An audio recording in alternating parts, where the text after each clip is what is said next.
Humanity has hundreds of stories regarding the creation of the universe, the history of the planet, and the birth of mankind. Some of these stories are oral traditions and are handed down to subsequent generations in the form of songs and folklore. Other civilizations managed to record these tales in writing, forming the many religions and mythologies that we know today.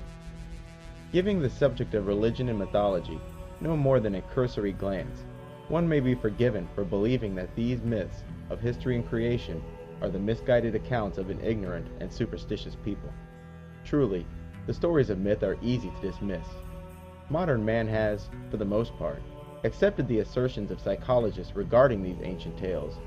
The gatekeepers of psychology, men like Sigmund Freud and Carl Jung, have suggested that the stories told by ancient man are no more than the symbolic retellings of a conflict occurring in the psyche of the individual.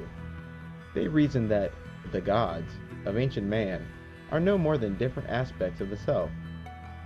For example, each mythology seems to have at least one good god and one trickster or villain god, and these two gods represent the internal and external battle of good versus evil within the heart of every individual. With the wild tales of mythology being food for the incredulous, and often describing impossible happenings, this view of mythology is understandable. This interpretation of mythology, that mythology is no more than the embodiment of an individual's and society's inner struggles, is echoed in the universities, Discovery Channel specials, and everything in between. But there is something missing from this explanation. The gaping hole in this reasoning comes from the incredible consistencies woven into man's many creation stories. These consistencies are so numerous and remarkable that they invite the curious mind to explore them, if for no other reason than to explain the similarities away. Since the internal conflict in the hearts and minds of man can be symbolized by any implements, and since each mythology is retold in a way peculiar to that civilization, it's curious that ancient man would still tell a collective story regarding creation and history. The most well-known and prototypical of these creation stories comes from the Bible. In the first book of the Bible, God creates the universe, earth, animals, and humanity in 6 days, resting on the seventh day. The first two humans, named Adam and Eve, were given a paradisical land called the Garden of Eden. It is at this point a character called the Serpent, who is unambiguously described as the enemy of God, tricks Eve into eating the fruit from the tree that the Most High God forbade. The serpent's claim was that the fruit God so adamantly forbade was capable of remaking Eve as the gods. After biting into the forbidden fruit, Eve's eyes were opened, and she came to know good and evil. Eve then convinces her husband, Adam, to also eat of the fruit, thereby opening his eyes as well. When God discovered what the primal couple and the serpent had done, Adam and Eve were banished from paradise. Adam and Eve leave the garden and begin having children to the east. As humankind began to multiply, the serpent, also called the sons of God, began to lust after human women, and soon began to procreate with our race. The offspring of this union, beings who were half human and half angel, would be called the Nephilim. These Nephilim, often referred to as giants, had superhuman strength and abilities, and were known as men of renown. This early civilization, which included fallen angels, Nephilim, and humans, became increasingly wicked. After our wickedness reached a boiling point, God could no longer restrain his angry hand, so he alerts a righteous man named Noah that he is soon to destroy the world in a flood, and that Noah's family should begin straight away building a large boat so that he and his family may survive the earth's coming inundation. What's more, Noah was told to bring 2 of every animal, so that earth may be repopulated after the flood waters subside. The vast majority of angels, Nephilim, and mankind were killed in this flood, which lasted for 40 days.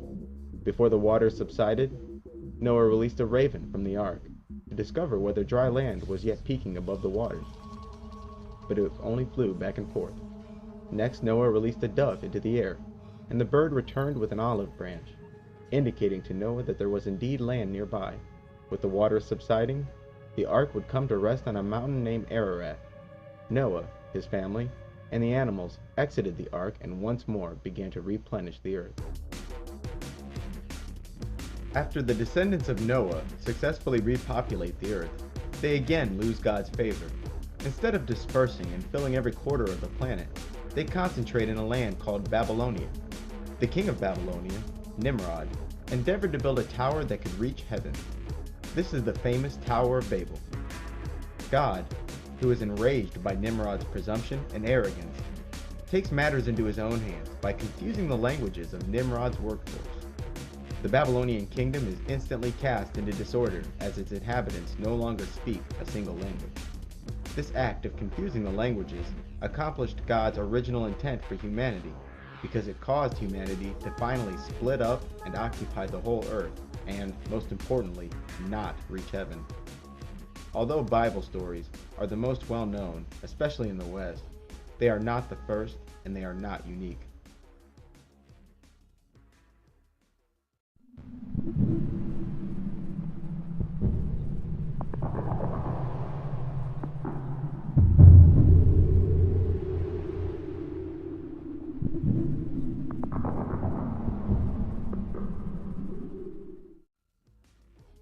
Humanity's relationship with the serpent is indeed a strange one. The nature of the reptile is alien to our own, so humans have a natural aversion to reptiles. Humans are characterized by both the cold-blooded way of the reptile and compassionate sympathies that violate our sense of self-preservation and seem to stem from a mystical place in the soul. And if a human were forced to choose between the death of a reptile and the death of a mammal, he or she would most probably consign that serpent to death rather than the likes of a bunny rabbit. So it's quite curious that humans have, for so many thousands of years, revered the serpent and frequently associated it with the gods. There's hardly a single point on the globe or in history whose local population did not associate the gods with serpents and dragons. In the Bible, the serpent is often spoken of as the enemy of God. And in one case, the Bible refers to Satan as that old serpent. Even though the whole of the Bible identifies the serpent with evil, even Jesus was heard saying, "Be as harmless as doves and as wise as serpents." The problem with this statement taken literally is that reptiles aren't exactly the geniuses of the animal kingdom. Warm-blooded animals are, on the average, more intelligent than reptiles. Considering the serpent to be a creature of wisdom is an interesting choice, considering that the serpent is mostly instinctual. Egypt, a civilization dating back to 2500 BC, allegedly, also has a pantheon of gods associated with the serpent. In fact, it is nearly unheard of for an Egyptian god to be depicted without a serpent. Even the pharaohs of Egypt wore a uraeus on their headpiece.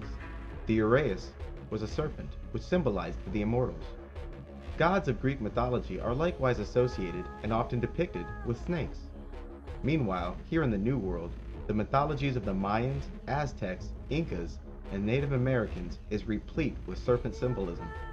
Hinduism, the prevailing religion of India, is yet another religion whose gods are consistently associated with snakes. In China and the whole of the Orient, the immortal gods are connected to or described as dragons and serpents. In Islam, the serpent is associated with Satan and demons. In Voodoo, the gods are again associated with serpents. Reptile gods are seen as far east as the Pacific Islands. No matter what place or age we examine, serpents provide a central theme in that region's mythological tales. Serpents are also repeatedly associated with villains.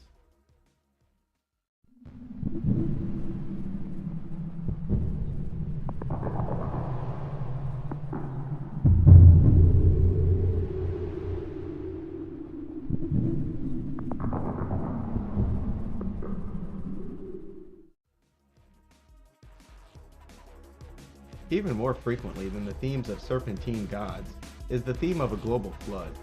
The number of stories regarding a worldwide flood is incredible, and the similarities between the various tales of inundation are even more alarming. Most people who are even remotely familiar with Atlantis will know that it was consumed by a flood.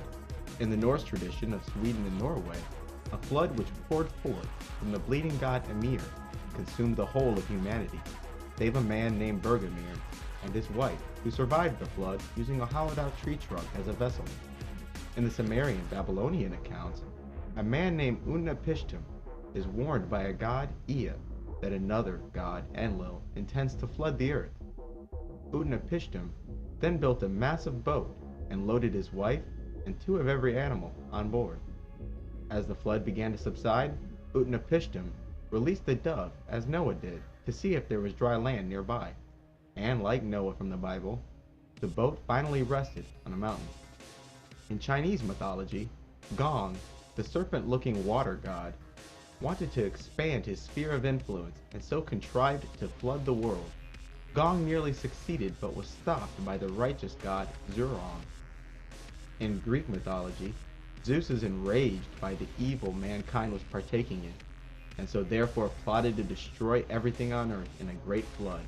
But wily Prometheus warned a man named Deucalion, who builds a chest and survives the flood.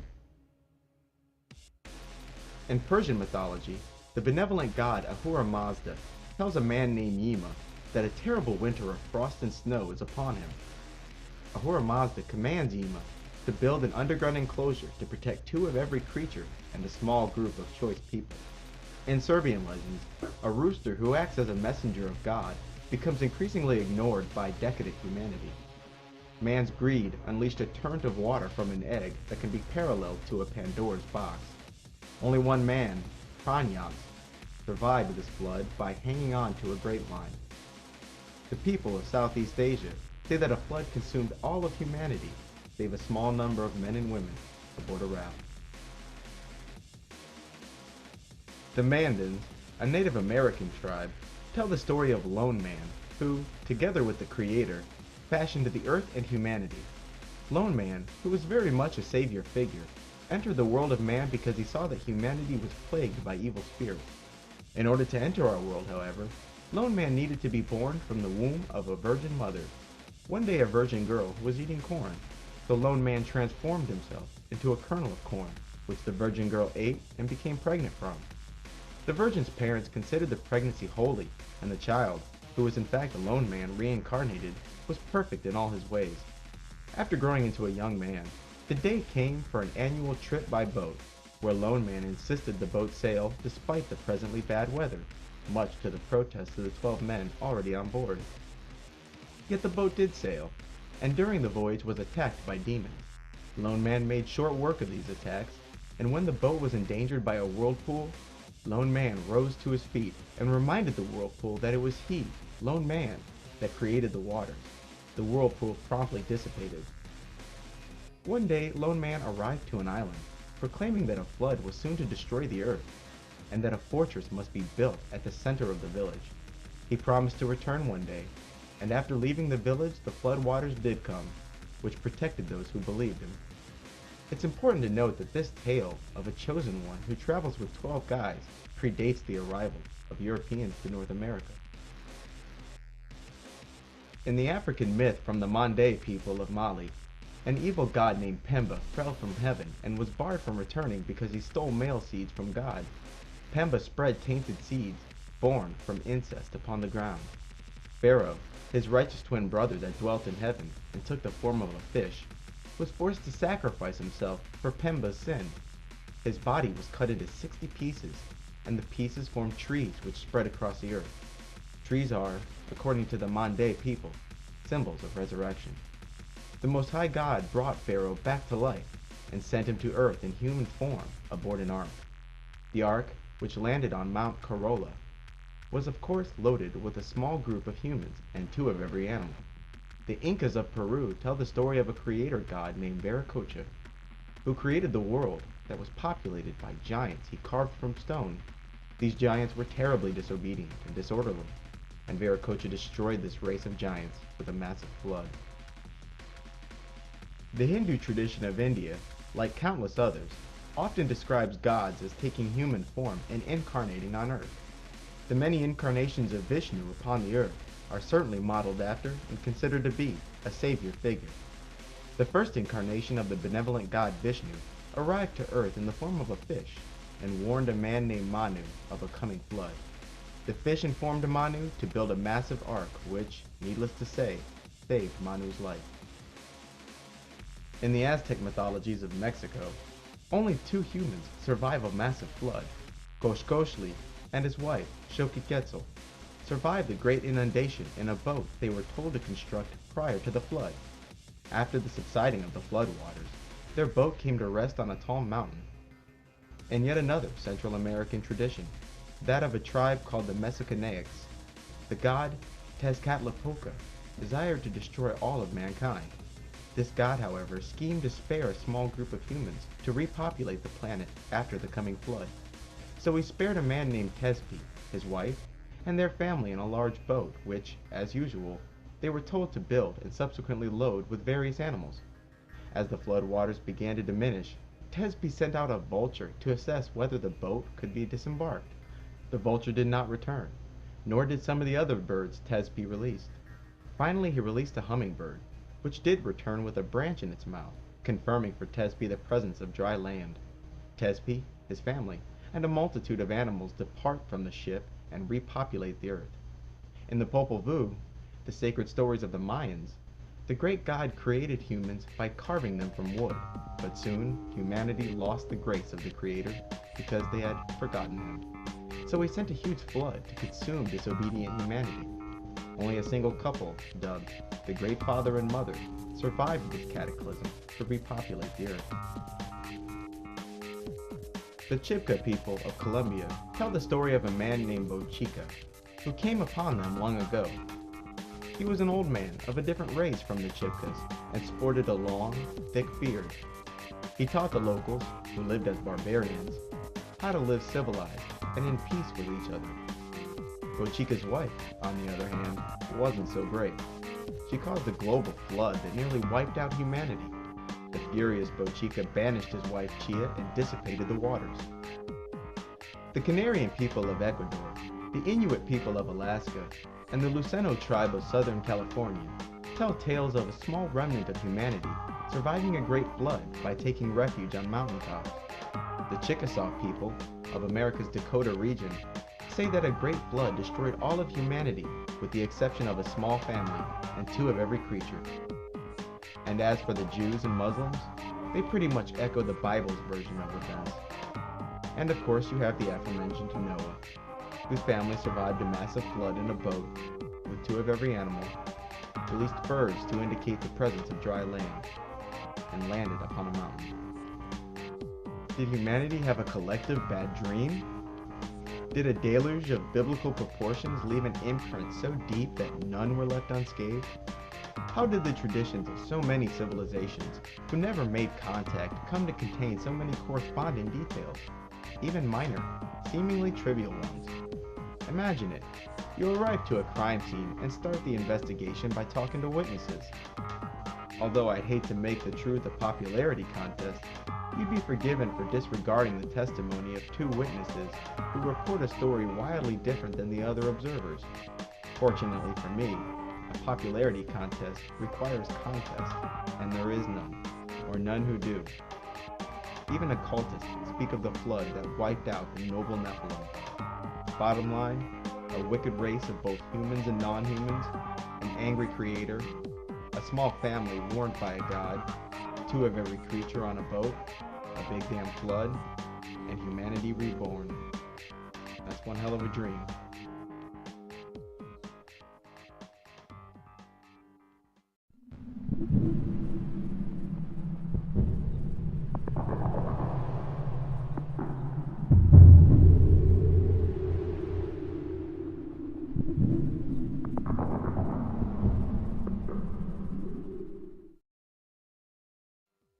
Another recurring theme throughout the mythologies is man's loss of paradise. This story, whose most popular variation occurs in the Bible, details man's plight from a worry-free life to an existence of suffering and hardship. But as usual, the Bible is not alone in describing humanity's fall from grace.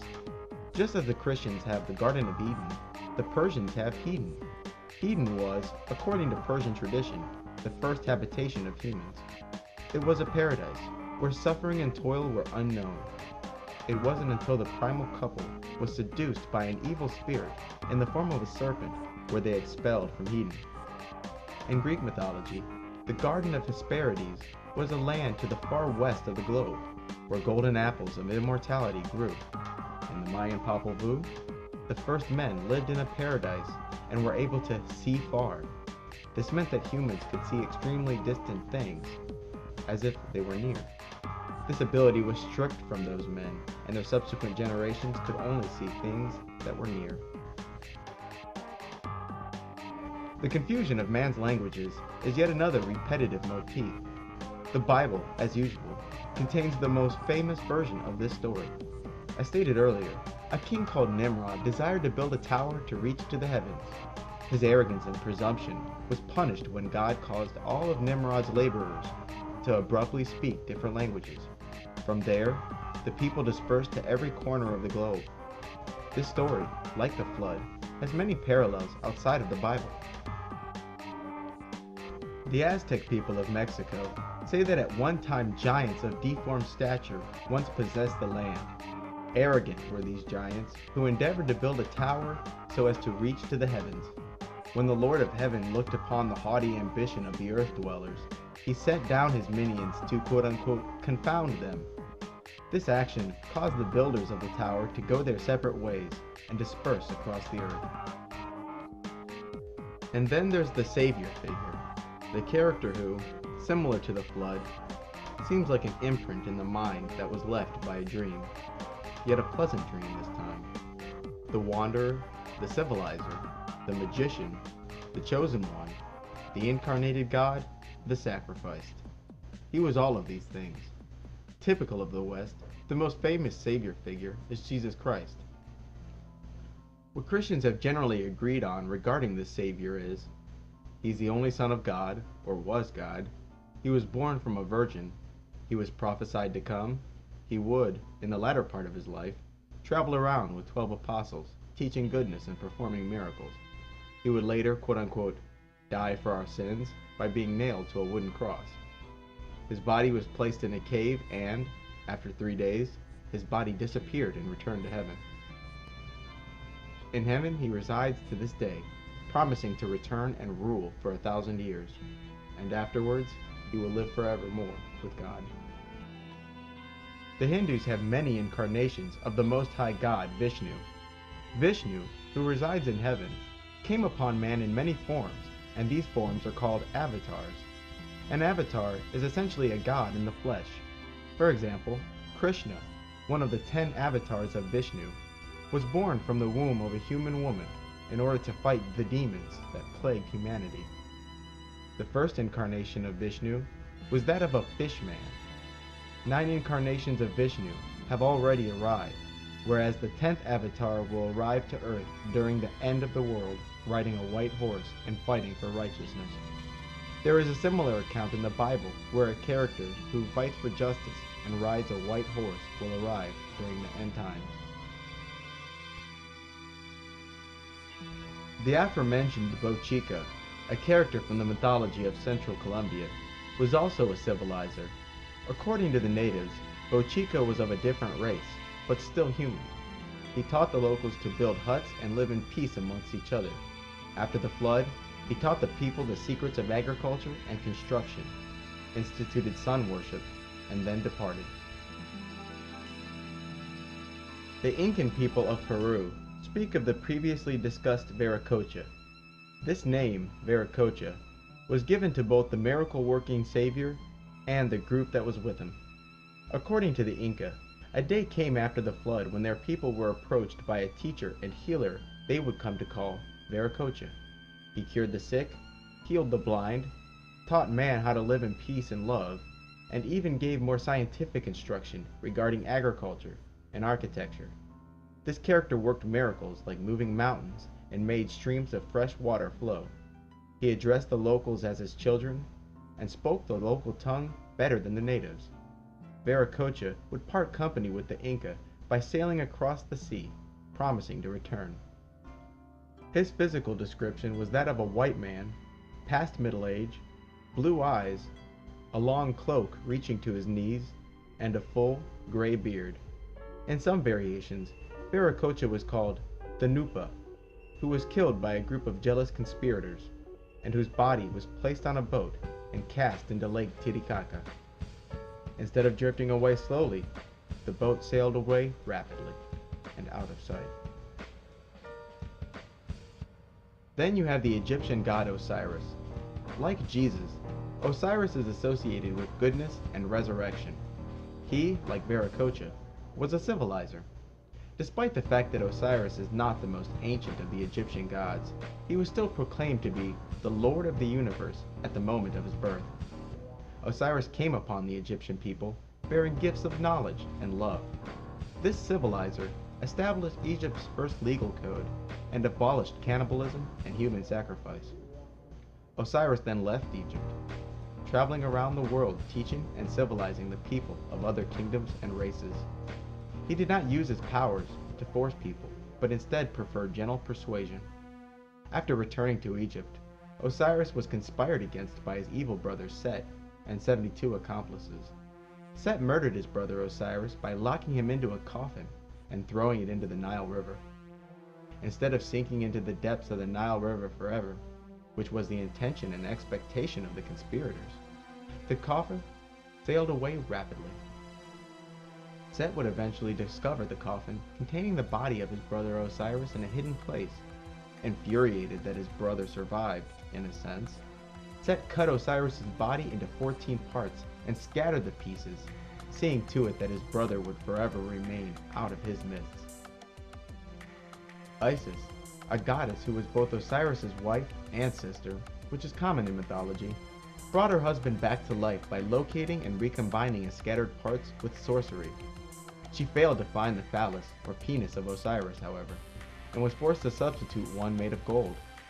After this, Osiris would not live long, and was soon dead once more, but it was said that he periodically reappears among humans. The ancient Mesopotamians, in present-day Iraq, have a civilizer of their own who they called Onus. This being was amphibious, but spoke human languages with ease. Onus would emerge out of the water, teaching and giving instruction to humans. He taught people writing, the sciences, the arts, architecture, and agriculture. He is often depicted as a man with the scales of a fish. And let's not forget Lone Man, the savior figure of the Mandan people. Lone Man, like Jesus, was born of a virgin, settled turbulent waters while aboard a boat, and was perfect in all his ways. And finally you have the god Pharaoh, from the tales of the people of Mali. Pharaoh, as stated before, transformed himself into a fish, and eventually sacrificed himself to undo the sins of his terrible and evil brother Pembe. And Pharaoh, like our Osiris, was cut into pieces and scattered. I have often wondered what Christians mean when they say that Jesus died for our sins, and his death represented a great sacrifice that somehow redeemed my soul. Listening to Christians explain how that actually works is usually amusing, and always results in a comical, unsatisfactory answer. To live in heaven, spend 33 years on earth, be murdered on a cross, 3 days in the underworld, and back up to heaven for all eternity does not constitute saving my soul, nor even a sacrifice. Jesus living a long life of pain and toil instead of a short 33 years, and then going to heaven is more of a sacrifice, but because he still goes to heaven, I can't envision what those extra decades of his life have to do with my soul. Far from blinking out of existence after dying on the cross, which would indeed represent a sacrifice, he instead had a get-out-of-jail-free card and a one-way ticket back to heaven. Even the story of his life on earth is a bit broken. Jesus, as a child, was intensely curious and full of wonder. Then there's a whole 18 years of his life that's completely unaccounted for in the Bible. Then, at age 30, he pops back up with magical abilities and, instead of an all-consuming curiosity, has all the answers. Jesus' time among man may not have been fun, but he should have at least been honored to jumpstart a religion of benevolence with those 33 years. A mere 33 years between two eternities in paradise is but an infinitely small sliver of time. He sacrificed himself for my sins. What does that even mean? Now, under normal circumstances, all I could do is relate to you this chosen one's reappearance in mythology. and perhaps a bit of philosophical commentary. Luckily, a few occultists have given me some insight on this subject, in a most annoyingly hush-mouthed manner as well.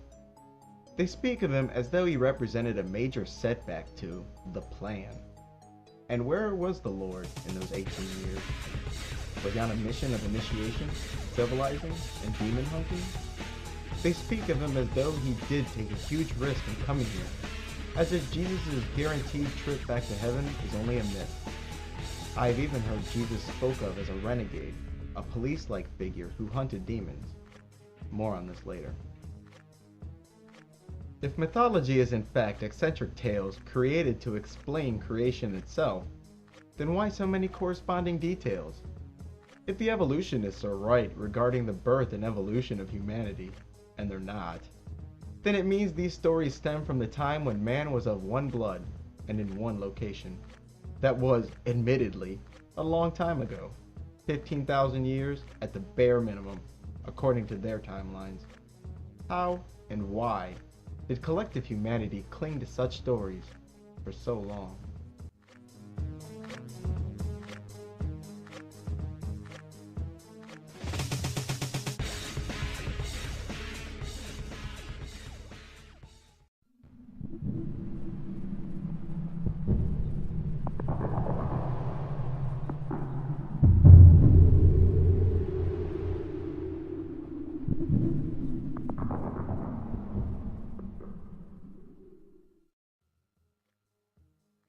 Mythological stories are loaded with fanciful and often racy imagery, characters, and storylines. The comings and goings of the gods seem more akin to the machinations of a drunk poet rather than a true record of history. It's easy to see how men like Freud came to their conclusions about mythology, being nothing more than stories that symbolically represent the inner and outer struggles of the individual. There is yet another source of confusion that pervades some mythologies, and that confusion is born from multiple names and titles associated with a single god. For example, the Egyptian goddess Hathor is associated with two other goddesses, Isis and Bast. Sometimes Hathor is spoke of as the mother of Horus, which would mean Hathor and Isis were the same entity. In other cases, the title Hathor is associated with Bast, who is known to not be Isis. Also, in Egyptian mythology, Ra is the sun god, but then again, so is Osiris, and Osiris' son, Horus. All three are known as sun gods, and all three are confirmed as different beings. I suspect that the Hindus have the best grasp on what's actually happening here. In the Hindu religion, gods come upon man in the form of avatars. Vishnu, for instance, has come upon man 9 times already, meaning there are 10 gods who are all associated with the single god, Vishnu. This model could amount to a rather confusing situation if the Hindus weren't aware of the multiplicity of their gods. So, not only will you find correspondences between gods in separate mythologies, but correspondences between the gods of a single mythology can also be found. I suspect that this avatar relationship with the gods explains this multiplicity. Another common habit of mythology is to describe a single god as a pair, one good and one evil. In this way, do the gods of mythology have different aspects? There is, in fact, little argument among those who study mythology that the same gods seem to make their appearances in multiple mythologies. The only argument is why this is occurring. Those university experts tend to take the extremely flawed Freudian approach.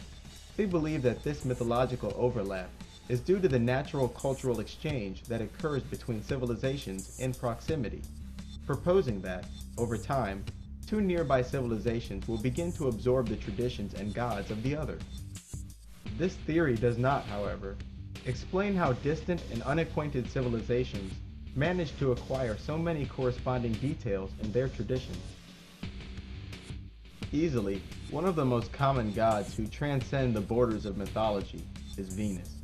Venus is the Roman goddess of love and fertility. The goddess Venus is so closely related to the Greek goddess Aphrodite that one could hardly pull them apart categorically. Aphrodite, from whom came the word aphrodisiac, is also a goddess of love and fertility. Aphrodite is also associated with another Greek goddess, Astarte. In Mesopotamia, this goddess goes by the names Ishtar, Ashtoreth, and Inanna. Ishtar is also a fertility and love goddess who is further associated with the planet Venus. The multiple aspects of the goddess Inanna, or the concept of multiple aspects, seem to surface in the story of her descent into the underworld. Here, Inanna descends into the land of the dead, ruled by her dark sister or aspect, Ereshkigal. At the end of the story, the reader may have the impression that Ereshkigal, queen of the underworld, absorbed the qualities or body of her sister Inanna. Yet another copy of this goddess is Queen Semiramis. The average American is more familiar with Semiramis than they realize. It is her likeness that graces the Statue of Liberty. Even though the Statue of Liberty is a spitting likeness of Queen Semiramis of Assyria, the French Freemasons that funded the statue's construction left subtler clues as to the true identity of Our Lady Liberty. In magic, the metal of the goddess Venus is copper, her color is green, and her number is 7. The exterior of the Statue of Liberty is made of copper, the statue is green, and has 7 rays of light reaching out from her head. Then there's Satan, who himself has countless names. Most Christians believe they have a monopoly on the stories regarding this being, but Satanists know better. Satanists, and occultists in general, have equated the fallen angel Satan with the villain of almost every mythology. In Egyptian mythology, Satan is Set, the Egyptian god of chaos, storms, and evil.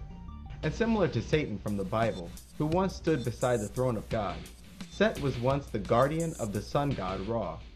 Apparently, it was after Set's battle with Apep, the serpent of chaos, that he became the new villain in the Egyptian tales. The first to play this villain role was Apep himself. The evil god Set kills his benevolent brother Osiris twice, then begins to make war with the seed of Osiris, a god named Horus. In Jewish folklore, Satan was called Samael. Samael, whose name meant venom of God, was considered a dark angel of death, and also the true father of Cain, which was the first child of Adam and Eve. Satanists repeatedly enforced this association, frequently suggesting that it was the serpent who was the true father of Cain, rather than Adam. Occultists will also freely refer to Satan as Ahriman. Ahriman is an ancient Persian god who, according to legend, is wholly wicked and at war with his righteous brother Ahura Mazda. This Ahriman resides in a gloomy underworld and leads many demons. And then you have Hades from Greek mythology. Hades is the ruler of the underworld and the brother of Zeus. After a conflict where Hades, Poseidon, and Zeus team up to defeat the Titans, or the older gods, these younger gods divided creation into 3.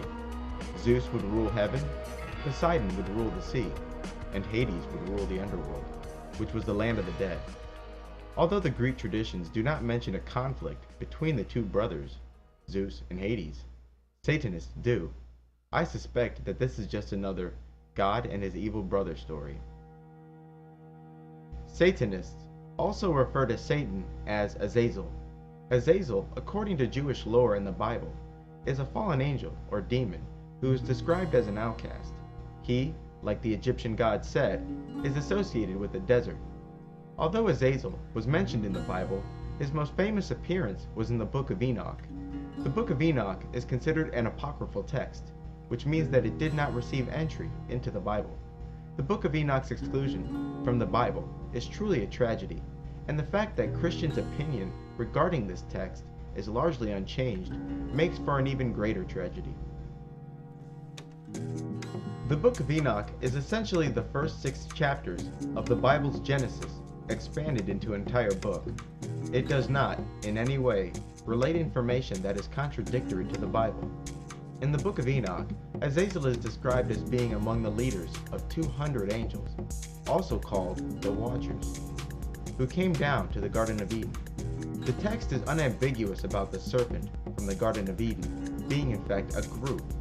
The Bible, albeit a bit more subtly, also makes it clear that this serpent was in fact a group when it mentions the sons of God, which is of course plural. In the Bible, the serpent tempts Eve into eating a fruit from the tree of knowledge of good and evil.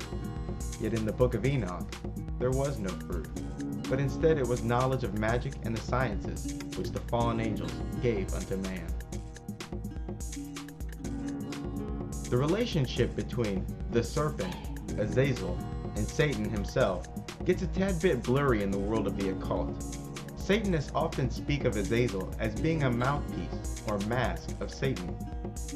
Occultists frequently tell the story of Satan approaching Eve, quote-unquote, in the form of Azazel, as if Azazel were in fact a separate entity who, while tempting Eve, was possessed by Satan. This follows the Avatar model, where multiple gods are related to a single god and vice versa.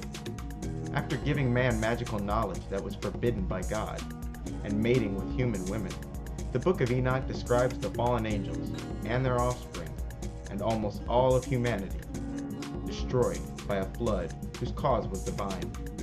Black magicians, to this day, revere Azazel and the rest as heroes for bringing the flame of magic and transformation to humanity.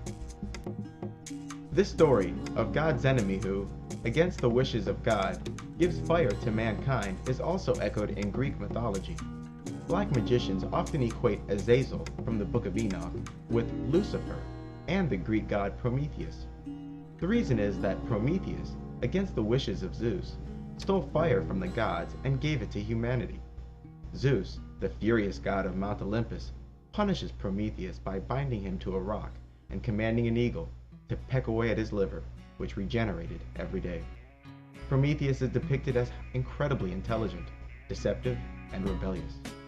Prometheus, Azazel, Lucifer, the torchbearer, the lightbringer. The flame or torch of the Olympics and its corresponding tradition is a commemoration of Prometheus' theft of fire from Zeus.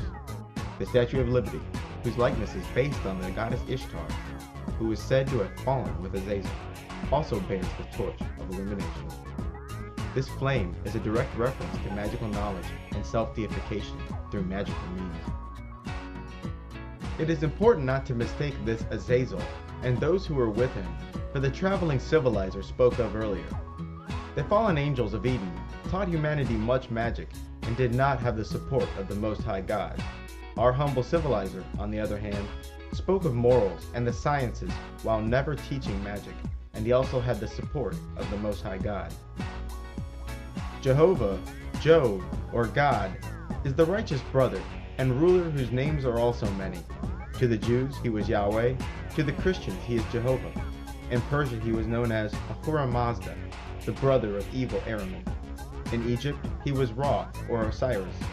The Greek myths call this entity Zeus, and in Rome, he went by the name Jupiter. This being, and his quote-unquote son, is commonly associated with the sun. Here an important distinction must be made, because many have noticed a correlation between the sun and Satan. Satan, or Set, is the god of the setting sun, and so therefore his symbol is that of a black sun, as opposed to his righteous brother, who is associated with the rising sun.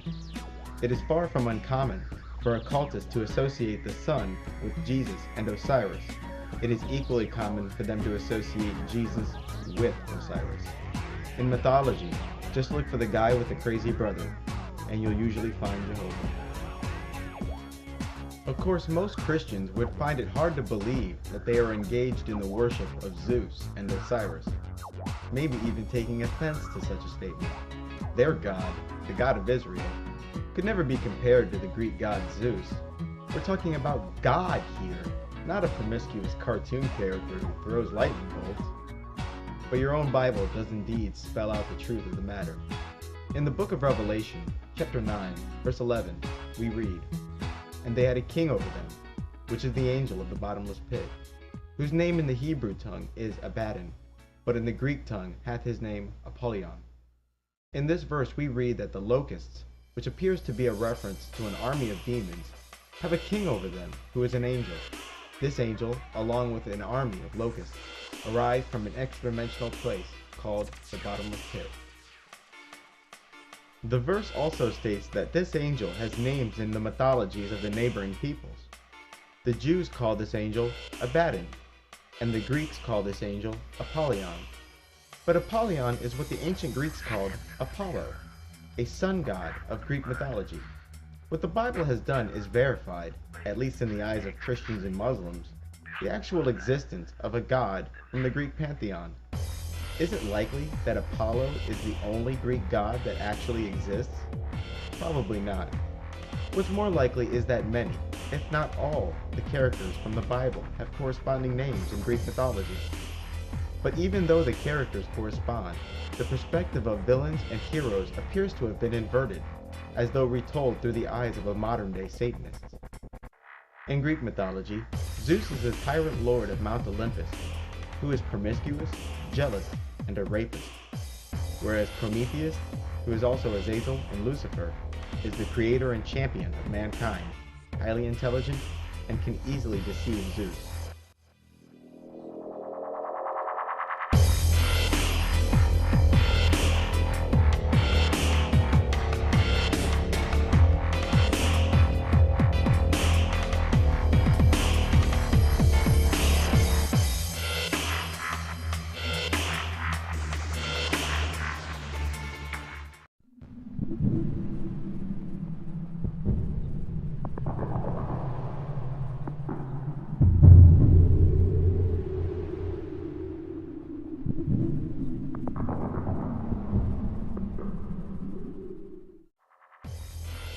Mythology isn't the only vector by which we can reconstruct history.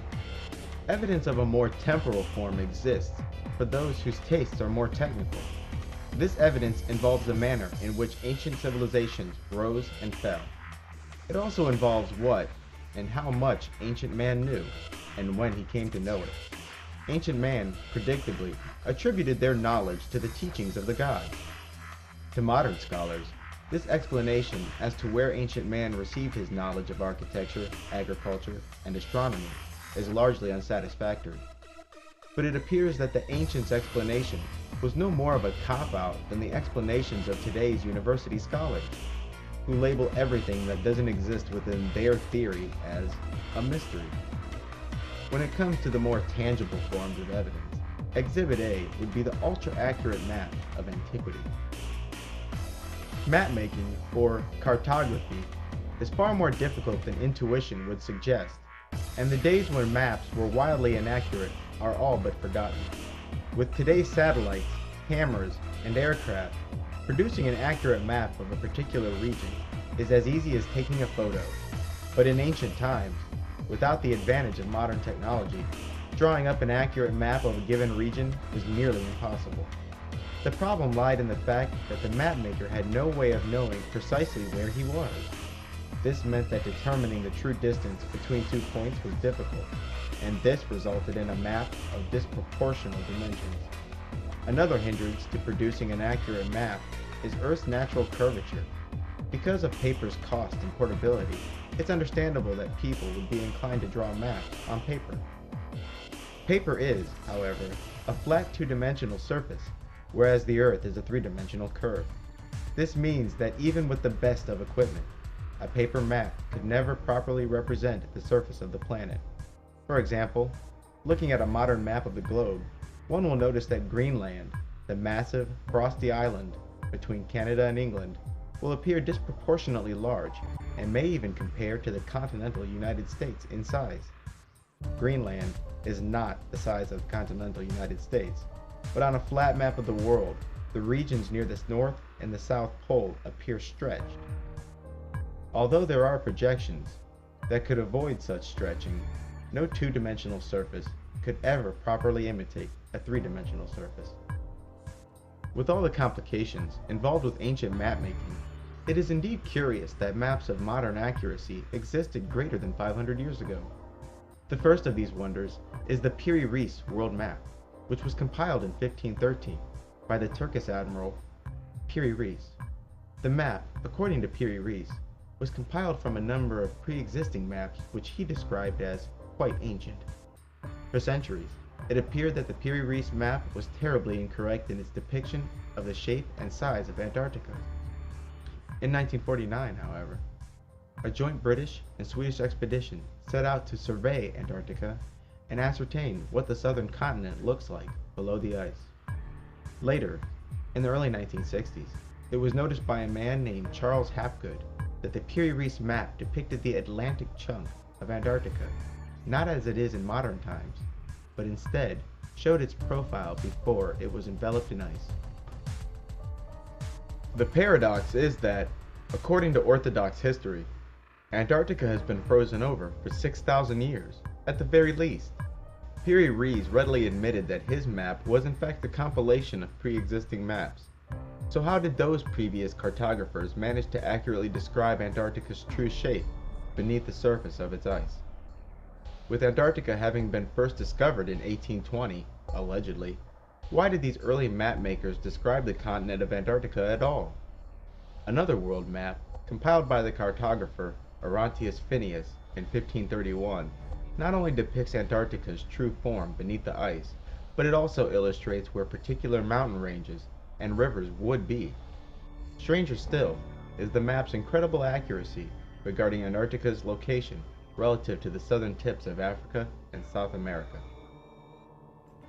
How was an accurate map of Antarctica, including her location, hinterlands, and true form beneath the surface of the ice, drawn up 300 years before Antarctica was supposed to have been discovered?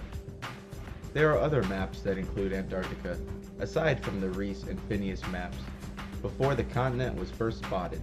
These maps too are admittedly compilations of far older maps. As stated earlier, making maps is no easy task. It requires surveying equipment and advanced mathematics.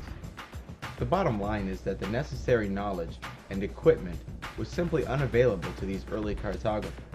So where did the inspiration for these maps originate?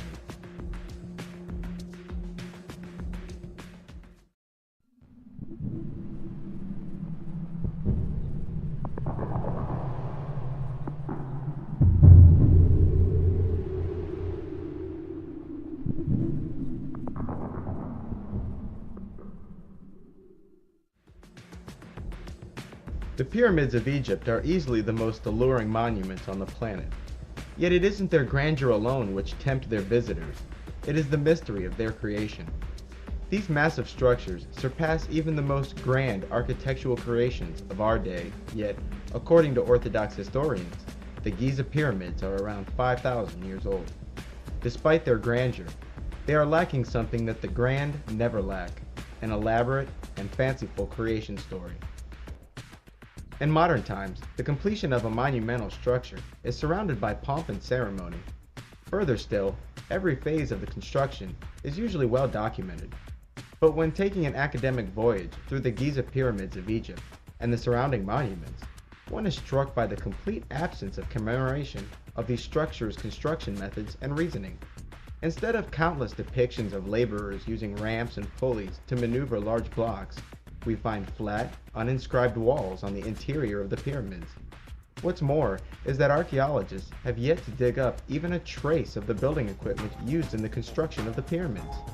Even more remarkable is that no inscription or depiction anywhere in the land of Egypt so much as mentions masses of men, huge blocks, and ramps in regards to the construction of the pyramids. Modern man has done much speculation regarding the reason for the building of the pyramids and the methods used. Experts of our day have suggested that the pyramids were built to be tombs, the eternal resting place of egomaniacal pharaohs, but without so much as a trace of the more practical construction methods. Even a skeptical observer would be forced to entertain the theories of the ancient Egyptians regarding their own creations. Those of ancient Egypt are unambiguous about the reasoning and construction methods of the pyramids. They claim that these structures were more like machines that allowed the king to join with the gods after death. They were essentially stargates to the heavens, where one could be transformed into a god. Instead of masses of men dragging large, perfectly cut stones from quarries miles away, the Egyptians say that magicians effortlessly cut and lifted the stones into place. The pyramid texts, the oldest known religious texts, state that the pyramids were built to throw open the doors of the firmament and make a road so that the deceased king might ascend into the company of the gods. The Egyptians also claimed that the pyramids were built by magicians who used quote-unquote words of power to effortlessly levitate huge stones. The Mayan pyramids, although thousands of miles away and built thousands of years later, are said to have been built by the same method and for the same purpose as the pyramids in Egypt. The Mayan people of southern Mexico and Guatemala say that their pyramids were built by beings with magical powers, and that all they had to do was whistle and the heavy rocks would move into place. The Incan people, far south of the Mayans, claim that the massive stones used to build their great structures was carried through the air to the sound of a trumpet. The Mayan traditions state that their pyramids were where men became gods, and the place where gods are made. Curious that these far-flung civilizations would suggest that their pyramids were built the same way and for the same reason. The pyramid, as a symbol of transformation and rebirth, survives to this day.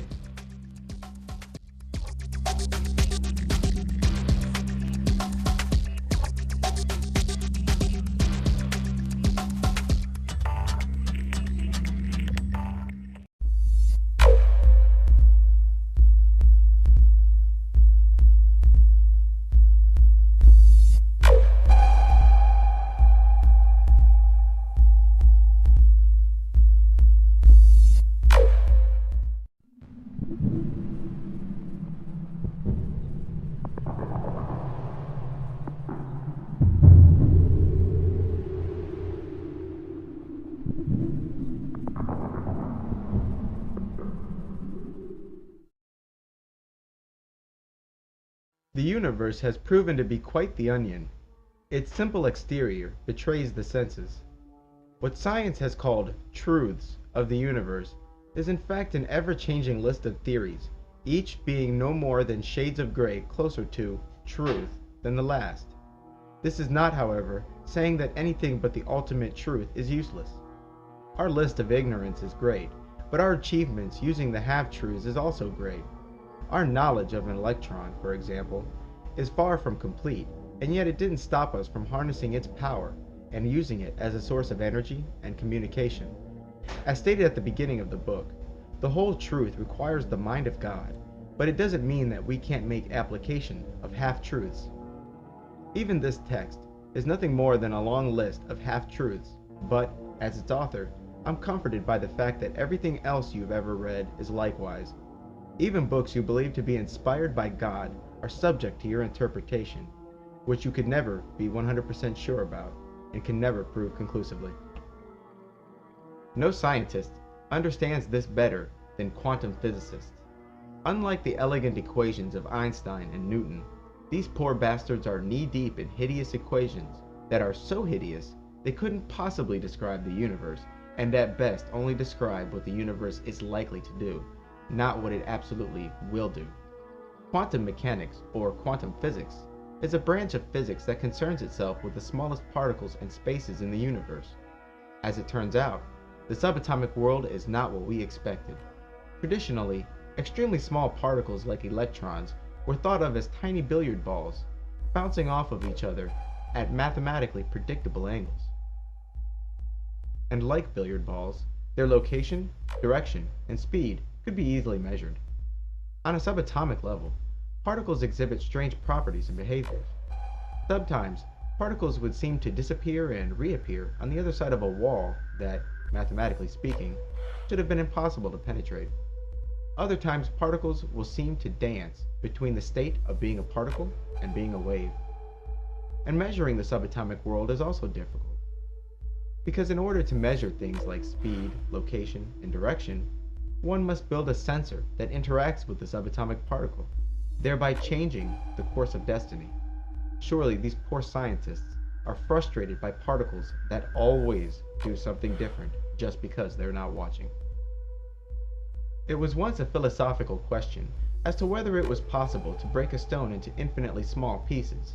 Scientists and philosophers would speculate over the existence of an elementary particle, a particle that could not be broke apart, and represented the fundamental building blocks of the universe. This continued until evidence emerged that the universe was indeed made of unbreakable, fundamental particles, and these particles were called atoms. It would later be discovered that these particles weren't unbreakable, and were in fact composed of even smaller particles, dubbed subatomic, and included the proton, electron, and neutron. Later still, it was discovered that even these particles were in fact composed of even smaller particles called quarks. That appeared to be where the dividing stopped. Regardless of whether these quarks are indeed the smallest particles, scientists have been forced to conclude that the universe is made out of some kind of elementary particle. But the subatomic world wasn't done violating the rational mind of these poor researchers. As it turns out, even the nature of space and time had its peculiarities. Space and time were thought of as mediums that these elementary particles existed in, and up until the beginning of the 20th century, scientists were spared the grief of having to think of time and space as particles. But eventually came the day when scientists were forced to ponder nearly the same question that had plagued them centuries prior. Can time and space be broken into infinitely small parts? Can I nudge an object an infinitely small distance from where it once was?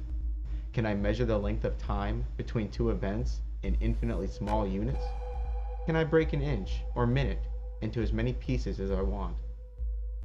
Do objects glide through space and time, or do they quote-unquote tick?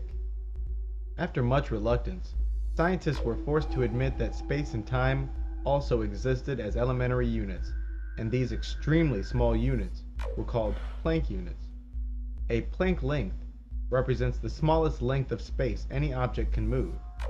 So instead of particles gliding gracefully through space, they instead tick through space. This means that they essentially disappear and reappear one Planck length ahead in the direction that they were moving. What's more is that the particles also move through time likewise, and so disappear and reappear one Planck time in the future. Adding insult to injury, scientists are still unable to gracefully unify the separate forces of nature: gravity, magnetism, and the nuclear forces.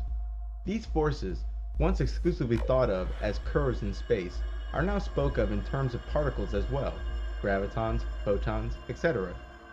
Einstein envisioned gravity as no more than a warping in the shape of space that large objects create by their presence alone. Like a bowling ball placed at the center of a trampoline, a marble rolling on the surface of the trampoline will appear to be drawn to the bowling ball. Though it appears that the bowling ball has some kind of gravitational hold on the marble is only responding to the curvature of the trampoline fabric created by the bowling ball. As a result, the marble will begin to orbit the bowling ball in the center as a planet orbits a star. Today, quantum physicists speak of gravity as a real particle, a graviton, created by the bowling ball and felt by the marble, slowly drawing the marble closer to the bowling ball. I agree with Einstein's model, as opposed to the graviton model, because of how elegantly it explains changes in the passage of time and the complete lack of quote-unquote gravitational shadows. Even the Bible makes reference to the fabric of space. Countless Bible passages speak of the heavens as a fabric that can be stretched, torn, and folded in on itself. What's been the result of all this quantum confusion? From its beginning, quantum mechanics has been a duct-tape science, constantly patching holes rather than starting from a fundamentally sound model of the universe. Today, the quantum physicist claims that one may not even know the true location, state, and speed of a particle. Consequently, they believe that the universe is loaded with random numbers, and therefore, like people, you may only know what the particle is likely to do, not what it will do. That's not science, that's superstition. The universe has proven itself to be mathematically perfect so far, and why would the world of the very small be any different? And where are these random numbers coming from anyway? The gods? A computer programmer knows a computer can't actually produce a random number, but instead can produce a series of numbers that appear random. Ancient man may have mistaken the locations of lightning strikes as being random, but the places lightning chooses to strike was never random, a fact we came to discover after we understood the nature of electricity. Ancient man may have mistaken storms and earthquakes as random, and perhaps angry gods, but the meteorologist and geologist knows better. At the latter part of his life, the greater scientific community considered Einstein washed up and obsolete because he simply refused to accept the idea that the universe is in any way random. Stating emphatically, God doesn't play dice. While the rest of the world accepted the universe's mystical nature, Einstein went to his deathbed trying to reconcile the microscopic and macroscopic worlds. In his heart, he knew that the truth of this apparent randomness was out there and was probably as elegant as E equals MC squared. Maybe Einstein would have done well by considering more than 4 dimensions in his deathbed equations.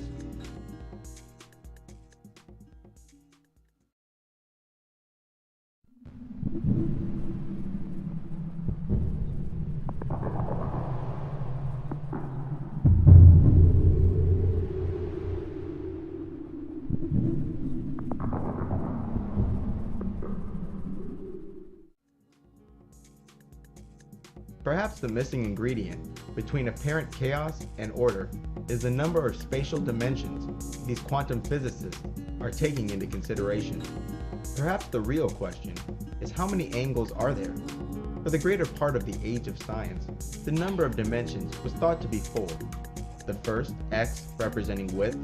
The second was y, representing height. The third was z, representing depth. And the fourth was t, representing time.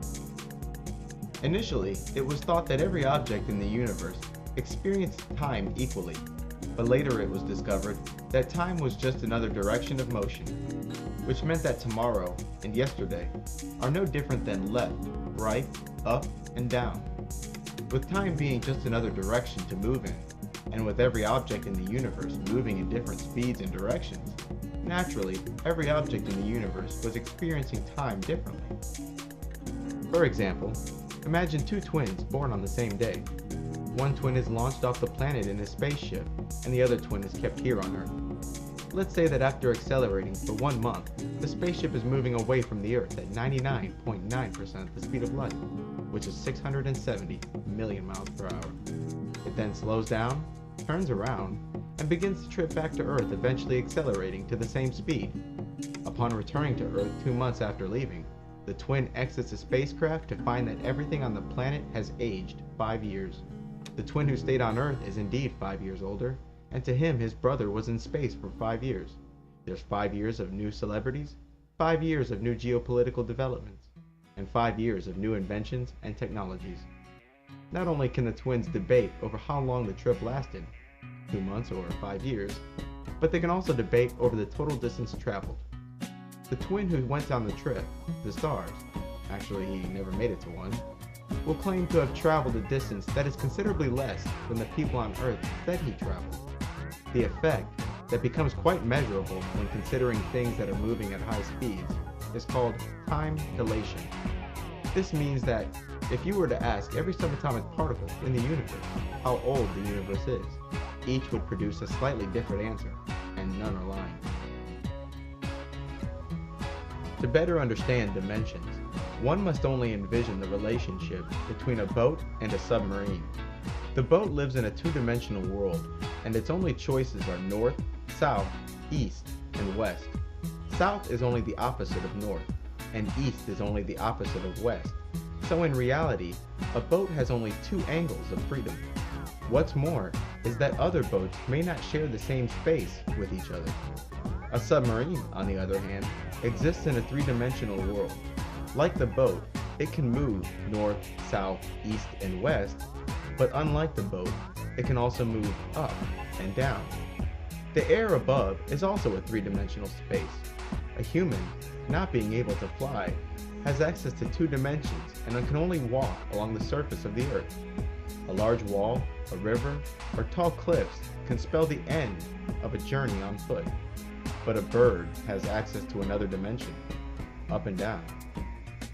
It would not be impeded by a wall, or river, or cliff. Having access to another dimension, these terrain obstacles present no difficulty. Occultists often refer to the universe in terms of layers, or dimensions, often called worlds or spheres. Similar to those who live in high-rise buildings, we too live with beings who exist above and below us. And like those high-rise dwellers, we too are both separated and yet affected by the comings and goings of our neighbors. The number of layers contained in the universe differs from one occult tradition to another, but in modern Western magic, it is typically the Hebrew Kabbalah and the dividing lines that it defines, which are most relied upon. The Kabbalah is a series of ancient Jewish texts that define the nature of reality, the number of universes, and the rulers of those universes. In the Kabbalah, the universe is divided into 10 parts, each called Sephirah, and these 10 Sephirah are further divided into 4 worlds and constitute separate universes, each containing its own ruler and inhabitants. The 4 worlds in which the 10 Sephirah are divided into are Atziluth, the divine world of archetypal ideas; Braya, the creative world of the archangels; Yetzirah, the astral world of angels and demons; Asaya, the material world. In the Kabbalah, and occult in general, the universe is seen as a series of layers where energy, originating from the top, cascades downwards, becoming increasingly solid. Each layer represents a slightly more solid reflection of the contents of the layers above. Since this energy is constantly flowing down through the worlds, any alteration occurring above will trickle down to the lower levels. It's curious that modern-day scientists, the self-proclaimed string theorists, are coming to the exact same conclusion as the ancient Kabbalah did, a 10-dimensional universe. Another system which is equally common, and probably more friendly to the human mind, is the breaking up of the universe into 5 layers. The first layer, spirit, represents the mind of God and is composed of pure energy. The layer below, the mental universe, represents a series of concepts and identities. Objects in the mental world do not respect time and space, but instead represent timeless identities, and one of these identities is the entity you call you, or your soul. The mental world is no more than a collection of concepts and thoughts. Things like rocks and trees do not exist on the mental plane. Only the idea or concepts of a rock and the concept of a tree. The third world, and perhaps most crucial to the magician, is the astral world. The astral world, unlike the mental world, is subject to a sense of space and time. The fourth of the worlds is the etheric. This world, sometimes used interchangeably with the astral world, is the universe that provides the foundation for the material plane. The etheric world is also where the life force, the energy created and used by life forms, resides. Finally, there's the fifth level of reality, the material universe. The operations of magic are rarely aimed at the lower level of reality, but instead, the magician will attempt to alter the higher levels of the universe, knowing that those changes will eventually trickle down to the etheric and material world. It is in this way does the magician alter reality by intention.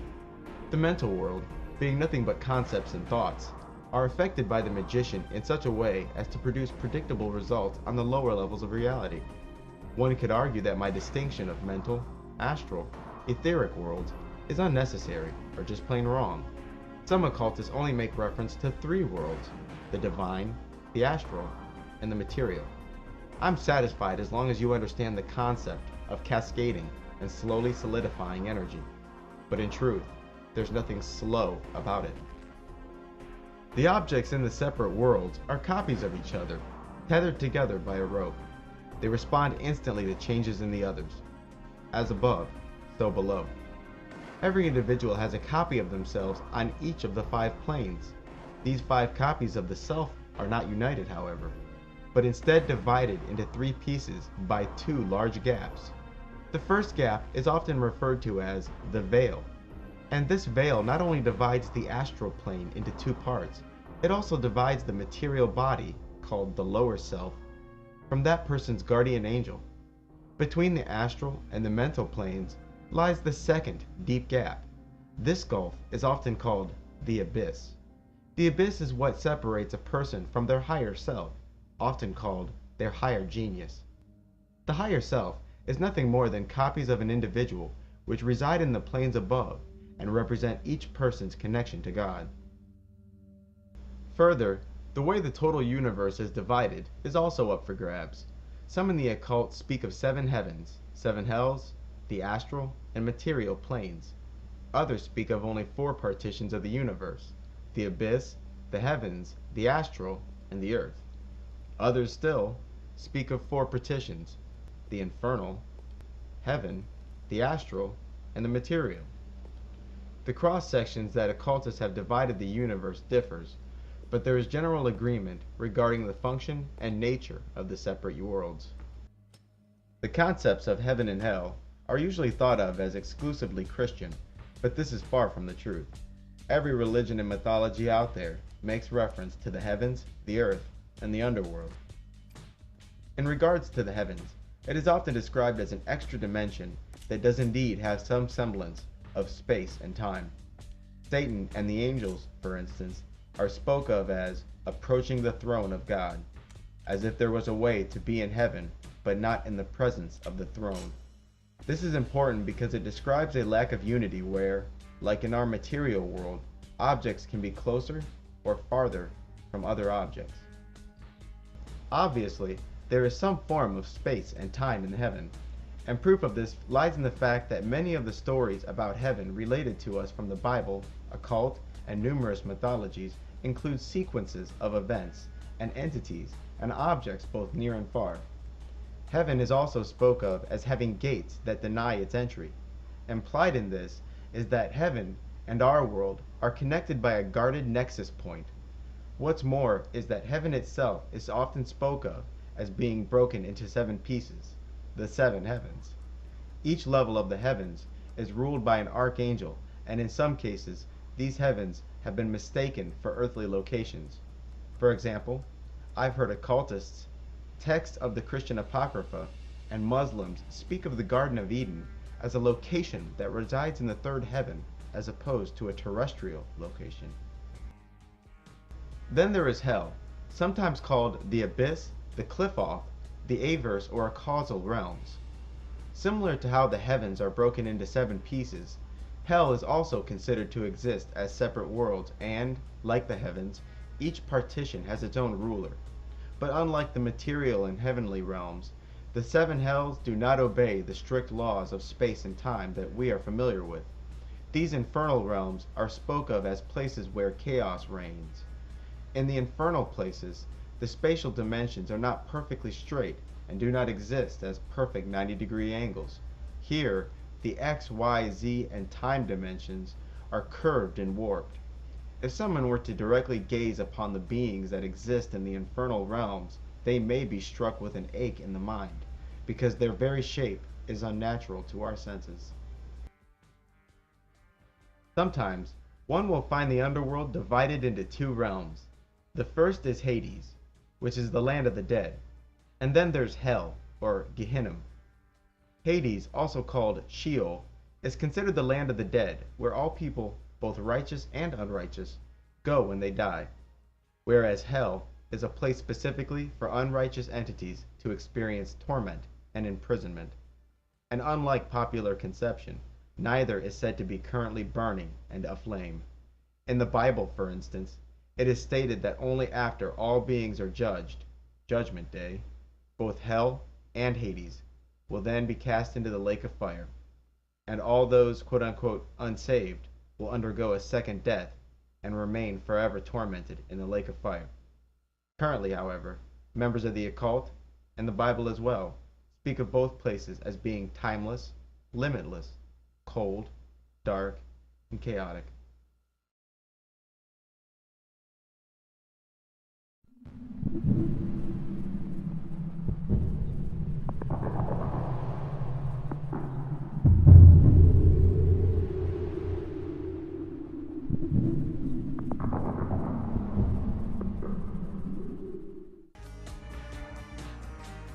Occultists often tend to get a kick out of the way the average person interprets their dreams, and rightfully so. To the average person, taken up by the faulty commentary of men like Freud and Jung, a dream is a completely subjective world existing only in the mind of the dreamer, and not even existing there. Psychologists suggest that dreams are no more than the subconscious working on a problem, or the subconscious acting out the daily worries and thoughts of the dreamer. They claim that dreams are a fleeting, non-existent universe created solely by the dreamer, and that all the events and characters contained in the dream are simply projections created by the sleeping individual. The reality of dreams, however, is a bit scarier. To start, it is a false assumption that the events and characters that occupy one's dreamscape are entirely their own creation. Far from being mere projections of the sleeper's psyche, some dream characters are in fact spirits who have clothed themselves in some form and have entered into your dream. As it turns out, the land of dreams, often synonymous with the astral plane, is in fact a far more objective reality than it is given credit for. In truth, you have met with spirits and perhaps other dreamers in the astral landscape. These spirits, being without a form of their own, are given shape by the dreamer. These beings then quote-unquote hijack the dream and force all of the dream's events to be centered around the spirit. In the waking hours, the dreamer is no less affected by these spirits, but simply remains unaware of their influence. In the dreaming hours, the subconscious mind makes these entities visible. Most occultists believe that in the dream state, the astral body has detached from the physical body, allowing the astral form to roam while the material body remains in bed. Most people in the dream state do not realize that they're dreaming, but instead accept the reality of their environment. Helplessness is a common feeling amongst dreamers because they feel as though they're acting out a role in someone else's movie. Lucid dreaming is the opposite of this. In a lucid dream, the dreamer is aware of the fact that they are dreaming. Instantly, the sleeper is transformed into a god and can resist the efforts of these outside entities. Once the dreamer becomes aware, these entities are easily routed and can even come to fear the dreamer. These spirits may attempt to terminate the dream prematurely so that the dreamer does not acquire complete awareness. The dream world, or astral plane, is said to respect the rules of space and time to a degree. This is evident by the fact that some dreams seem to last 30 minutes, while in reality, the sleeper was in a dreaming cycle for 5 minutes. Distances between 2 points are also nonlinear in the dream. Concepts of space and time remain, albeit altered. There are cases where the dream world seems to exist outside the boundaries of space and time. I've heard it remarked upon that the feeling of deja vu was in fact a premonition of the future, delivered to the sleeper in a dream, and, months later, the person finds themselves living the exact moment where they had predicted and dreamt about. It is said that the divine mind gives visions of the future to the dreamer. Going to bed on an empty stomach, a vegetarian diet, and abstinence from alcohol are claimed to facilitate these types of dreams. Occultists recognize no difference between the astral realm and the dream realm, to such the extent that astral projection is considered nothing more than lucid dreaming. This world of the astral is alleged to not be a separate world at all, but rather a realm that lies directly on top of the material world. The astral, or quote-unquote spirit world, is said to be touching every point in our space. These dream-invading spirits are often engaging in a little more than just play, for it is said that many spirits vampirically feed from the sleeper's life force. Life force is an invisible form of energy that surrounds and empowers the body.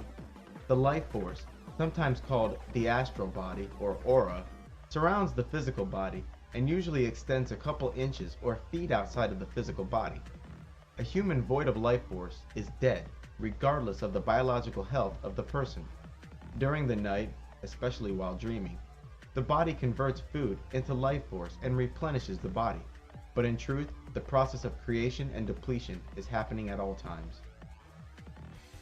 The first indication that someone's life force was fed upon by a spirit is getting plenty of sleep and still waking up feeling tired and depleted. Caffeine is the usual remedy for this. The rate of expenditure of life force increases during times of high emotional stresses. Feelings like worry, fear, depression, anger, and lust all help to spill the cup of life. At these times, the human being radiates or wastes life force more intensely.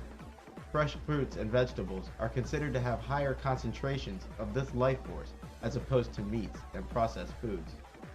Life force, the energy of the spirit, manifests itself from the astral world through specific points on the body called a chakra. Although there is much disagreement regarding how many chakra points the human body has, since in truth it has many, 5 to 7 of them are widely accepted and considered major chakras.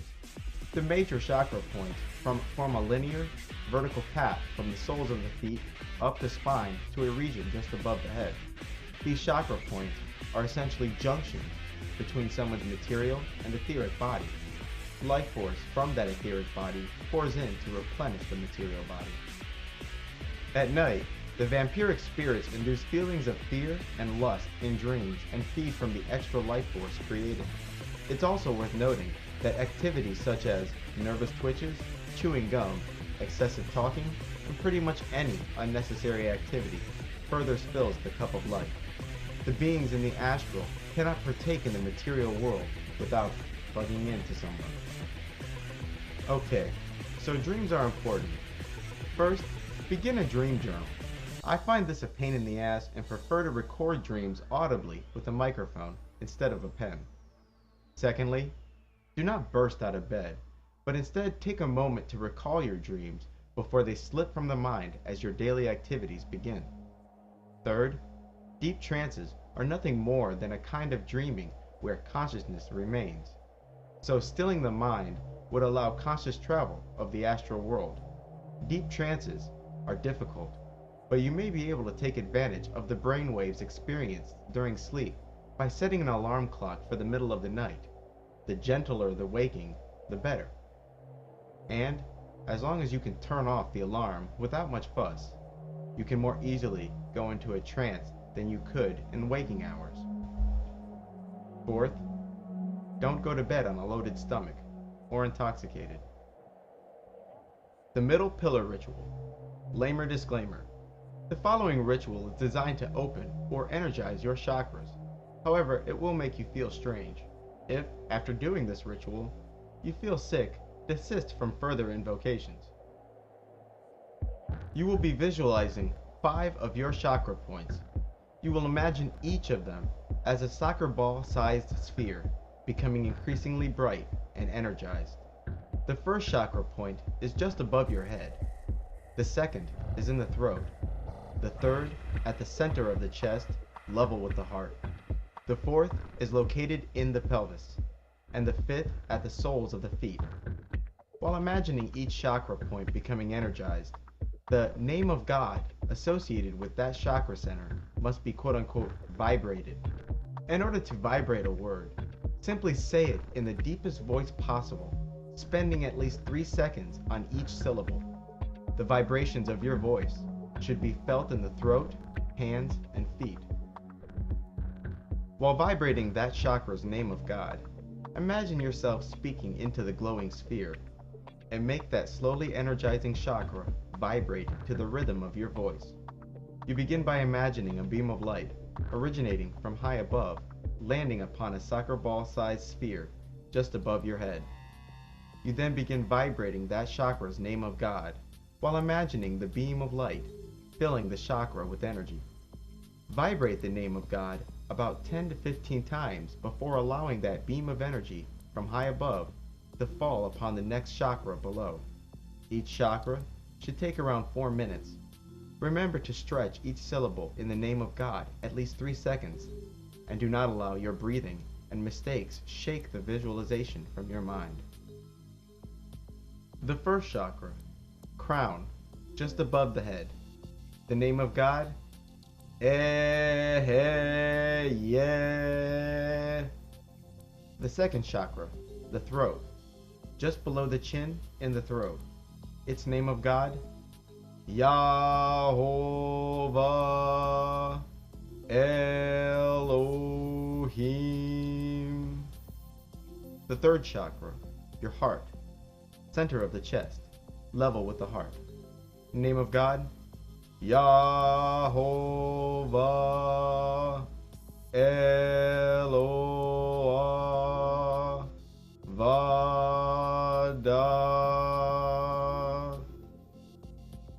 The fourth chakra, inside the pelvis or groin area. The name of God? Shaddai Al Chai. The fifth chakra, between and level with the soles of the feet. Its name of God? Adonai Ha Aretz.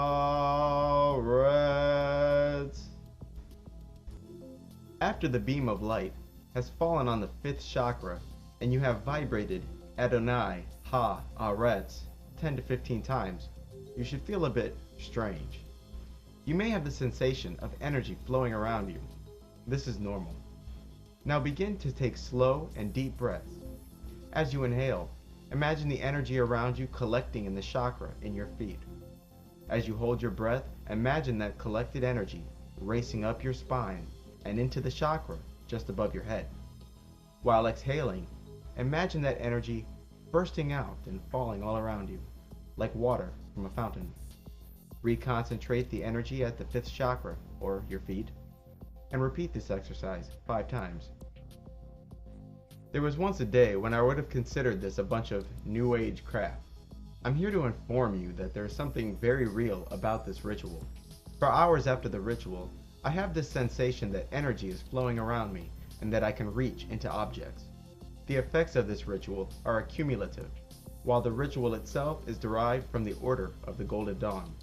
You may find it helpful to create an audio recording of you walking yourself through the steps, but be sure to allow yourself plenty of time for visualizations. This means that the recording should be at least 20 minutes long, because neglecting visualizations is not an option.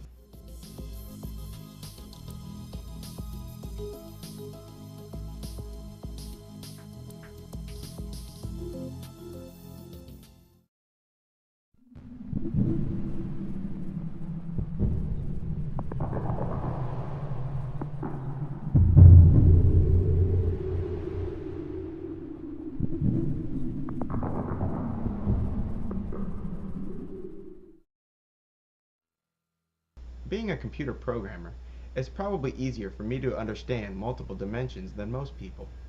Assigning and retrieving numbers from a multidimensional grid is common in programming. Yet even the common computer user can relate to the idea of separate universes that are intertwined. An easy and probably most fitting way to imagine the situation is to imagine our current world, the physical universe, and the internet, the digital universe.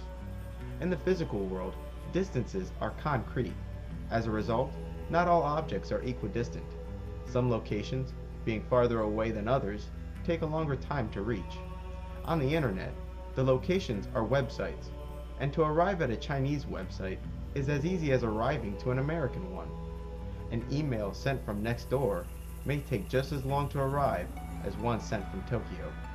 In this regard, the internet does not respect our notion of space.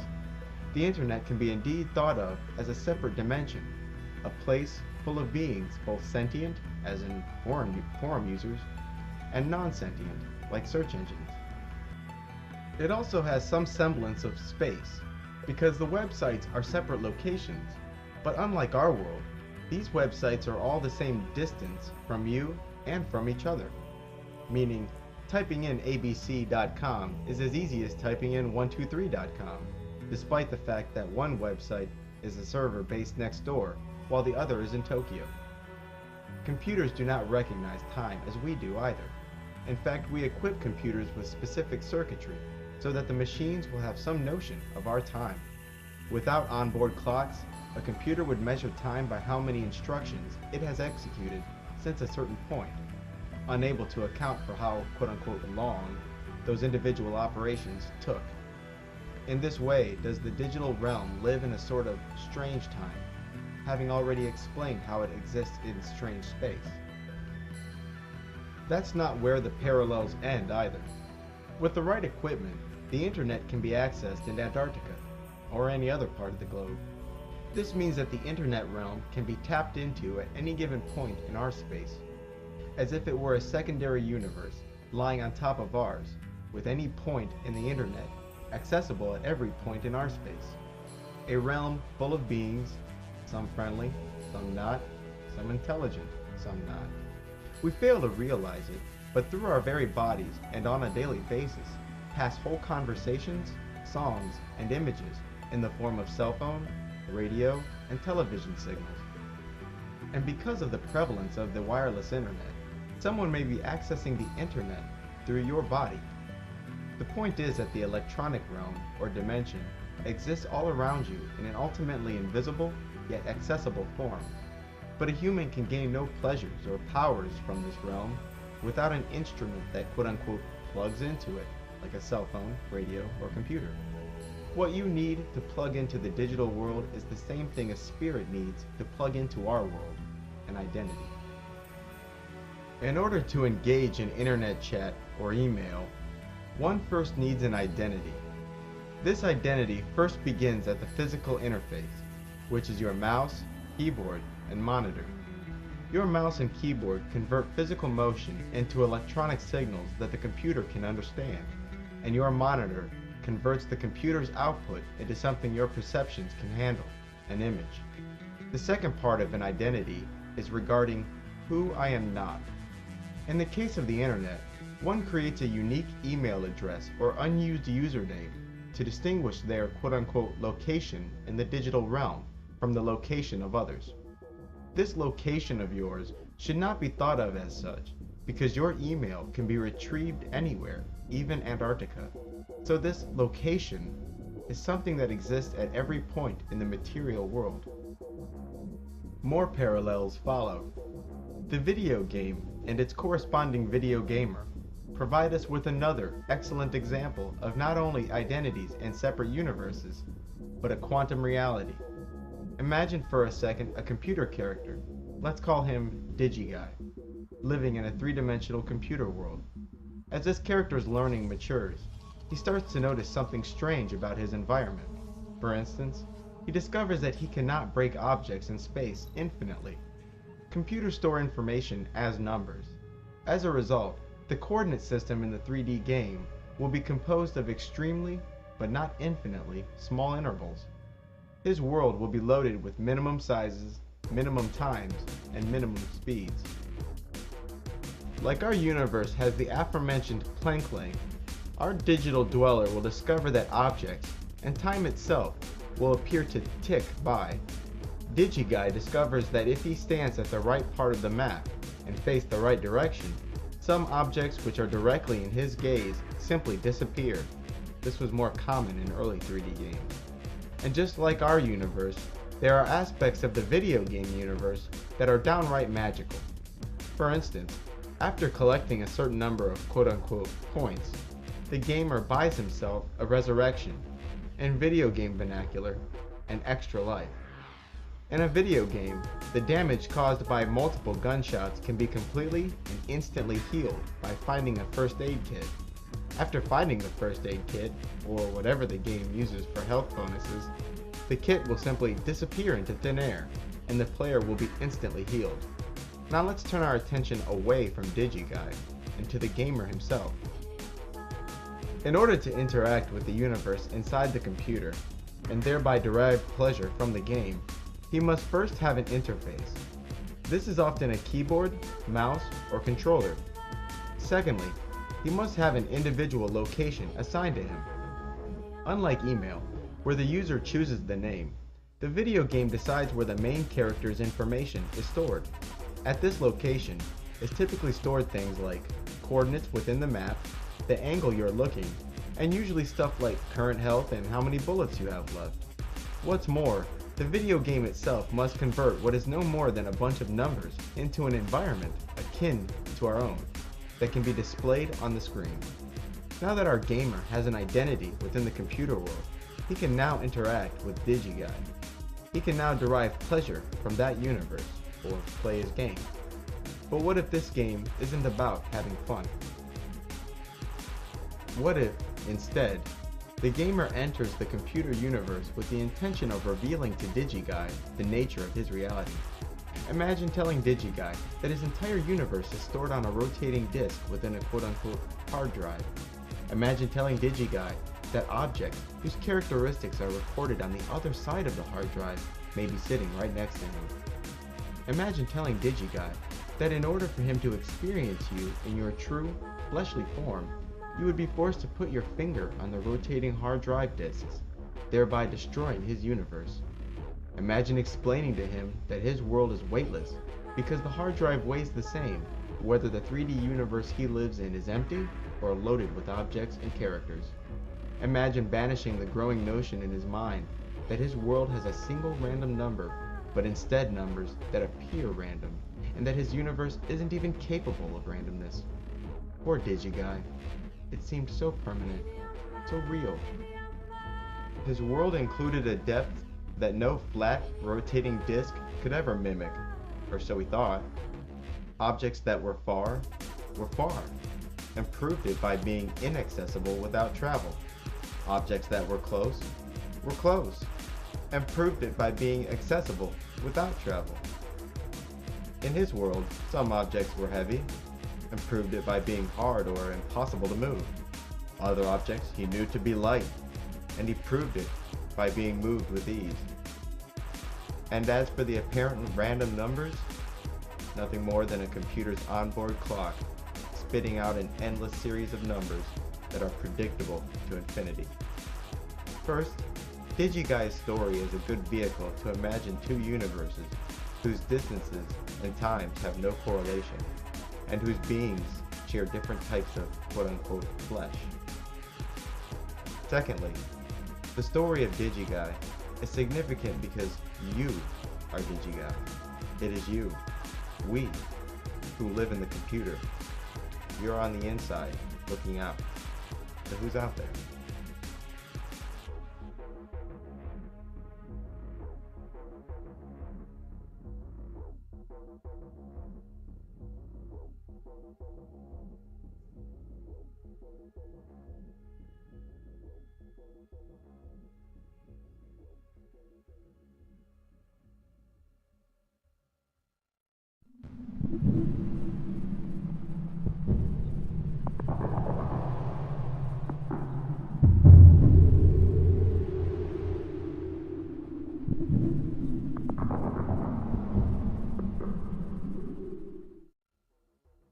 Contrary to popular belief, the variety of beings one finds in the spirit world is nearly as rich as the variety of beings in the material world, even though all of these beings are often erroneously clumped together and called quote-unquote spirits.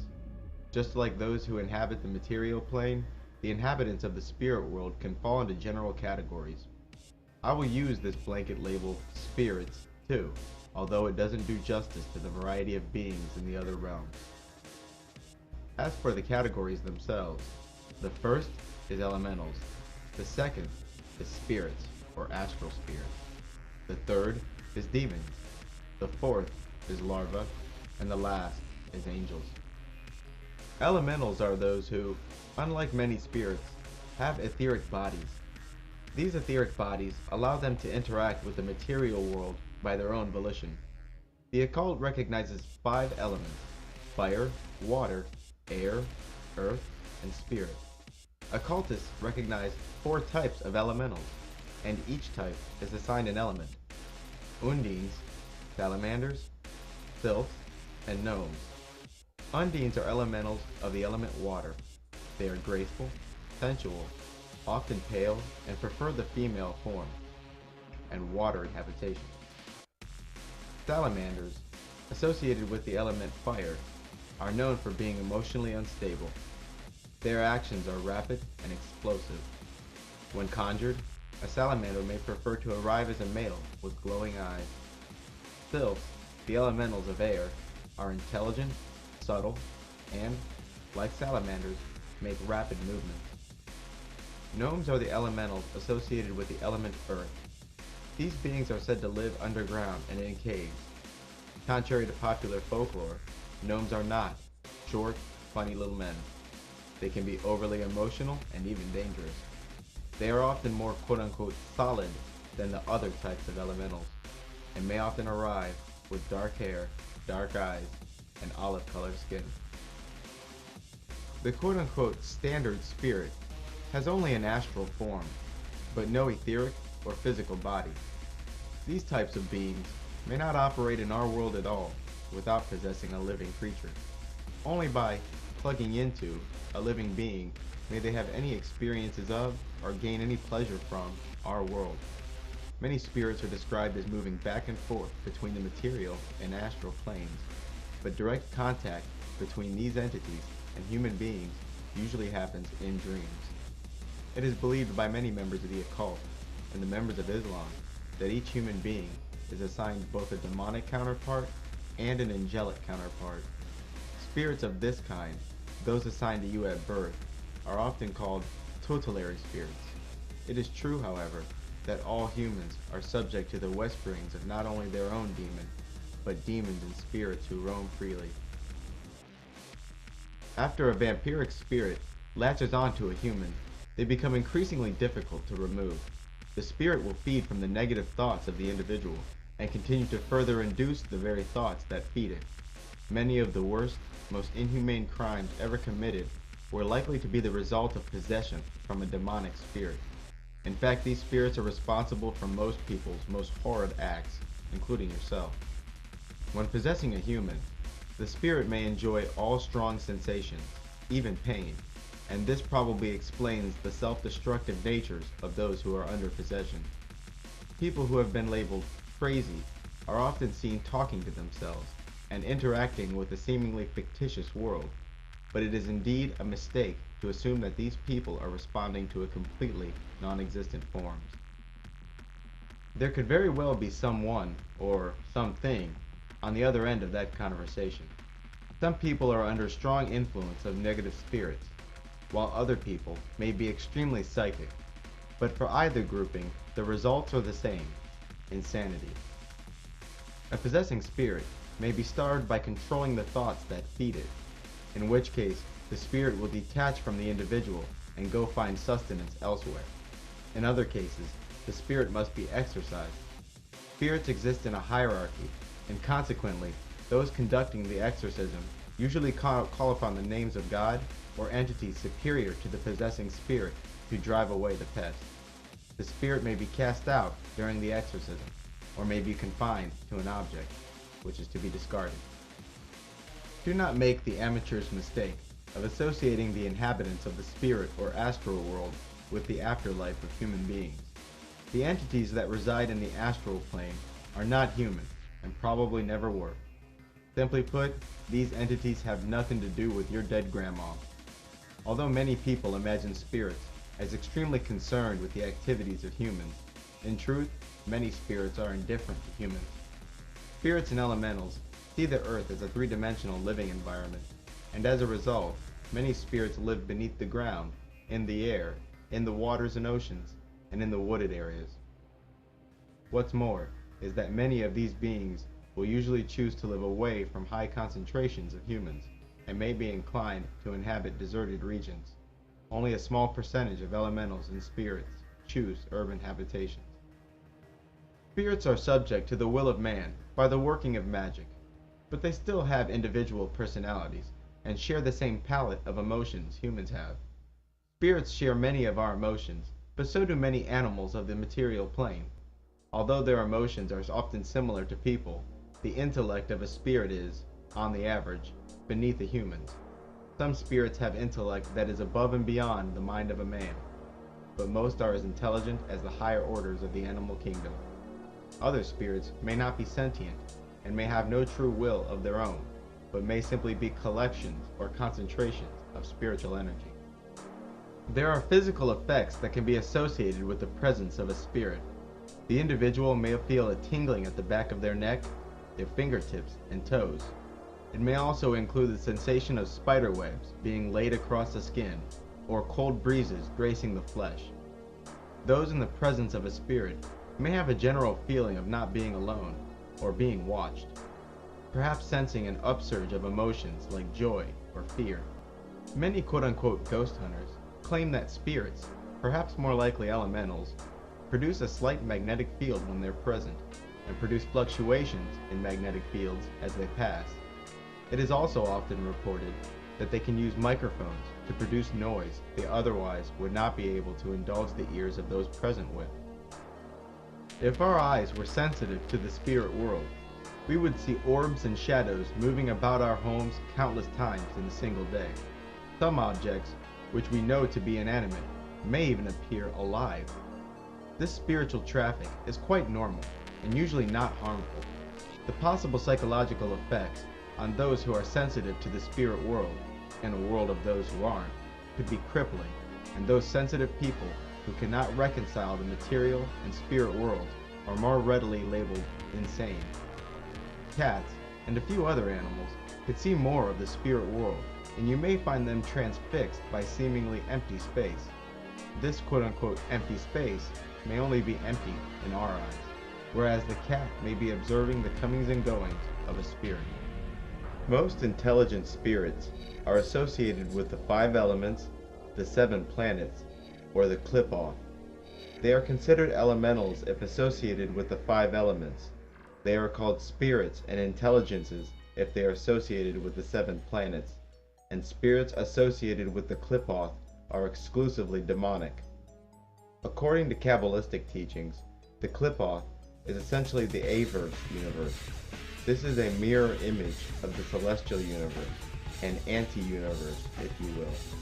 The Kabbalistic tree of life represents the celestial realms, while the tree of knowledge of good and evil represents the Qliphoth, this anti-universe. If you recall, these are the 2 trees Adam and Eve encountered in the Garden of Eden. The demons, or Qliphothic spirits, represent another classification of spirits. The word demon has come to mean any negative spirit which is hostile to mankind. These beings are extremely chaotic and may not always have a conception of the consequences of their actions. Demons are adverse to humans and are either in the Qliphoth or roaming the earth, feeding from life force and causing strife and illness among mankind. They are also highly impulsive and violent, reveling in only the base emotions like lust, fear, and anger. They, like many spirits, possess the minds of human beings so that they may derive pleasure from our world.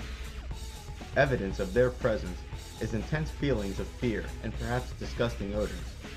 Demons are exclusively vampiric in nature and feed from the life force of humans, and it is our life force that gives the demon substance and energy. These spirits can become powerful if allowed to continue feeding in the material plane. Although capable of wearing many forms, demons tend to prefer arriving as hideous forms, with voices and odors that humans find disagreeable.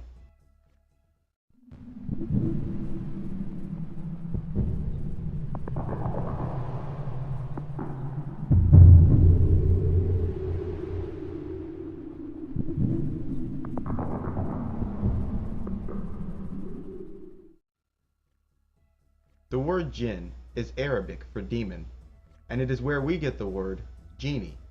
Unlike many religions, Christianity to name one, Muslims have been given more detailed information regarding the beings in the spirit world, and since much of these details are echoed by those in the occult, the Muslim perspective regarding the spirit world is worth reviewing here.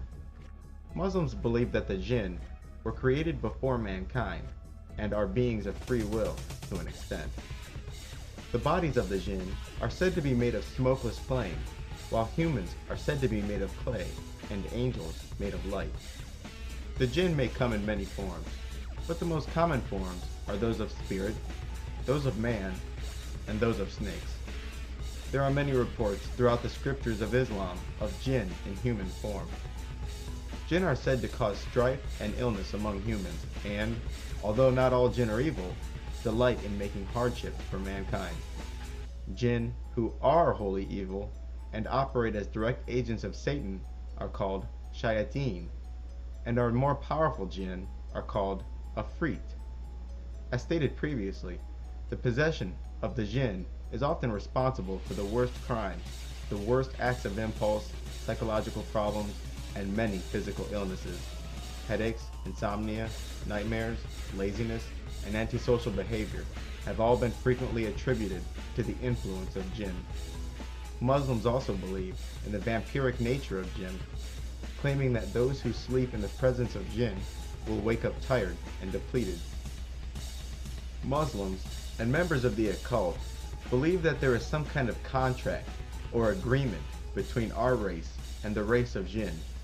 In the occult, this contract is referred to as the covenant. This covenant allows humans to use words of power and thoughts to command the demons. For example, the phrase Bismillah is used by Muslims to cleanse food, water, and even whole rooms of demonic influence. I have heard occult writers remark that this covenant, which was formed between the human and demon races, is the result of the trace amounts of demonic blood found in all people. And it is this blood tie that allows humans, using magic, to master and command our ancestors. Muslims believe that the jinn have been barred from the heavens. Jinn may only stay in the celestial regions for so long before the lack of something to stand on forces them to fall back to earth. They believe that the falling or shooting stars are jinn who have been attacked by angels and forced to plummet back to earth. Today, it is part of popular culture to make a wish when witnessing a falling star. Since making a wish is something you're encouraged to do upon meeting a genie, it is likely that this tradition of making a wish when witnessing a falling star is based on the Muslim belief that shooting stars are genies. Naturally, Muslims are prohibited from making a wish upon seeing a shooting star, and are further prohibited from employing the aid or services of demons. Muslims believe that the jinn mostly prefer to live in places far from the habitation of humans, but the human-looking demons may choose to live among mankind. Jinn are believed to live in places such as oceans, caves, underground, and in the sky, and may even be inclined to occupy dirty places such as landfills and bathrooms. Some jinn, if not all, are capable of reproduction. Followers of Islam are discouraged from keeping dirty and unsanitary living quarters, as it is claimed that these habits attract a jinn into the household. Holy water, which is simply water that has had certain prayers uttered over it, is also used to cleanse a room of jinn and their influence. But there is one jinn you can't just cleanse away, and that is the jinn that was assigned to you at birth. The Muslims, like many in the occult, say that each person is assigned a demon and an angel at birth. This combination of angel and demon in your relationship to them is the true source of much of your personality. Christians only believe in guardian angels because the guardian demon is not mentioned in the Bible, to my knowledge anyways.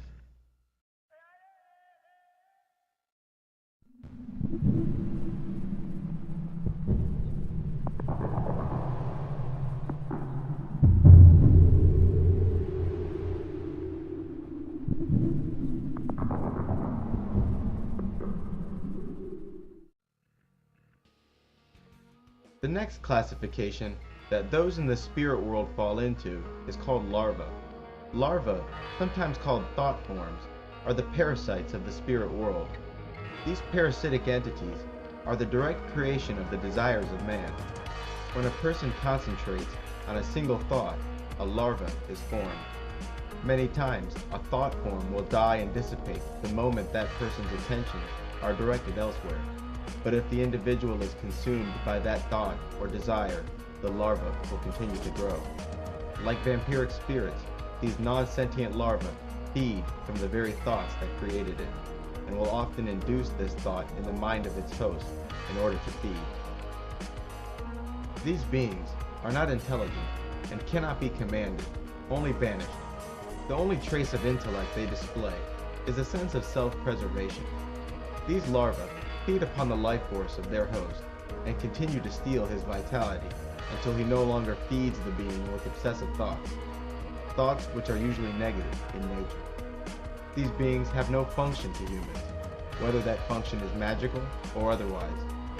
These thought forms, which are concentrations of spiritual energy, can flake off of people and can cling to other people and even objects.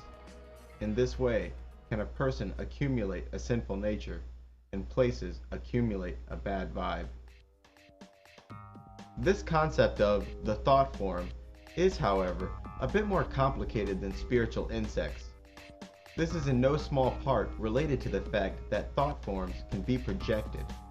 These thought projections are a part of our lives in a subtle yet real way. The deliberate projection of a thought form from one mind to another is most commonly known as telepathy. There are certain people that can walk into a room and send the mood of the room into deep freeze, and there are others who can lighten any atmosphere. Humans, and even non-humans, will subconsciously sense the nature of a particular aura and act on that sense in very conscious ways. How many times have thoughts of someone you know come into your mind moments before you received a call from them? Some of these instances are coincidence, in that the people who we often receive phone calls from are the very same who are often on our minds. In other cases, especially when the thought of that person came abruptly and did not evolve into being, as most day-to-day thoughts do, you may have experienced the phenomena of telepathy. The idea of the evil eye pervades many cultures to this day. The evil eye is the sending of malicious and hurtful thoughts through an intentional act of telepathy. Being unaware of the source of these malicious feelings, the recipient of these negative thoughts often interprets and responds to the messages with self-hatred. The recipient isn't the only one who will feel the pain of this attack, however, because the sender is feeding his own larva. Further, the recipient may have an unconscious urge to begin thinking negative thoughts about the sender, which can cause physical and emotional damage to the original sender. Most religions warn against thinking negative thoughts about other people or cursing others under your breath. There is perhaps a good reason for this advice. Telepathy, a projection in the world of thoughts and dreams, does not respect our notion of space and in no way hinges on the distance between the subjects. As with most forms of magic, I'm told a vegetarian diet facilitates telepathic sensitivity. The middle pillar ritual, detailed earlier, is a far more solid way to increase one's sending and receiving capabilities. I have also heard of thought embedding, where an object is charged with the energies of a certain thought form. The object then becomes a receptacle for a deliberately created larva. The methods behind embedding a thought into someone else's mind and embedding it into an object are largely the same. The last kind of spirit is angels. Angels are holy and completely dedicated to the service of the light, or God. In this, I speak of only the angels who remain loyal to God, as opposed to the fallen angels, who I clumped into the demon category as those who wander or reach out from the infernal realms. In magical rituals, angels cannot be commanded to perform jobs that are adverse to their character. Any command given to an angel will be handed down to lesser spirits. Of the many angels and archangels, 4 reign supreme: Michael, Gabriel, Raphael, and Uriel. As stated earlier, each person is assigned a guardian angel at birth, and it is the duty of this angel to counteract the negative whispering which stream from that person's demonic counterpart. This guardian angel is not entirely a separate being, but merely another part of the whole. It is this being who is separated from the whole by the veil that represents each person's direct connection to God. This entity does not tell lies, nor commandeer free will. Contrary to popular belief, this being is solely interested in your spiritual fate and does not concern itself with your mortal fate. Put simply, if your soul is more likely to enter into heaven by dying today, rather than years from now, your guardian angel will do nothing to spare you from today's danger. Self-preservation is, in many ways, the duty of your tutelary demon rather than your guardian angel. It is important not to confuse the light, which represents the guardian angel or God himself, with the light bringer, which is Prometheus. This balance of angel, demon, and man is the perfect way of ensuring free will, all while keeping man neck deep in a spiritual game. If the tutelary demon or guardian demon were to gain undue control over the wills of an individual, the results would be a decline in moral character, physical, and mental health.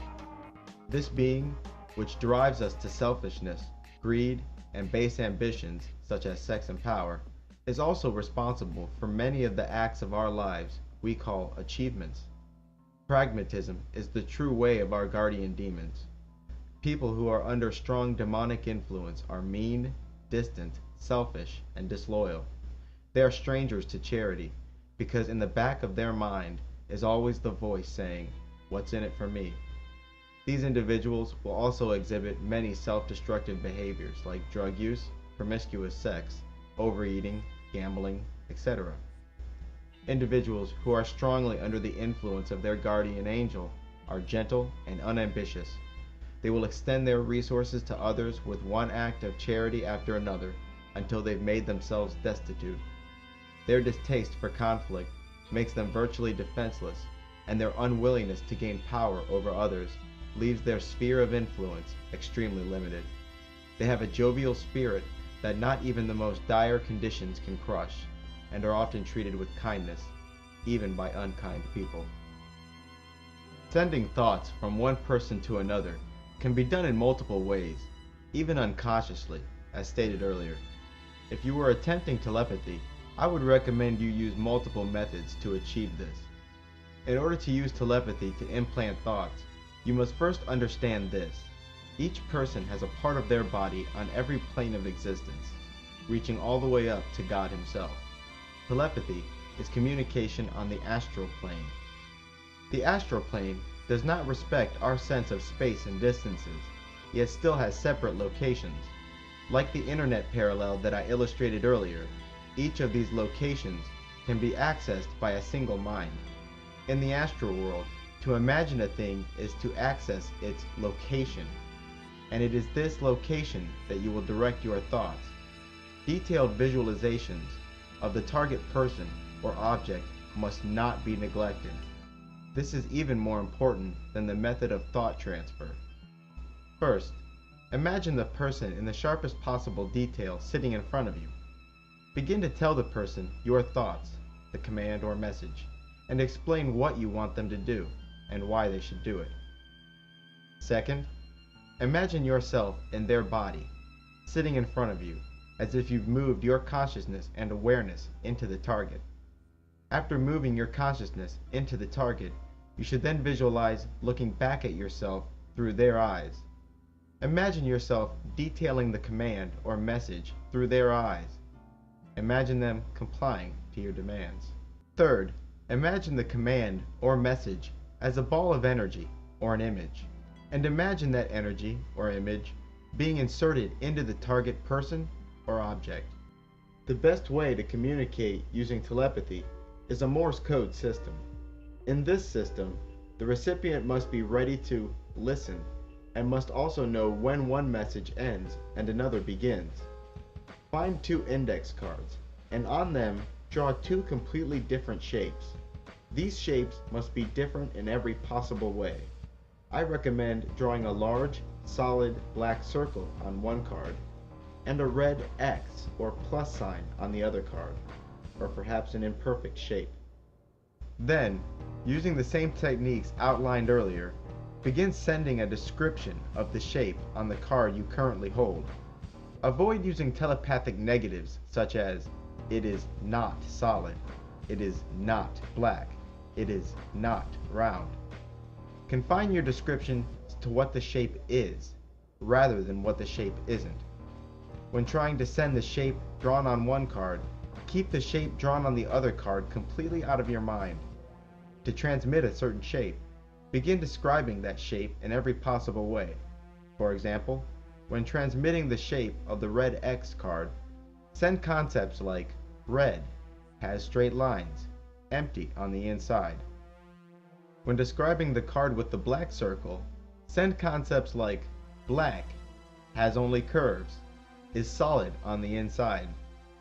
It's important for the recipient to not try too hard, but instead allow the transmitted shape to form naturally in their mind.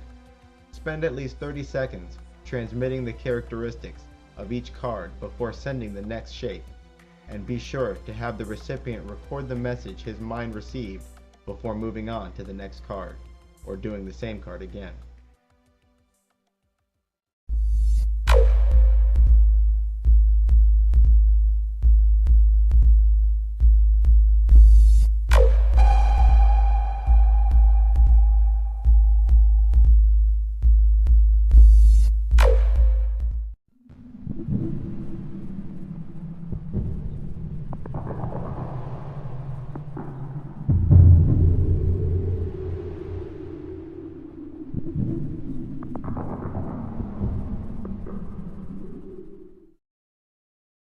If my left brain mentality and knowledge of computer programming aided my ability to grasp anomalous, independent yet interwoven universes, then it certainly impeded my ability to understand magic.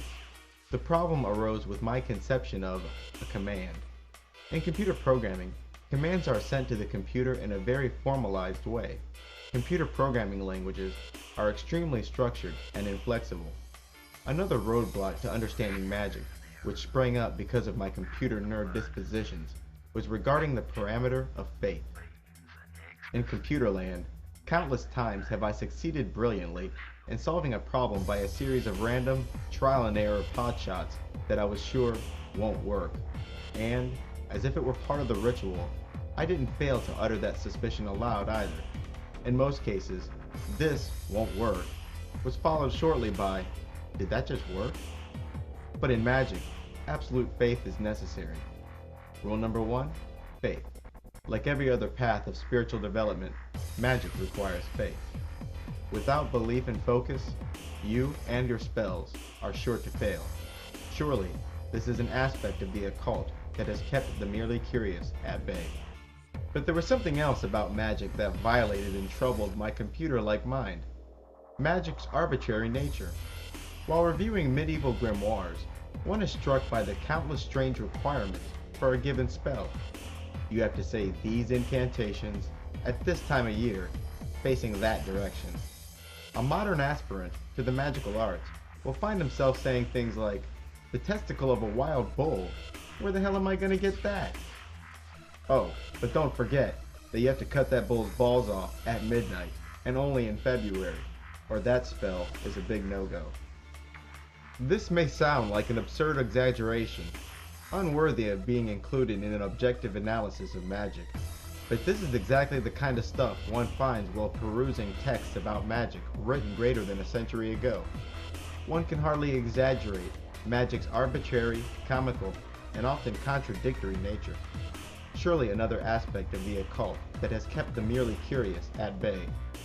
Traces of this truth can be found in popular culture, where you have the witch reading off a list of arbitrary herbs and arbitrary body parts of arbitrary animals and throwing them into a stirring cauldron on arbitrary nights of the year.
Who came up with these rules? And who enforces my command when the recipe is executed properly?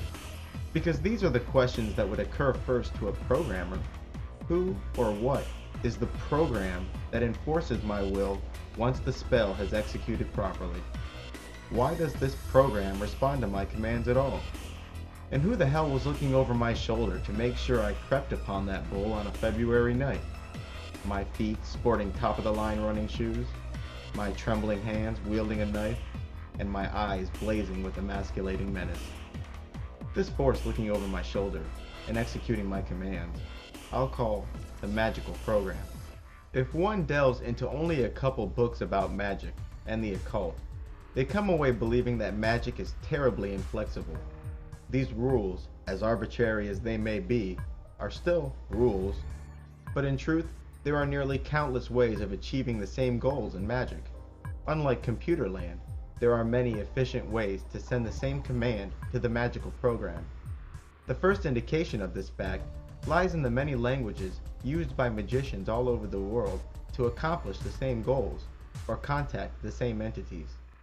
As I stated in the name game, the same entities have gone by many names in different eras and locations. In a ritual intended to conjure a particular entity, the name of choice would be uttered aloud. But you would think that when the rules of magic were etched into the universe, that a single verbal language would be the official language of the magical program. But rather, it appears that the magical program speaks all languages. Even if you locked yourself in a room with a magic 8-ball and created a whole new language based on its answers, rituals done in that language will still succeed.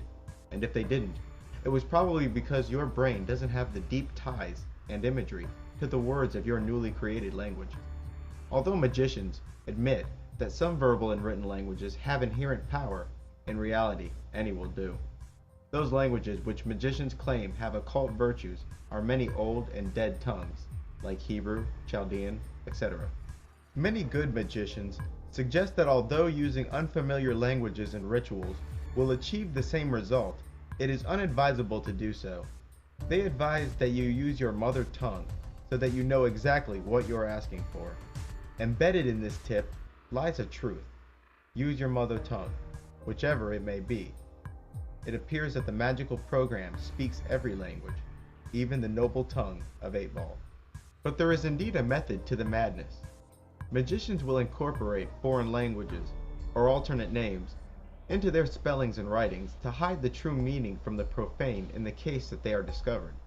Symbols constitute the other method by which they guard their secrets. The quote-unquote profane are those unilluminated by magic. Magicians are accustomed to living a secretive life, and for more than one reason. The first reason for all the cloak and dagger is the persecutions magicians have suffered at the hands of everyone from organized religion all the way down to small town lynch mobs. Men of science have also suffered similar fates.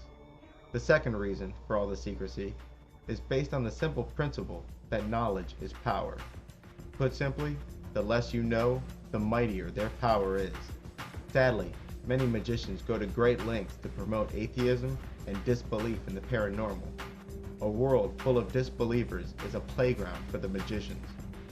The third reason for all the misdirection is fear, from knowing that the bad magicians will kill them. Even the most well-meaning, God-fearing, and benevolent magicians of this age and ages past regarded the profane as inferior and unworthy of these secrets. And a part of me is inclined to agree. The average man whittles his life away watching mind-numbing TV and buying crap they don't need, while the answers to some of the universe's deepest truths were only a couple mouse clicks away, and usually free. Even legendary magicians like Amberlin, who was more white sheets than any preacher you'll ever meet, regarded the common man as unworthy. So even though I agree with their reasoning, as your author and humble narrator, I'm sure it's quite obvious that I agree, just not enough. I believe in disclosure, because the facts that these magicians know about the world does affect the average man every day. One example of many, magicians know that many cases of mental disorders are not psychological, but spiritual. Still, they promote the psychological assertions of men like Freud and Darwin, who they know to be wrong, and having us popping antidepressants that they know won't work, and perhaps opening our mind up to even more spiritual influence. Is it any wonder that, almost comically, depression, psychotic episodes, and suicide are side effects of antidepressant and antipsychotic medications? It's been said that humans were once telepathic and could communicate to each other, and even animals, using only their mind. Let's assume, hypothetically, that that's correct. If a human and animal could in any way perceive each other's thoughts, then there must be a universal language by which concepts and images are conveyed. This universal language is so universal that even the animals speak it. So perhaps the magical program accepts commands by listening to the thoughts and intentions of the magician. Still, there must be something else that the magical program requires to constitute a magical command. Everyone has called out God, sometimes while doing the most horrendous things, and he failed to show up. Countless times have the words Satan and the devil been said aloud or contemplated on, and still he doesn't show. We all have will and desires, but what stops those everyday thoughts from becoming magical commands? The answer is ritual, visualization, and invocation. We all have ritual. Some smoke a cigarette the moment they wake up, some stumble to the coffee machine, and others head straight to the bathroom. Every day we engage in ritualistic behavior, but the difference between our rituals and the rituals of the magician is that ours are utilitarian, while theirs are symbolic. Ours are done to achieve a goal that needs achieving frequently, so we do them frequently, while in their rituals, the individual actions are symbolic of their intentions and represent an organized way to send commands to the magical program. The second major difference between our ritual and theirs is intense visualization. Often, while uttering the words of the ritual, the magician is intensely visualizing things like energy being drawn into him, sent out of him, drawn from high above, or using it to trace invisible symbols in the air. At the beginning of the ritual, the magician's imagination is essentially cleansed, where he begins to imagine everything in the world disappearing except that which he needs to complete the ritual at hand. The third difference regarding rituals involves invoking certain spirits to do certain jobs. While conducting a ritual, the priest will call upon higher forces, such as archangels, archdemons, angels, intelligences, and other ruling spirits to see to it that the priest's command is executed. The priest calls upon, or invokes, these higher forces by uttering their names aloud while visualizing them. And so, there it is. Symbolic ritual, corresponding visualizations, and invocations to the dominant spirits open the gate to the magical program. But if this be entirely true, then why must or should I do certain things on certain days? Had I spit into that toad's mouth after sunrise, would I be left with my asthma? Why would a spirit care if it's a full moon or what day of the week it is? And then there's all these rules relative to my environment. My ritual circle bearing certain symbols, drawn on the floor relative to the points on the compass, my altar at its center. And who was the first to try all of this? And are they sane enough to take seriously? But hey, I'm not here to debunk, nor project an aura of disbelief with all my questions.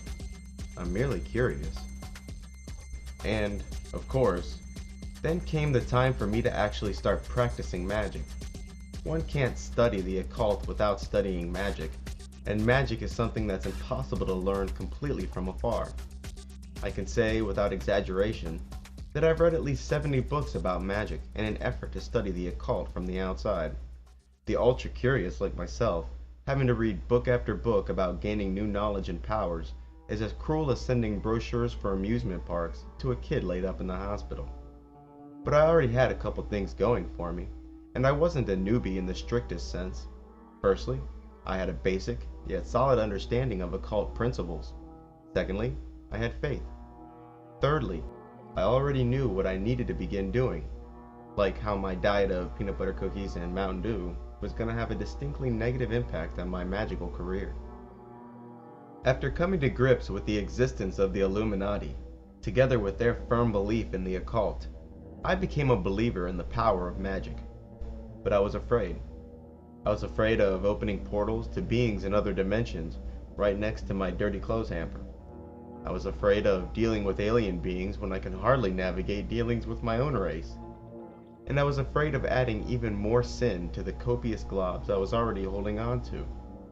I know who I am. I'm weak and pathetic, and to sum it all up, I was afraid of going Darth Vader. Despite all this, I started doing rituals derived from the Order of the Golden Dawn and have been practicing for some time.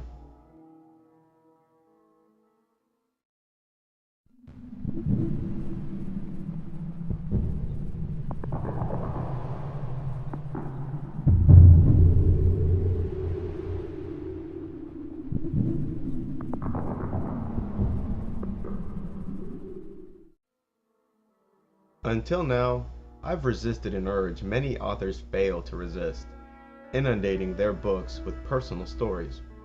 Here, I believe one is in order, but if I play my cards right, you can still keep learning about important topics.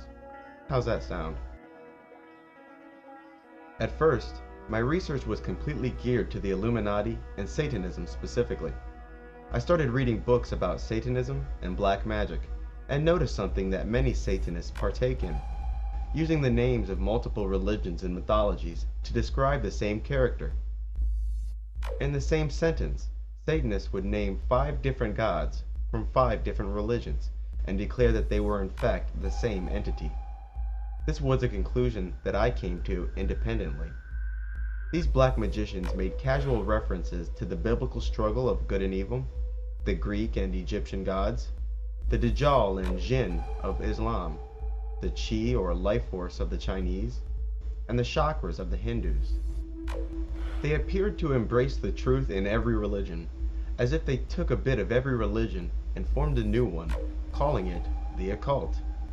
But perhaps what has actually happened is that every religion has remaining shreds of occult truth, simply different shreds. This made the occult the purest remaining copy of the ultimate truth. From Jay-Z to David Rockefeller, the individual members of the Illuminati come from many different backgrounds and from many times and places. But the tie that is interwoven in all they do, the tie that truly binds, is the occult. Indeed, from where I was standing, all roads led to the occult. So my researching eye began to wander away from the exclusive realm of Satanism and black magic, and turned its attentions towards the occult as a whole. In regards to the wider world of the occult, you'll generally run into 2 types of books: the philosophy of the occult and magic. Avoid the former. Books about occult philosophy that make no mention of the laws of magic are often laced with deliberate misinformation, cryptic terms, veiled remarks, and a respectable gallery of symbols. Who are more guilty than the Freemasons? Yet, sadly, this is the chewed meat most reach for when studying the occult. Books about magic, on the other hand, spoke of the same things but in more literal terms. Unlike Freemasonic authors and other occult philosophers, who give grandiose titles to even the most elementary principles of magic, and even more pompous titles to themselves, the magician has dispensed with their misleading symbolism. What's more is that the New Age movement was founded upon the misleading teachings of these occult authors. Since the symbols and veiled comments of these occult philosophers are always based on magic, little true wisdom is to be gleaned from the text of these authors without knowledge of basic magical principles. Similar to how a dog views the English language as a series of meaningful keywords separated by mostly meaningless babble, our researcher will find himself scan reading these texts for keywords that offer a few meaningful reference points he can cling to: Lucifer, the light, Joachim and Boaz, and anything else that rings a bell. This constitutes the bulk of occult researchers. The truth of this statement is easily apparent by observing how many of these researchers will tell you that the Illuminati practice the occult, and how few of them will tell you how it's used. Without magic, there is no occult. Without magic, the occult is nothing more than a collection of symbolic folklore and superstitions, same as every other religion. Without magic, the occultist has no more access to hidden truth than the rest of us, and, like the rest of us, must wait for crumbs of wisdom from above to pass the veil and fall into their lap. The first thing I noticed about the more morally balanced magicians is how they speak to and about negative spirits. While in ritual, the Satanist spoke to these demons as gods, while the white magician spoke to them as slaves. The Satanist spoke from both sides of his mouth in regards to his relationship to these negative entities. On one side of his mouth, he spoke of himself as ascending to godhood by using external, but mainly internal, magic, and these beings were simply facilitating that ambition, each Satanist recognizing himself as the only God. While on the other side of their mouth, they spoke of the demons as gods and demanded that their fellow Satanists accept Satan as their new Lord and guide.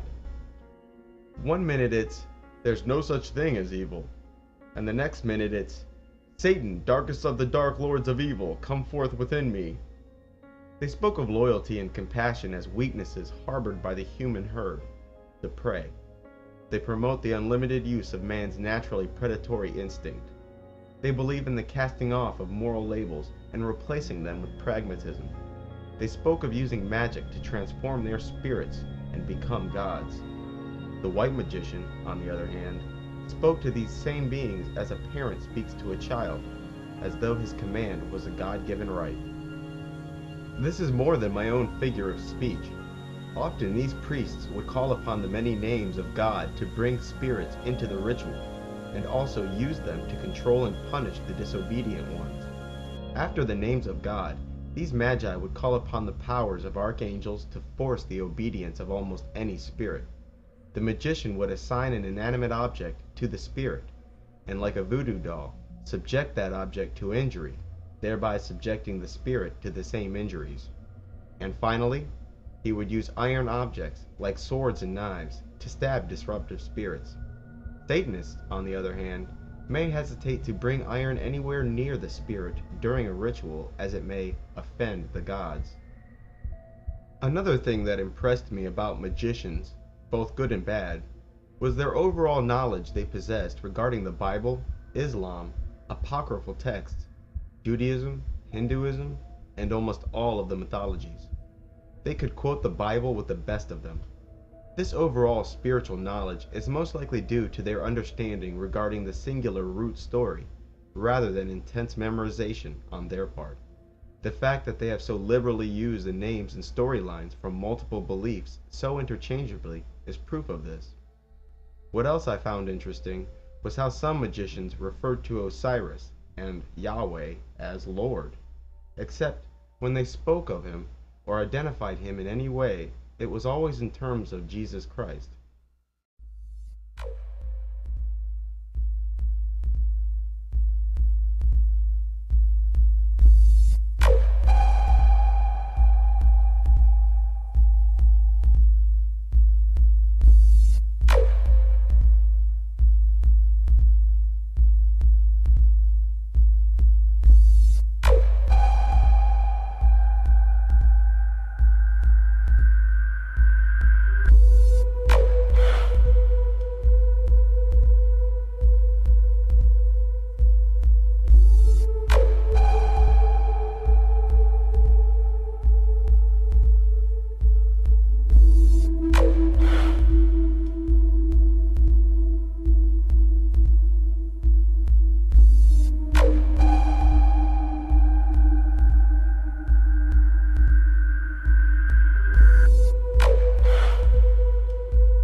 Further, these very same magicians recommended a lifestyle and use of magical powers that anyone could call Christian. Some magicians, like our aforementioned Amberlin, recommended a lifestyle only the angels could touch. His emphasis regarding the moral use of magic and devotion to God became redundant, even to the well-intentioned reader. But there was something else about these occult writers that drew me in. I found myself intrigued by their commentary about psychology, history, and the true nature of man in the universe. This commentary, streaming in from both good and bad magicians, was insightful enough to offer proof of their sanity, and crazy enough to be nearly beyond belief. They painted a picture of the universe my rational mind was almost not ready for. But I guess it wasn't just their sanity that was in question, because they were doing no more than answering questions I've had all my life. Like, why do I, and everyone else, do things so far outside the realm of self-preservation? Countless times have I looked back at acts of my life, both righteous and wicked, and said, what the hell was I thinking? It's obvious that both acts of charity, say giving canned foods, and acts of debasement, say buying a pack of cigarettes, will amount to some form of loss to the one who has chosen either extreme. I also had questions about the strange sensation I get every once in a while that I'm experiencing something that already happened, usually called déjà vu. Even in a completely new and unforeseen environment, sometimes I could swear I've already been here, doing this, having this exact conversation. And what's up with the weird images that flood my mind in the last few moments before I actually fall asleep? Strange animations of objects in motion, people I don't know, landscapes I've never witnessed. While in a visibly empty room, why do I sometimes feel like I'm not alone? I had questions, and only because I was ready to know, they had answers. Truly, all roads were leading to the occult.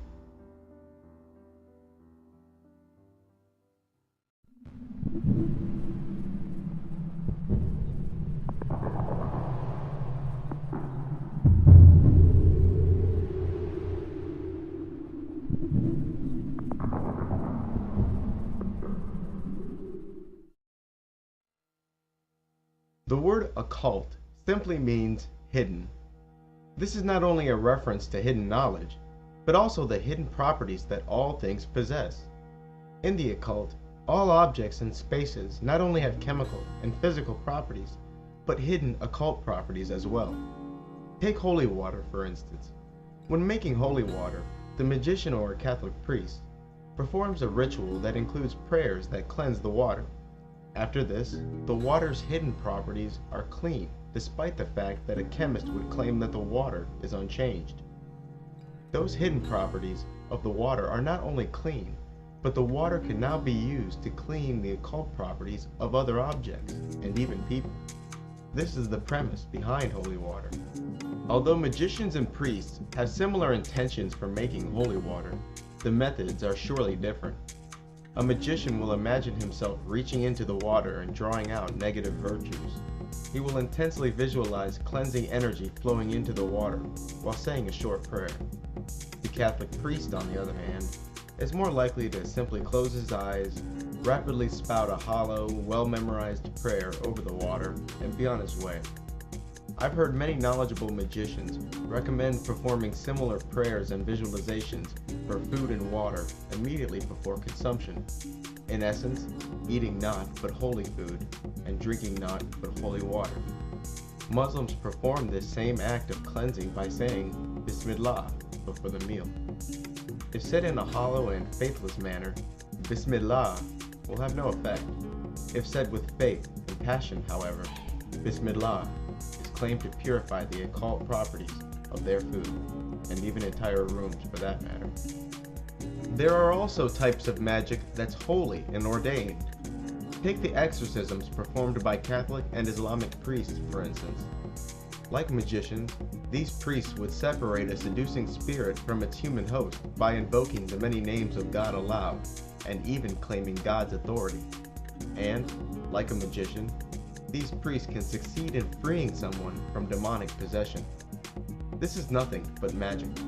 Uttering the names of God aloud does no more than produce a series of sound waves, which would affect the demon no more or less than any other pattern of sound waves. The sound waves produced by Bismillah should not be any more capable of cleaning occult properties or driving away evil spirits than saying, "Purple spider monkey."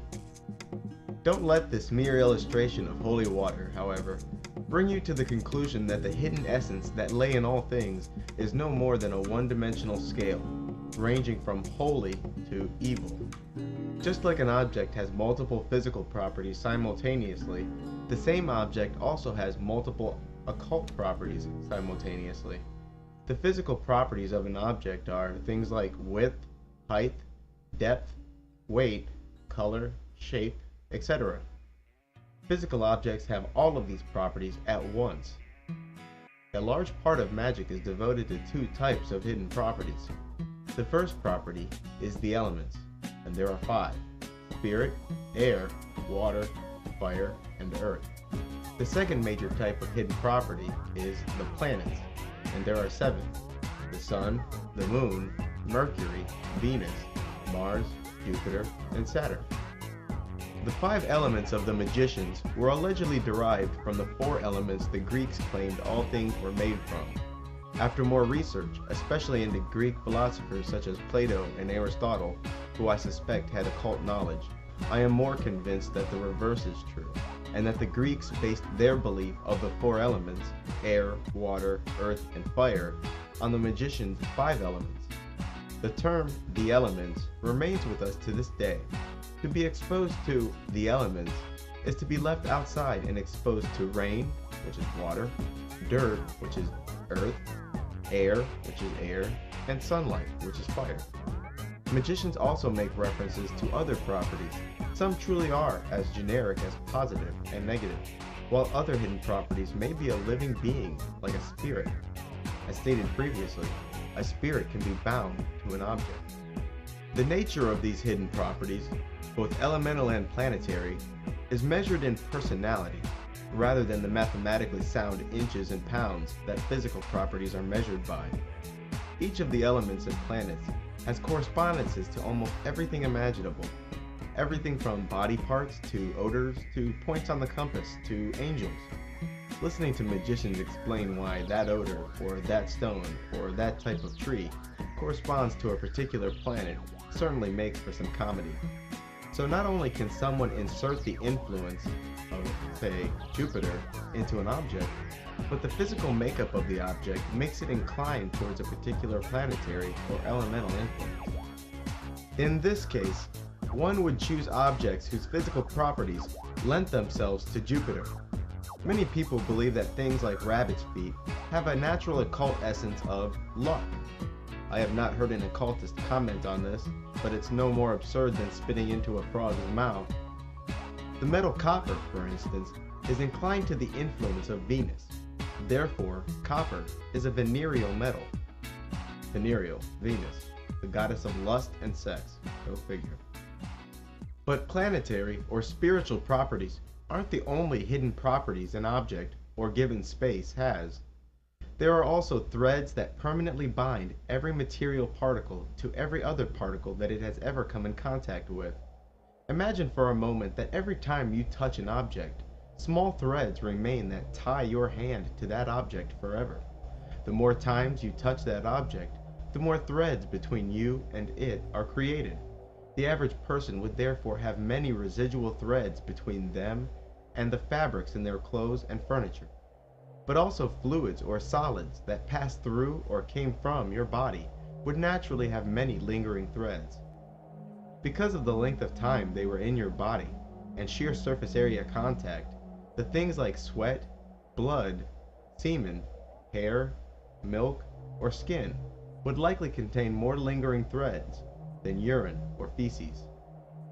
This web that binds all things, the Force from Star Wars, goes by many names: the Akasha, Indra's web, the web of word, the web of life, and the Force.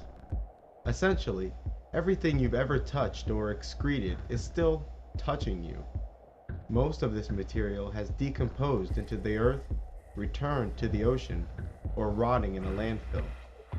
Naturally, a magician would find things like your clothes, hair, blood, and extremely personal items useful if he desired to target you, as it makes for an easy way for him to describe your whereabouts to a spirit. This web that binds all things makes it possible for objects and spaces to essentially record events, which brings us to the problem of ghosts. Ghosts are usually thought of as spirit beings who roam or haunt a given place. Some ghosts repeat the same actions over and over again, while other ghosts seem to interact with people and objects in our world. Some ghosts are comprised not of individuals, but as objects such as ghost ships and ghost trains.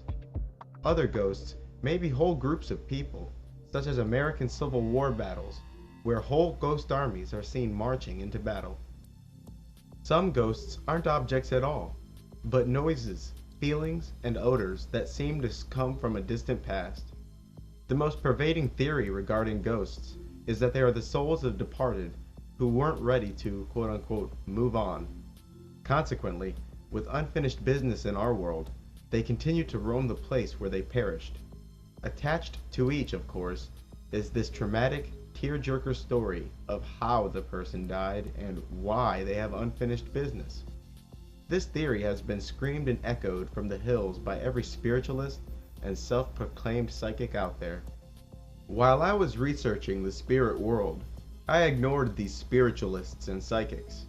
Even if they were indeed psychic, and even if they honestly and accurately relate to me all they knew about the spirit world, they demonstrated no control. Their knowledge was limited to what information a spirit or environment would volunteer, a merely subjective relationship. But to see or hear something I can't, not being a psychic, implies that you only know of it, not about it. You know of its existence, not its nature. It's the difference between seeing a bolt of lightning and knowing how to harness it. The psychic remains subject to the danger posed by lightning because he cannot tell why it strikes or where it will fall next. He can only proclaim its existence or presence as a fact. These pint-sized mystics then create a whole system of superstitions to explain away the aspects of lightning they don't understand. The magician, on the other hand, demonstrated control. He knew how to work with the spirits, harness them, and how to stay safe from them. Also, the magician did not make the pitiful mistake of associating the spirit world with the afterlife of human beings in such an exclusive manner, unlike those mama's boys philosophers and old maid eccentrics. Bottom line, the magician didn't have to hope for a haunted house, he could make it haunted. He did not have to ask the spirit to leave, he could make it leave. Hence my decision. There are numerous holes in the theory that a tragic story, combined with unfinished business, leads to the creation of a ghost and the beginning of a haunting. The most glaring is the fact that not all ghosts are people, but, as suggested earlier, could be trains, ships, even odors. How did the train become a ghost? Did enough souls perish in the train to drag the train itself to the spirit world with them? Why did those Civil War soldiers bring their rifles, uniforms, and horse with them to the afterlife? Some hauntings don't include any speech at all, but instead noises, music, or odors that seem to rise from the past itself. Further, hospitals and busy intersections should be teeming with ghosts. Per square foot, both have seen more death than any haunted house ever did, or battlefield for that matter.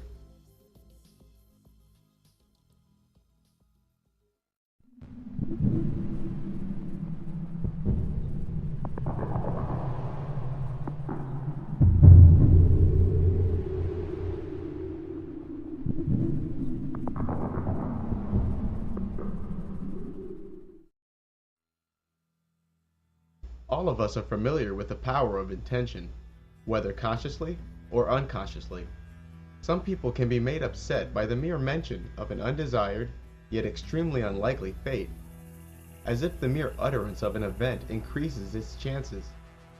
For example, a passenger on an airplane would get angry listening to another passenger muse and speculate over what would happen if we crashed.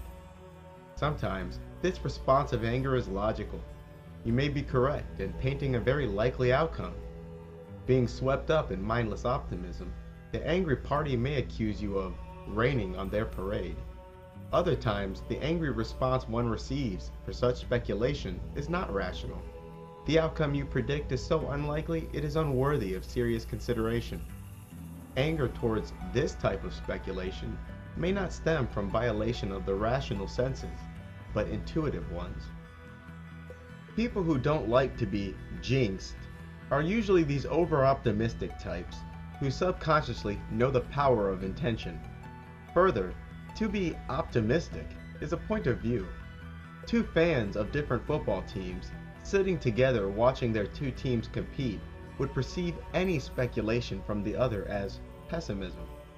Then there are, of course, perfectly logical concerns that some people will label pessimistic. But honestly, what good is optimism if the plan sucks? If the plan sucks, worry and pessimism may be the only thing that saves you from an undesired and perhaps quite likely fate. Despite all of this, the power of intention cannot be denied. Although our thoughtless airplane passenger did not actually intend for the plane to crash, subconsciously, we all grasped the power of the wish. It is upon these wishes that the magician constructs his reality. The things a magician paints with his mind become real and visible by all the beings in the land of thoughts and dreams. A magician doesn't merely hold a wand. He uses it to project energy he visualizes, and when he paints invisible pentagrams in the air, the beings in the other world can see these symbols and are further subject to their function. Wishes, however, isn't the only variable a magician must consider. A principle most magicians live by is never swim upstream, never go against the wind. Magicians believe that rays are arriving to Earth or the material universe from the stars, and these rays contain within them certain trends.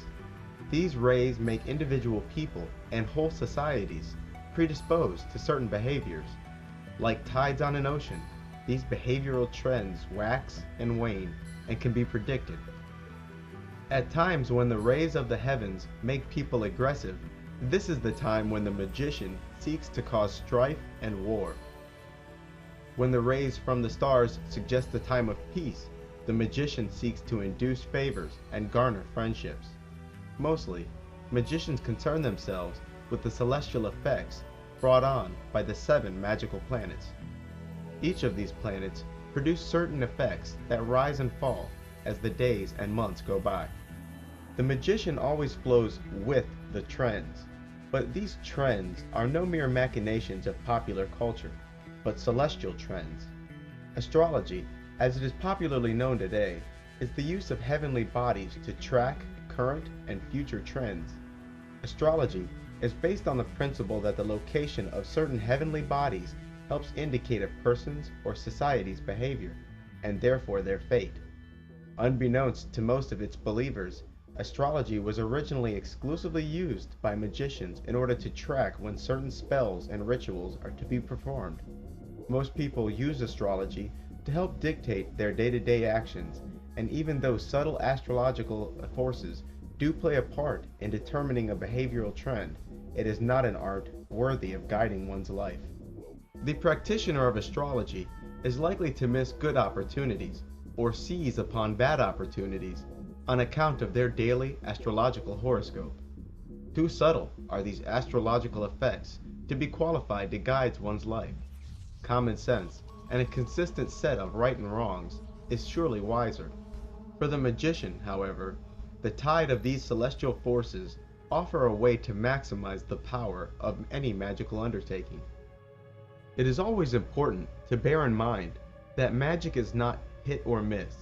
It is easy to make the mistake of thinking about the results of a magical act in sharply contrasted terms like succeed and failure. In truth, magic exists in a constant shade of gray, where it is not a matter of whether the spell worked, but simply a matter of to what degree did it succeed. For instance, if someone desired to have a bit more extra cash in their pocket, they may create a magical talisman for the planet Jupiter, because Jupiter rules over luck and growth. A talisman is an object that has been energized by a particular type of energy or spirit, and these energies have been charged with a particular duty. In this case, the talisman has been energized with the force of Jupiter and has been charged with the duty of bringing extra money to the magician. Then the talisman is consecrated, and it is during the ceremony of consecration that the object is imparted a certain type of force, in this case Jupiter, and charged with its duty, in this case extra money. If this consecration ritual is not done on a Thursday, which is the day allocated to the planet Jupiter, the talisman will still be successfully energized and set to its duty, but its strength will be greatly reduced. What's more, even the hours of the day have been assigned to certain planets, meaning that if a talisman is created and consecrated on the day and hour of Jupiter, it will be even more powerful. The hours of the day that are dedicated to the 7 planets are dependent on both the time of the year and geographical location. The reason is that a magical day begins at sunrise. The first hour of the day is assigned to the planet which rules that day. Instead of hours that last exactly 60 minutes, in magic, the time between sunrise and sunset is divided into 12 pieces, and likewise, the time between sunset and sunrise is also divided into 12. These magical hours are therefore constantly changing. In summer, each of the first 12 hours are longer than each of the last 12 hours, because in summer, the days are longer than the nights. With days consisting of 14 hours of daylight and 10 hours of night, the AM hours, which will last 70 minutes, will be 40% longer than the PM hours, which will only be 50 minutes. On such a day, our money-chasing magician would be better off consecrating the talisman, not only on a Thursday, but in the first 70 minutes of daylight on that Thursday. As stated previously, magic should not be thought of in terms of failure and success, but instead the results of a magical working should be thought of as ranging from failure to success. Once the magical program receives an instruction, the results of that instruction manifest in a way that many would commonly label as miraculous. Often, quote-unquote success manifests itself through serendipitous coincidence, and the magic itself did no more than make the less likely more likely to occur. In this way, magic and its successful results are impossible to measure scientifically. The magical program attempts to bring this success to the magician by making the smallest possible change in the course of destiny.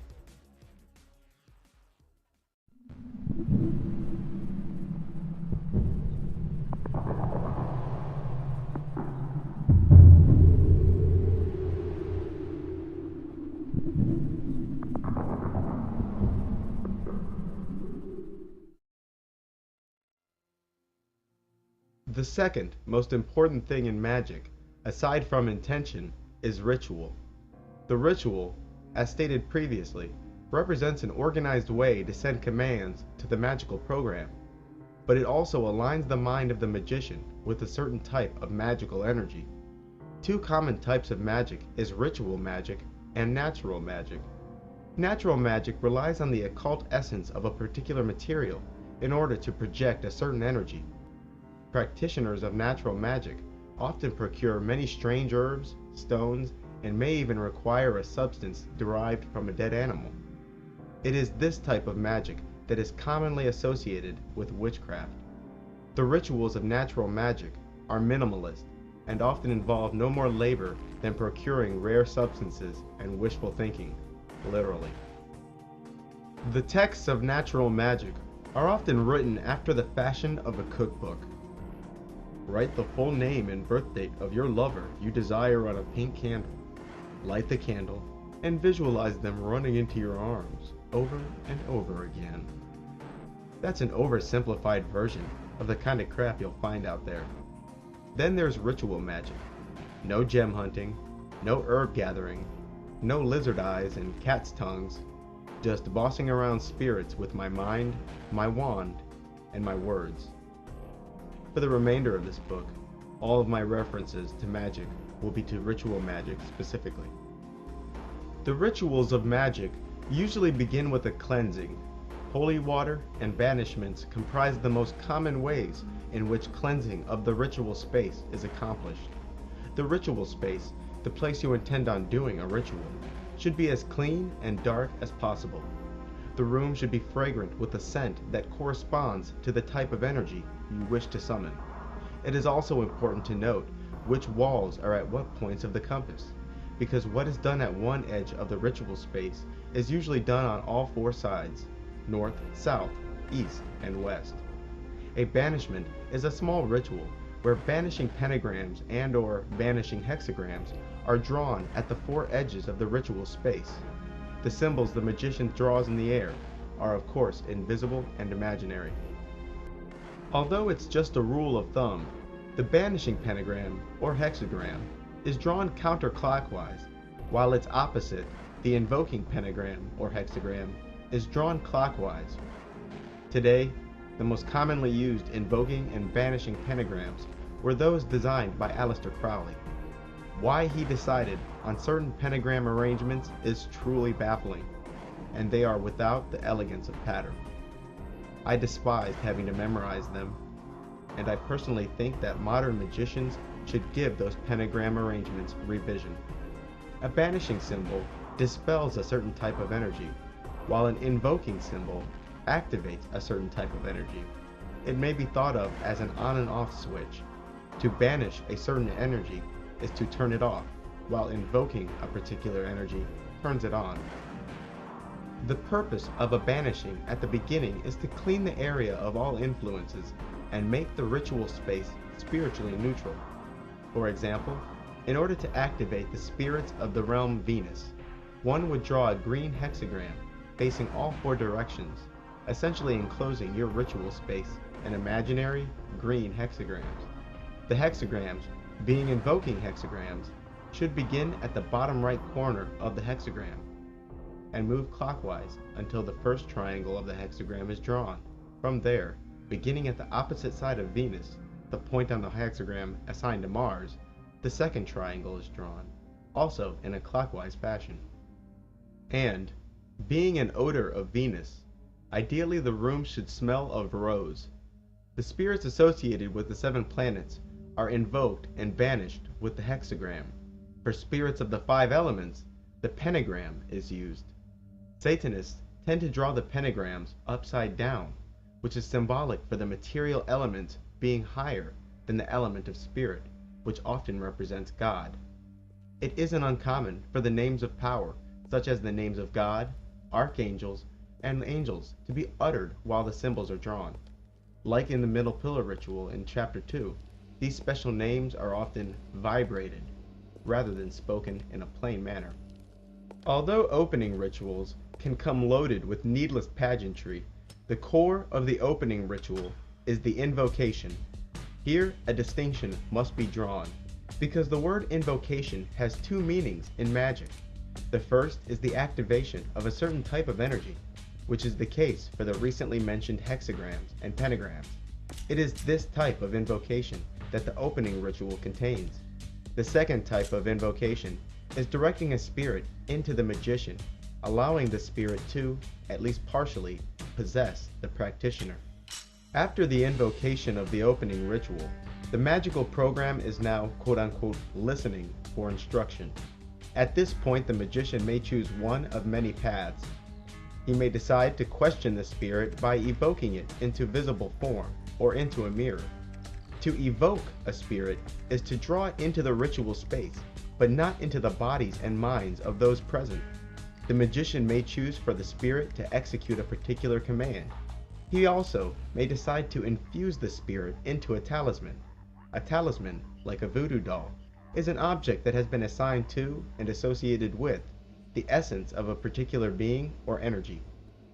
And finally, he may choose to invoke the spirit into his body, allowing the spirit to communicate with and partially command the magician. After the magician is satisfied and his will is accomplished, he begins the ritual's closing ceremony. The closing ritual, like the opening ritual, may itself be weighty with pageantry, but the heart of the closing is the banishments. The banishing ritual, at the beginning of the entire ritual, banishes general influences, while the banishing ritual at the end banishes the specific force that was invoked or activated during the ritual.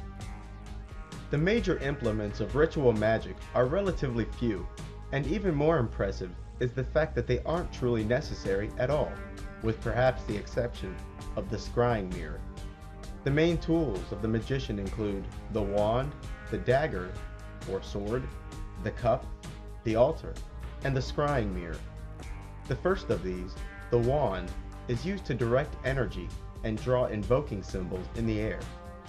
The element associated with the wand is fire, and fire represents the spark of life.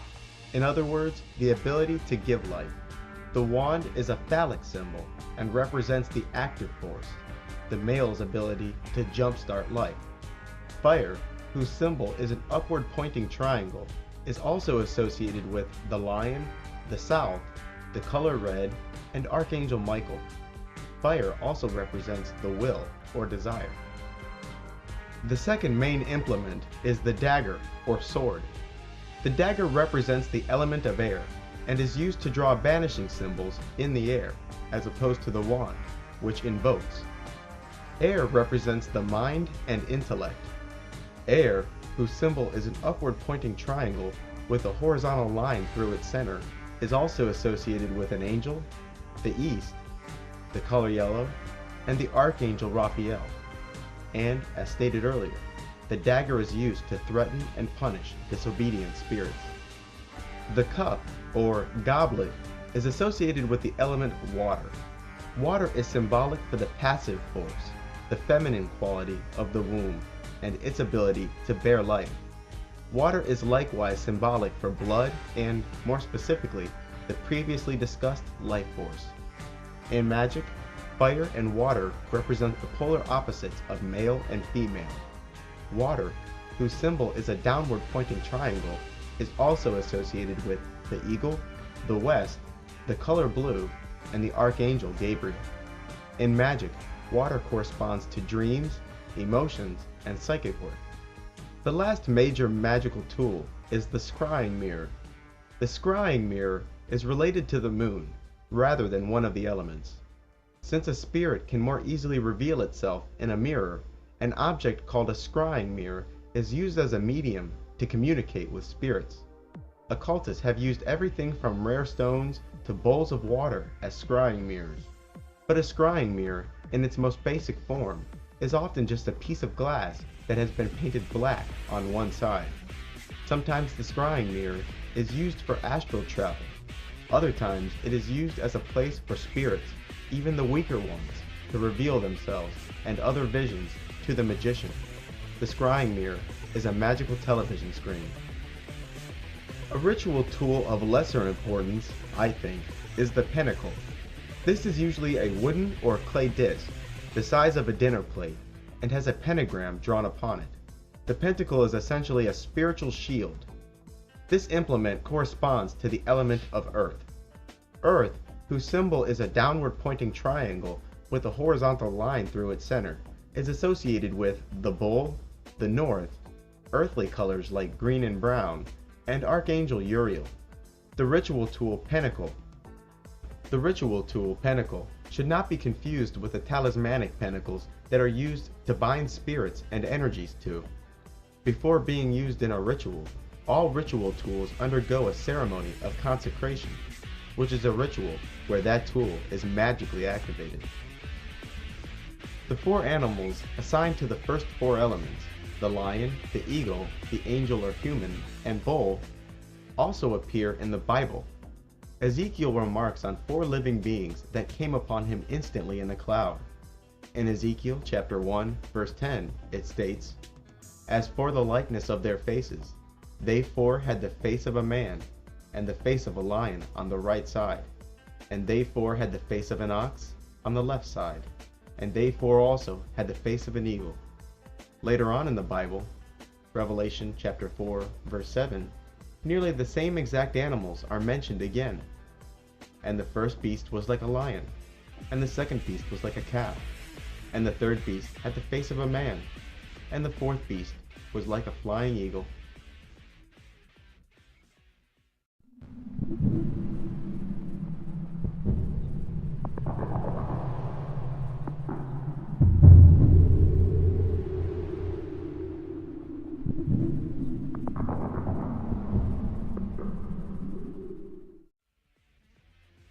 As stated earlier, once the magician has invoked a spirit or type of energy, he has a number of options.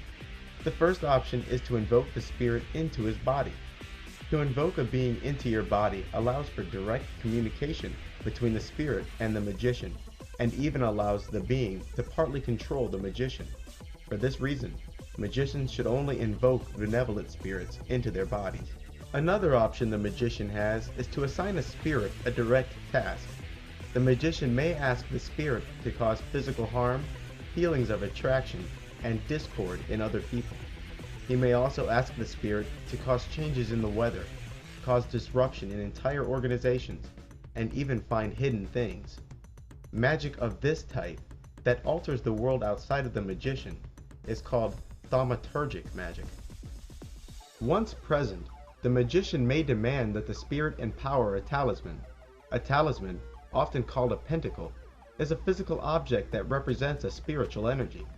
The talisman becomes the physical abode of a spirit or energy that is constantly working to fulfill the purpose of the talisman. The purpose or duty of a talisman depends largely on the spirit used to empower it. Each of the 5 elements and 7 planets corresponds to a specific personality type and therefore capable of certain duties. As with all magical acts, one must never assign a job to a spirit that does not correspond to its nature, similar to how we don't employ mechanics to give us a physical and doctors to fix our cars. To assign the talisman a job involving love and attraction, one should empower the talisman with the spirit of the planet Venus, or the element of water. To succeed in conflict, the energy of the planet Mars is what should be quote-unquote activated at the beginning of the ritual. To become a better author, the magician would invoke the spirits of the planet Mercury, or spirits of the element air. After the appropriate type of energy for the job is selected and invoked, the magician specifies exactly the purpose of the talisman. This act is called consecration, and usually includes a sentence specifically declaring intent. Something like, "I consecrate this talisman for the purpose of increasing my abilities as an author. May this talisman fulfill its purpose without evasion, ceasing its work only when it is deconsecrated." It happens that I am writing this book under the quote-unquote influence of just such a talisman. A talisman that uses planetary spirits should be consecrated on that planet's day and hour.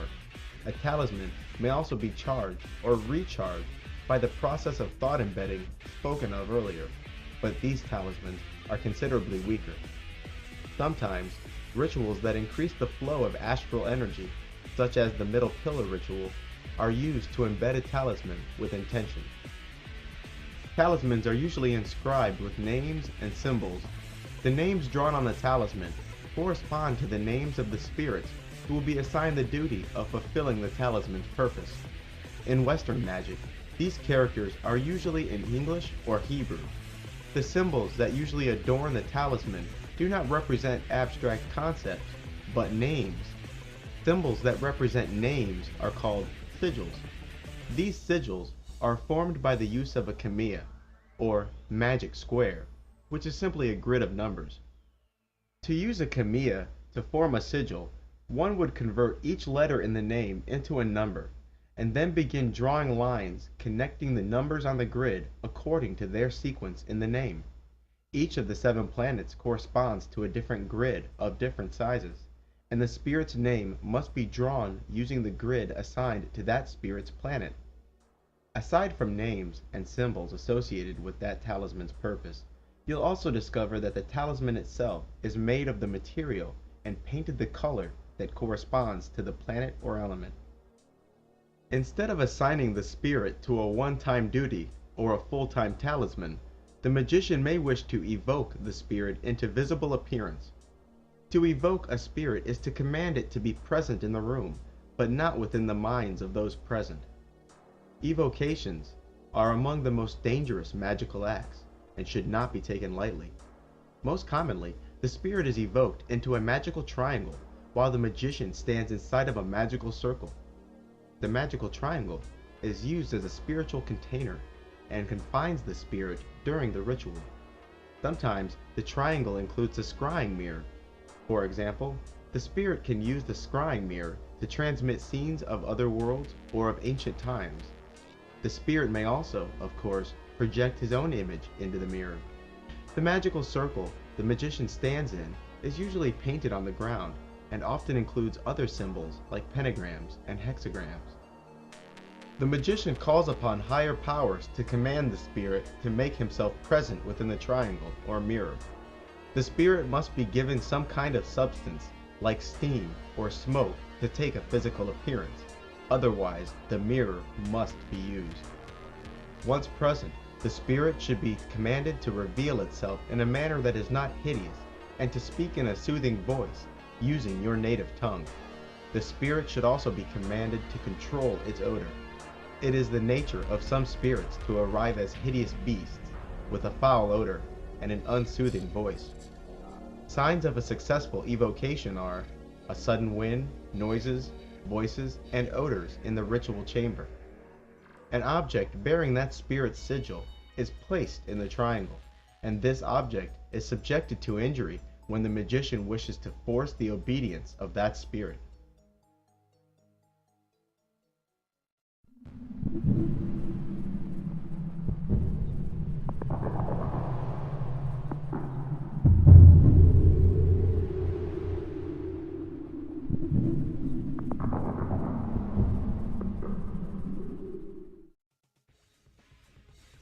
Aside from thaumaturgic magic, or low magic, which uses magic to alter the outside world according to will, there is also theurgic magic, or high magic. Theurgic magic is magic used to change the self.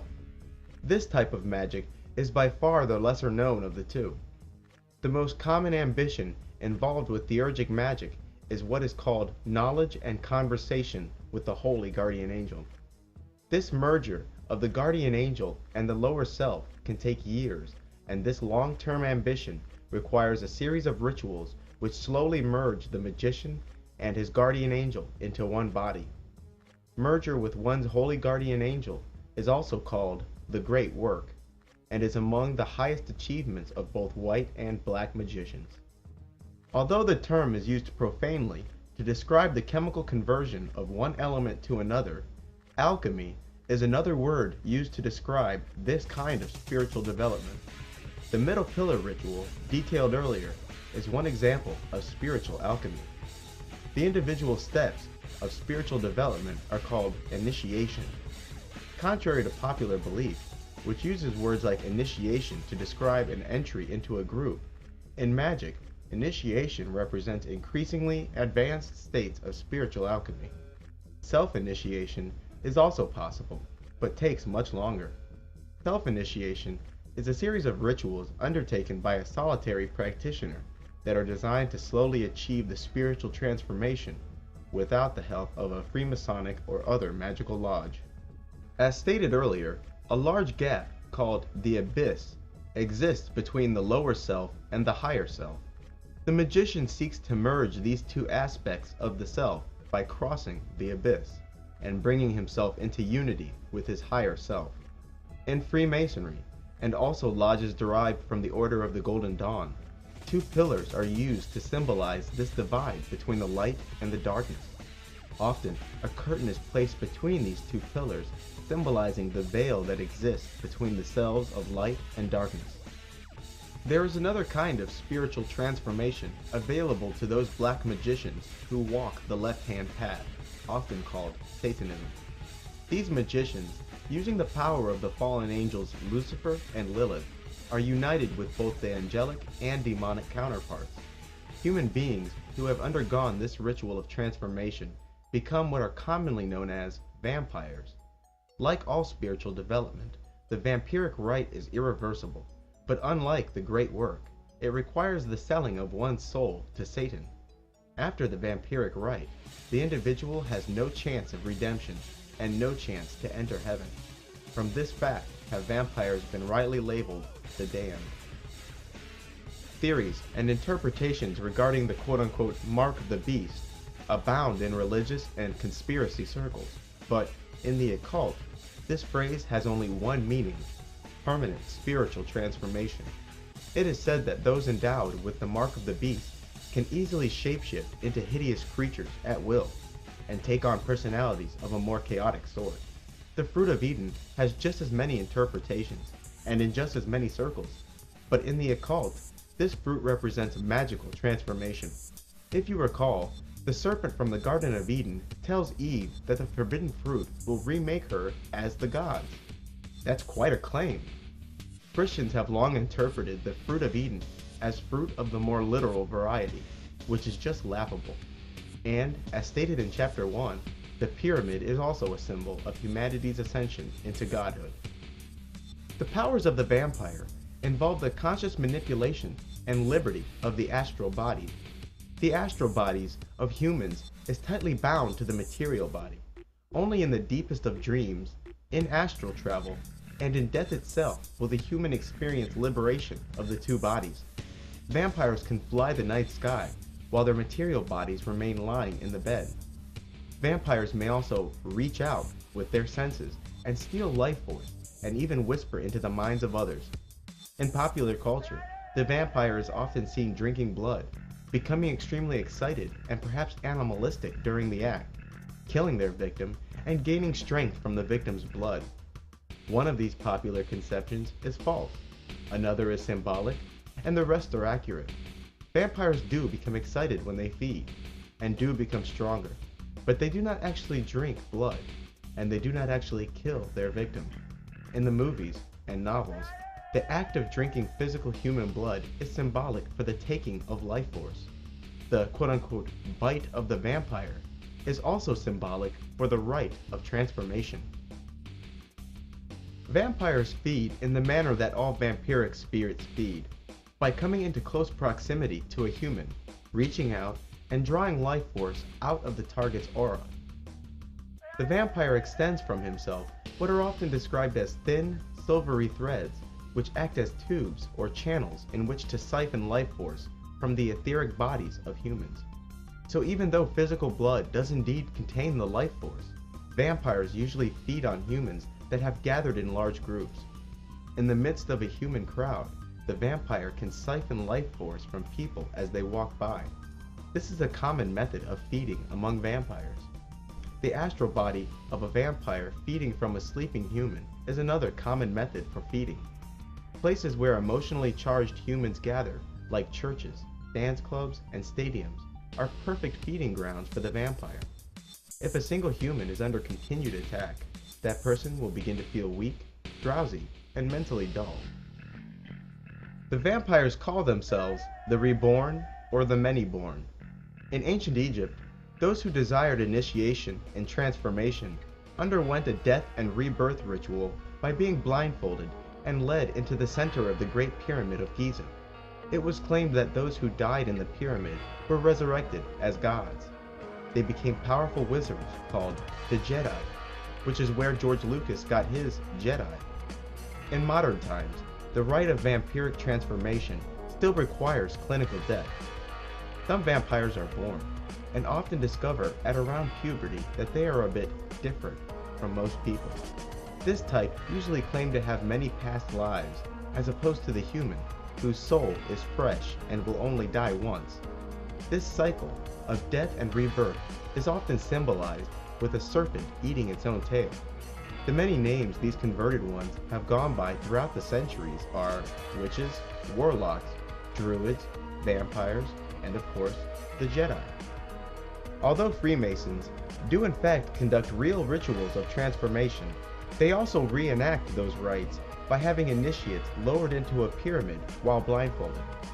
The good folks at Yale's Skull and Bones fraternity also reenact the ritual of death and rebirth by climbing into a coffin and being quote-unquote reborn as bonesmen, after which they are allegedly told that they are now superior to the human cattle.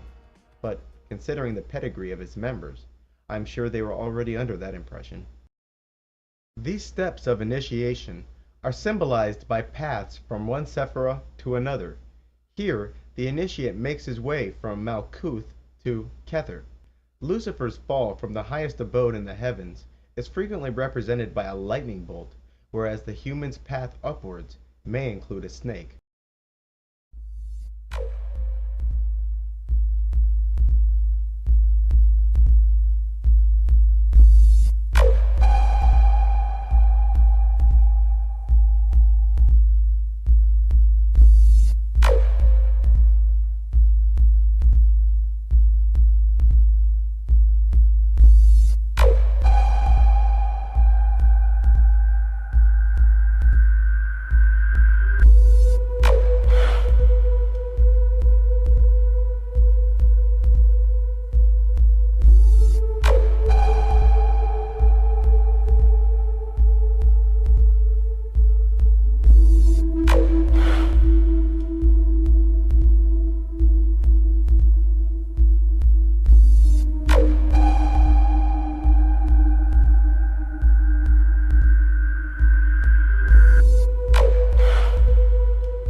The others among us have existed since the beginning, and have constructed a culture just beneath the surface of our own. Some of these people remain as potentials their entire life and never come into awareness of their vampiric nature. These types may still have access to subtle powers and may be drawn to occupations where they are the center of attention of a large crowd. There are different types of vampires, and each type is different regarding its balance of material and spirit. Some vampires lean towards spirit, while others lean towards the flesh. The vampire is a being whose astral body is disconnected to their physical, unlike humans whose astral bodies and physical bodies are tightly bound. Because of this schism, their energy centers, or chakras, are essentially broken, and the life force produced by these centers cannot sustain the vampire's flesh, and so the vampire is forced to feed from the life force of humans to compensate. Humans, unlike vampires, often produce well above their needs of life force, and can even survive being leached upon by vampires and other astral entities. Vampires use visualization techniques in order to feed from the life force of humans. From across the room, they can extend astral tendrils that latch on to the aura of energy surrounding their target and begin drawing that energy into their chakra points. The chakra located at the solar plexus is a favorite target. They may also absorb free-floating life force energy that humans have cast off. Places where large numbers of people gather in high emotions tend to be places where energy is produced and floats directionless. This undirected energy tends to collect on objects or people that comprise a focal point of the group. When feeding, vampires feel an increase of strength, senses, and an inner calm. The vampiric act itself does excite them, but afterwards, a balancing calm sweeps across their being. Emotions of fear and lust produce energies that most satisfy the vampire. The vampire does not, however, have to be in the target's visible proximity in order to feed from them. As stated earlier, every object or person you touch leaves behind invisible astral threads. These threads accumulate over time and are diminished a little by the passage of time. With constant and repeated contact, the threads between a human and a vampire can be such where the vampire need only envision their target and begin feeding. Remember, in the astral world, to imagine someone or something in detail is to access its location. The vampire may also use objects that have been in close and repeated contact with the victim to send thoughts and receive life force. Using close personal objects of the victim, the vampire may sense the location and emotional state of its owner, and may also send thoughts down the threads to the target. Each time a vampire feeds from someone, the astral threads that permanently bind the two accumulate. As the threads accumulate, it becomes easier for that vampire to flood the mind of his victim with thoughts and even steal life force from afar. Vampires tend to be extremely sensitive to energy and forces. Slight irregularities of energy in the living quarters of a vampire can be far more disagreeable than a human would find them. Techniques like feng shui can be used to create a more agreeable living environment for the vampire. Vampires are also sensitive to the phases of the moon. In days where the moon is large and waxing, their power is at its height. When the moon is only a sliver and wanes, their power is diminished. Nights where the moon has become a copper color are most advantageous for the vampire. The aura surrounding the vampire is different than the energy field that surrounds humans. For those sensitive enough to see the astral world, vampires tend to have auras of deep purple color, and may also have many gray tendrils extending from their body in every direction. These tendrils automatically begin to feed on those who surround the vampire, even without the conscious effort of the vampire. Direct physical contact, as opposed to astral contact across a room, is the best way for a vampire to breathe in deeply the victim's life force. Humans who have been deeply fed from may experience coldness, numbness, extreme weakness, and lowered heart rate and blood pressure. Those being fed from, especially those psychically sensitive, may have abrupt thoughts or catch a glimpse of the feeding vampire, or may see them in a dream. Vampires, like many spirits, can enter the dreams of humans and feed from the energy that is created by inducing fear or lust. After being fed from, humans may exhibit tiny red dots at the point of astral contact. Vampires tend to be more pale than humans, and also tend to be thinner. Despite the unusual pallor of their skin, they can mostly pass for human with maybe the exception of their eyes, which tend to be very intense indeed. Humans tend to find the presence of the vampire intimidating, as if surrounded by a shroud of mystery and danger.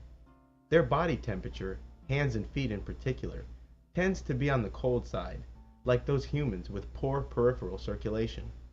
Their senses are acute, and they are often more capable of seeing and hearing longer distances than most people, and are far more sensitive to tastes and odors. Their fine-boned physique tends to conceal a physical strength that lies within. As suggested in popular culture, the vampire tends to be extremely sensitive to intense light and heat, like that provided by the sun. They must take great care in preventing sunstroke and other sicknesses caused by the sun. An extremely hot day can be overwhelming for most people, but the vampire can find himself in danger, as opposed to the human who would simply be made uncomfortable by the sweltering heat.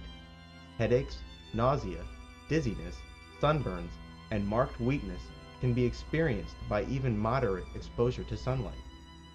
The psychological characteristics of the vampire are generally the same as humans, with perhaps the possible exception of an increase of pragmatism and detachment. We humans rarely know them as the warmest individuals among us. Coldness and disloyalty come easier for this flock. They are also extremely predatory.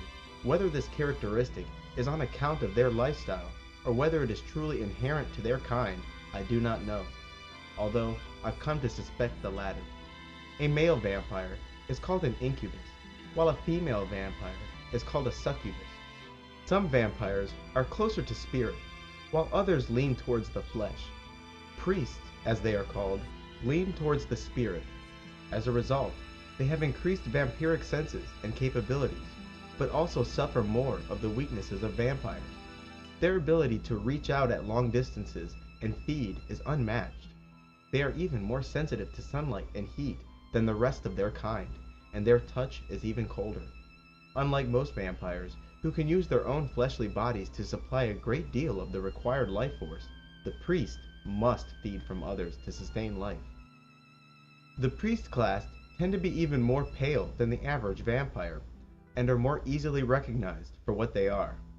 The priests are the most subject to the energies of the moon, and can even access an object's past by touching it. A vampire that becomes dangerously low on life force can be reduced to an invalid, and eventually die a fleshly death, although their spirit may persist.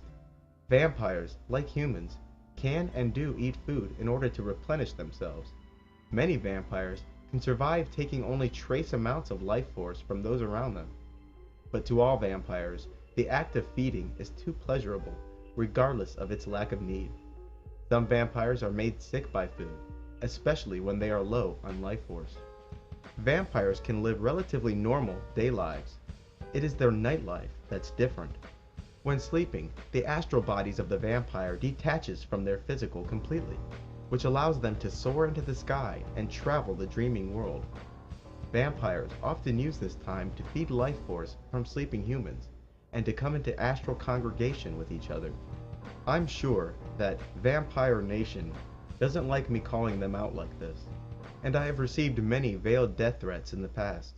So if something happens to me, you know why. Too many secrets.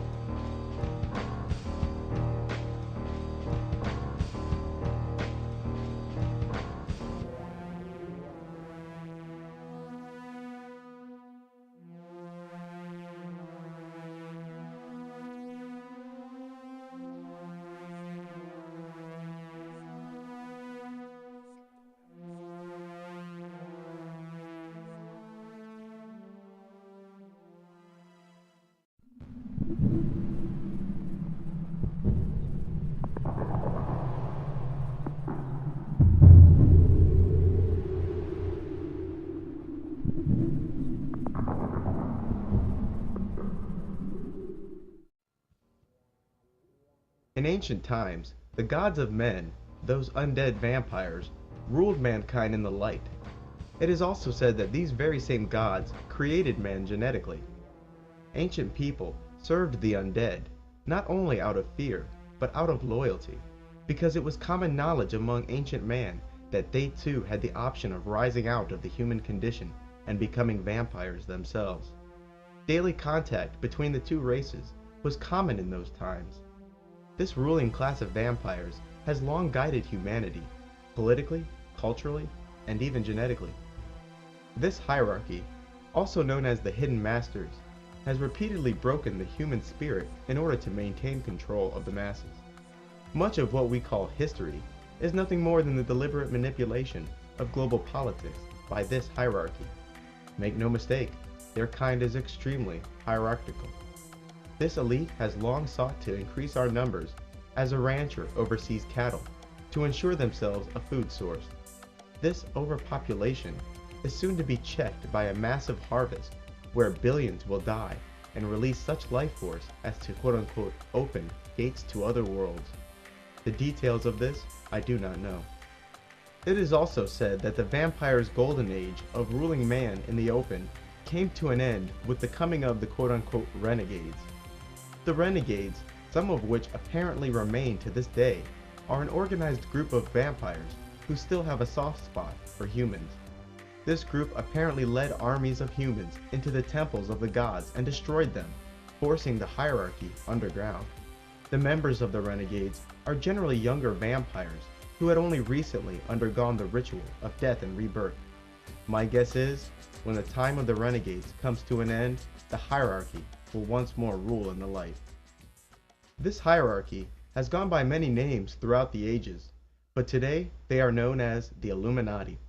The Illuminati is an organized collection of satanic secret societies and other secret societies that are not openly satanic, such as the Freemasons and the Vatican.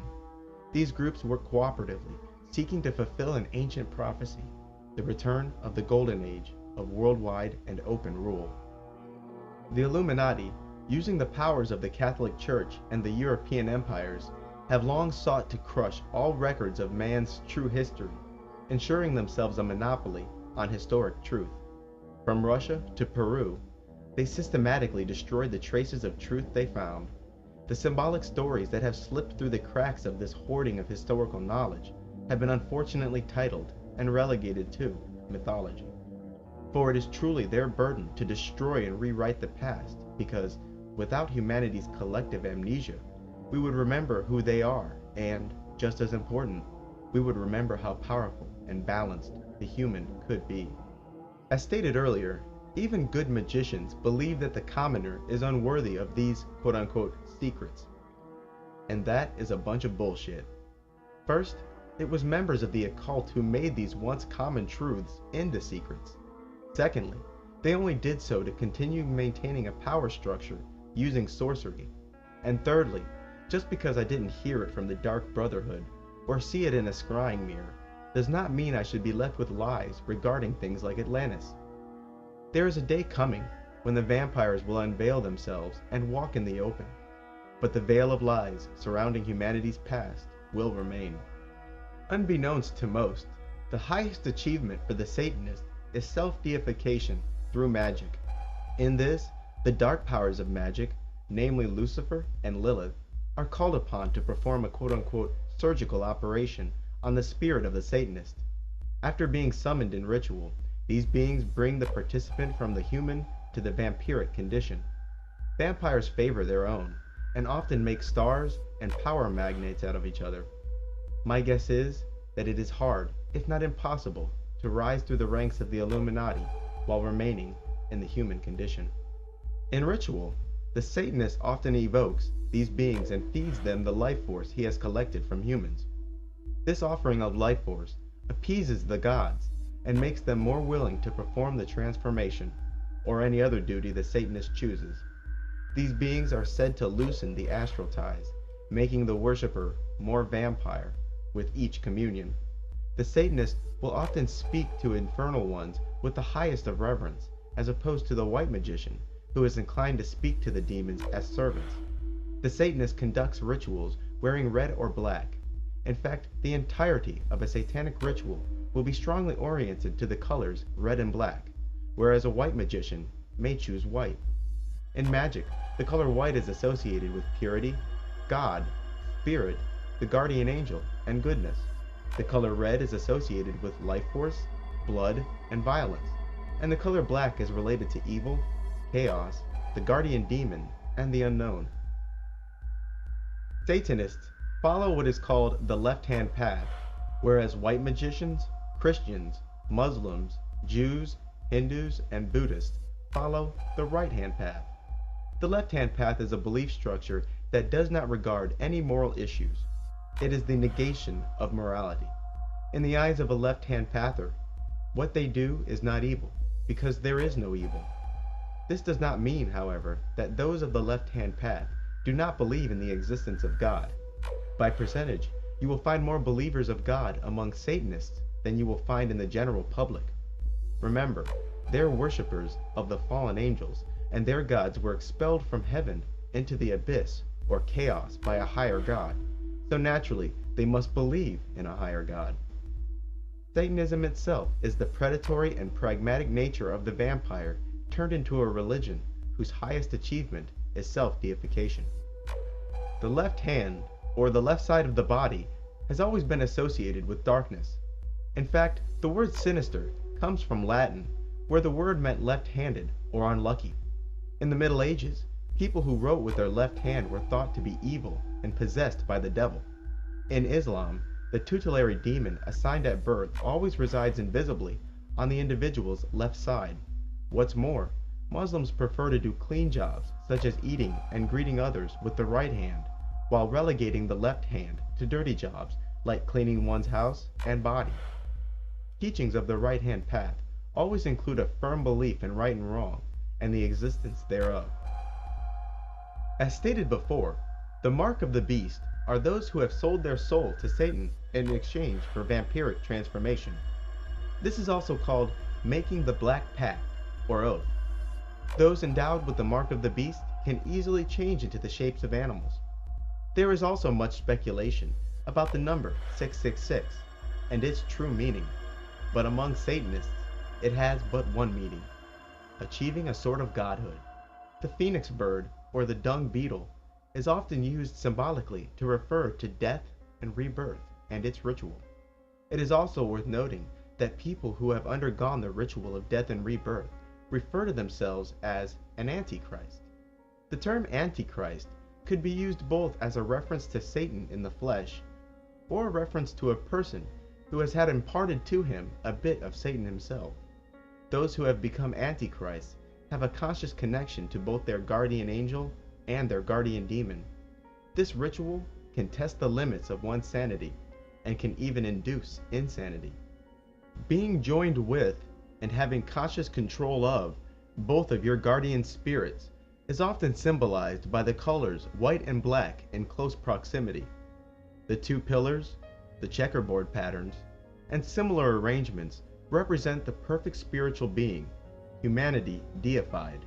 The two trees from the Garden of Eden represent the celestial Sephiroth and the infernal Sephiroth. In the east lies the tree of life, and in the west lies the tree of knowledge. In replacement of white and black, union of the angelic and the infernal may also be symbolized by the concepts of east and west, east being the divine direction, while west is the infernal direction. A double-headed eagle, looking left and right, is an example of this. It also happens that satanic rituals are often oriented towards the west. The angelic counterpart, and the angelic race in general, is often symbolized by the sun, which represents the masculine principle of life. The demonic counterpart, and the demon race in general, is associated with the moon and the feminine principle of life. So naturally, an androgynous or hermaphroditic figure, like that of Baphomet, is used to symbolize a perfected human.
The Sabbat is a gathering of witches, warlocks, demons, and in the earthly Sabbat, even humans.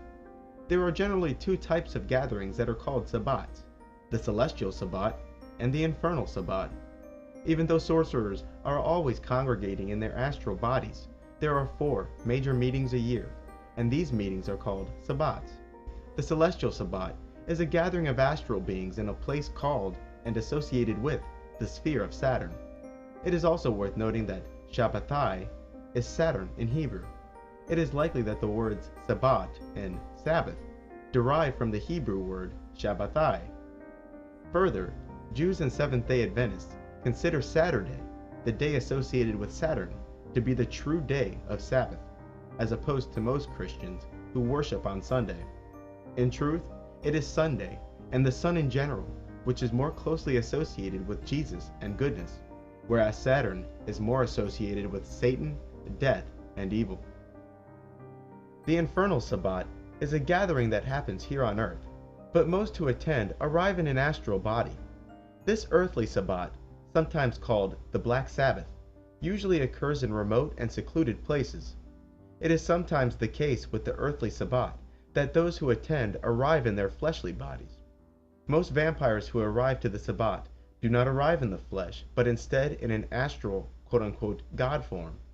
A God form is an astral body that has been temporarily converted into that of an ancient god or animal. God forms are archetypal forms whose image is predetermined. God forms must be used with caution, however, as the nature of the magician will slowly be consumed by the nature of the ancient god or animal frequently invoked. The field of astral energy that changes one's appearance is called glamour.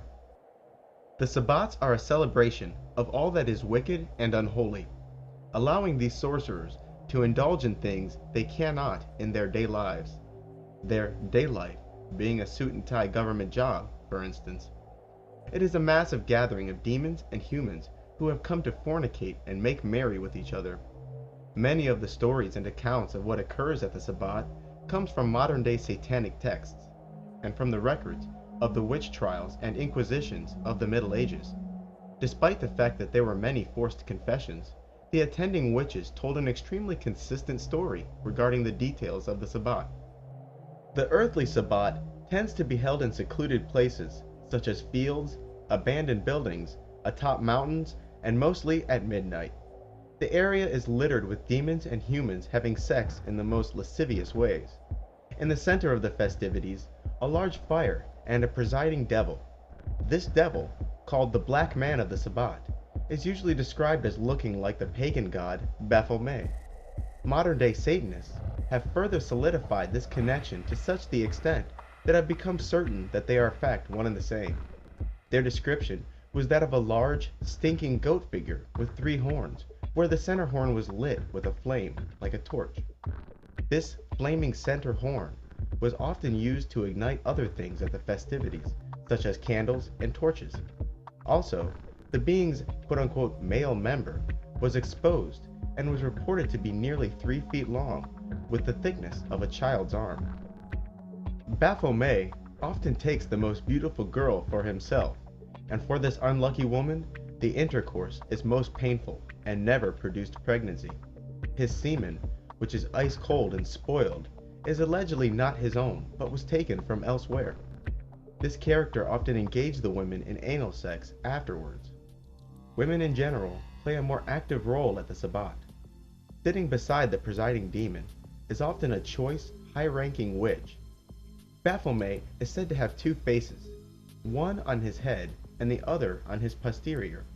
This being had the tail of a goat, and the face on his rear was also said to be that of a goat. The attendees of the Sabbat bring new meaning to the term ass-kisser, as they are largely forced to kiss the stinking, demonic face on Baphomet's rear end.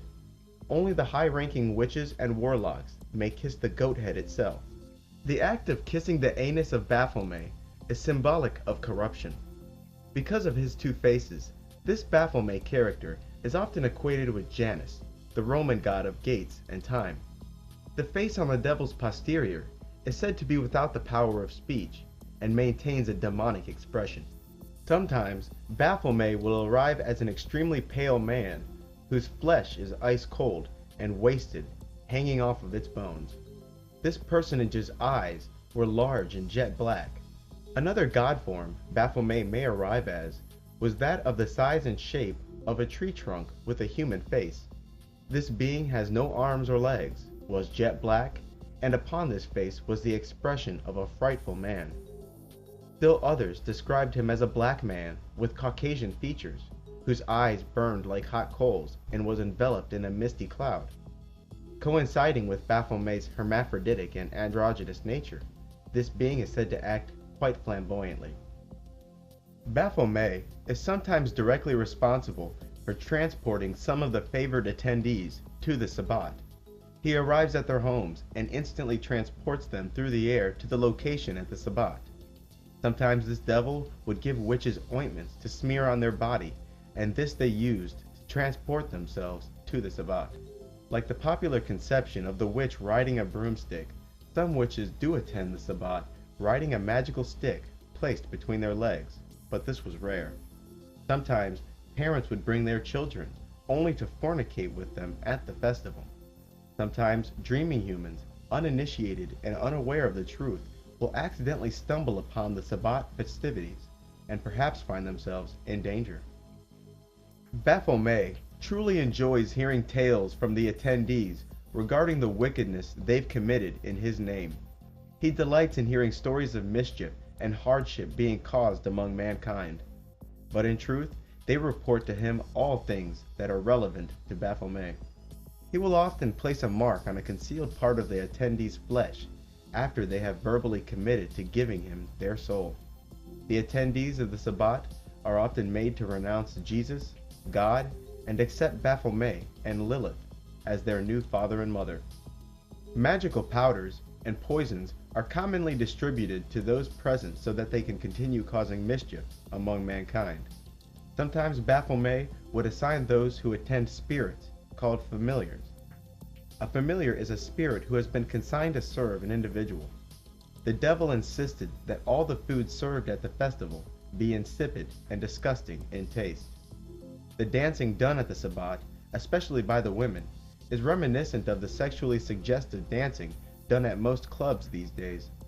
The music at the Sabbat sounds a bit chaotic and without melody. It is frequently described as random tones and bells. Satanists often compare and equate Baphomet with the biblical Cain, who slew his brother Abel. They claim that Cain was not the child of Adam and Eve, but of Satan and a demon named Lilith. In the Lovecraftian mythos, the black man of the Sabbat is known as Nyarlathotep, the highly intelligent trickster god who teaches mysteries that lead to evil. He is also the consumer of souls and has 1,000 faces and forms. Nyarlathotep, called the chaos that creeps, is a messenger god who acts as an intermediary between the dark gods and their worshippers here on earth.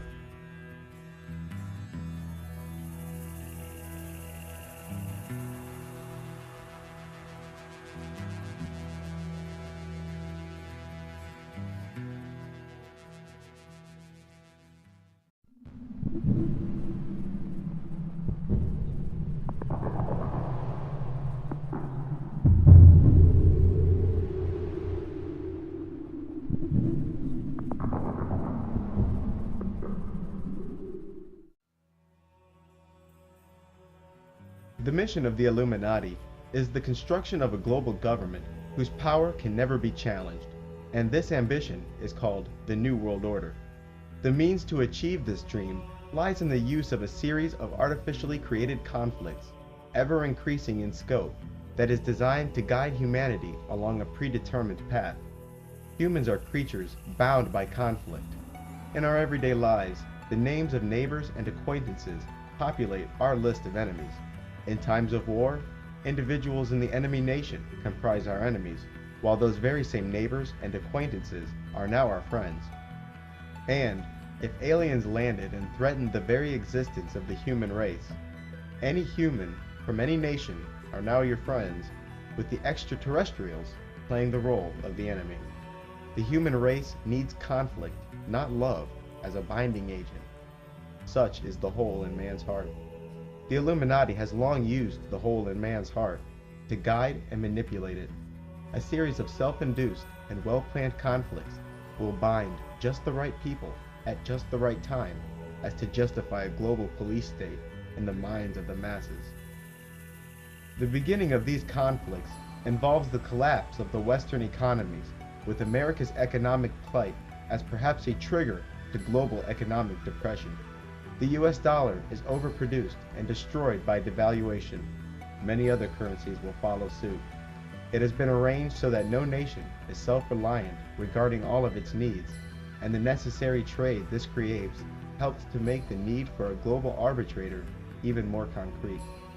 America and the West will continue the trend towards socialism, as money from the government will become increasingly necessary for its citizens and businesses.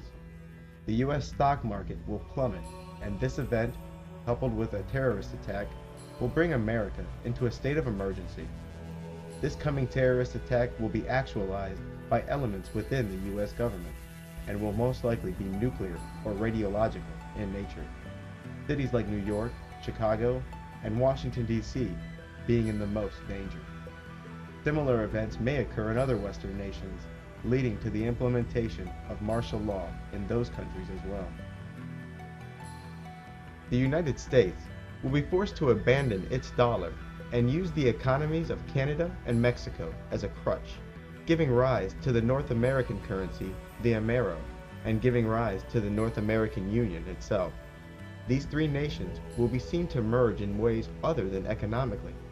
Their political, the infrastructure, and even the militaries of the United States, Canada, and Mexico will come under a single governing body. This will, of course, render the American Bill of Rights null and void. By this point, America's middle class will be nearing extinction. Keeping the peace will require the U.S. military to intensify its role as a police force. The Western governments will criminalize dissent, perhaps claiming the move to martial law is temporary. Dissenters will even be branded psychotic. The media will be under strict control, not the indirect manipulation we find today, but control through government decree. Large numbers of innocent people will be labeled terrorists and rounded up in mass arrests. These people are unlikely to be heard from again. These already existent camps, often called FEMA camps, will abruptly spring to life with dissidents, victims of natural disaster, and those who are useless to the economy. There may also be many kidnappings during this time. People will be frightened to utter a word of discontent, as informants and wiretapping will create an atmosphere of fear. You will witness crowd control and riot control work itself into an art form. Microwave and sound weapons will disperse the discontented crowds. The American people must be relieved of their firearms before the New World Order can ultimately succeed here, and a great push to severely limit firearms and ammunition will help to choke the supply until they are finally in a position, or have an excuse, to make possession of firearms illegal outright. Internet 2, the new internet which is on the verge of worldwide implementation, will allow the ruling class to completely seal the common man from the truth by limiting him to only the controlled press. There will be no pretense or expectation of freedom and privacy on this new internet, because it will be known that this internet is tightly regulated. This will allow the governments of the West to shed their final threads of transparency. This new internet will also serve as the backbone for a global economic structure. New forms of identifications, such as retina scans and microchips, are soon to be required for travel and to enter corporate and government buildings. Purchases will also come to rely on such forms of identification as the move for totally electronic currency begins. Atheism and other beliefs lacking spirituality will continue to rise. The people of the future only concern themselves with the material. You will witness strange new practices in the Christian, Catholic, and Islamic churches. They will begin to resemble festivals and marketplaces more than places of worship. Those religious people who are unwilling to liberalize their principles will be pegged as dangerous fanatics and fundamentalists. As life for the commoner becomes increasingly unbearable, he seeks to use drugs to escape from it. The depression he attempts to banish is the result of a healthy person living in an unhealthy environment, not the reverse. And since taking a pill, smoking dope, or drinking alcohol is easier than changing the world, this is exactly what he does. The way of life lived by those in the future is completely foreign to the human spirit, and entertainment and drugs will maintain control over the frustrations that build in the human heart. The blood games, like those seen in Rome, will return and be used to channel the frustrations of the people who live under ever-escalating tyranny.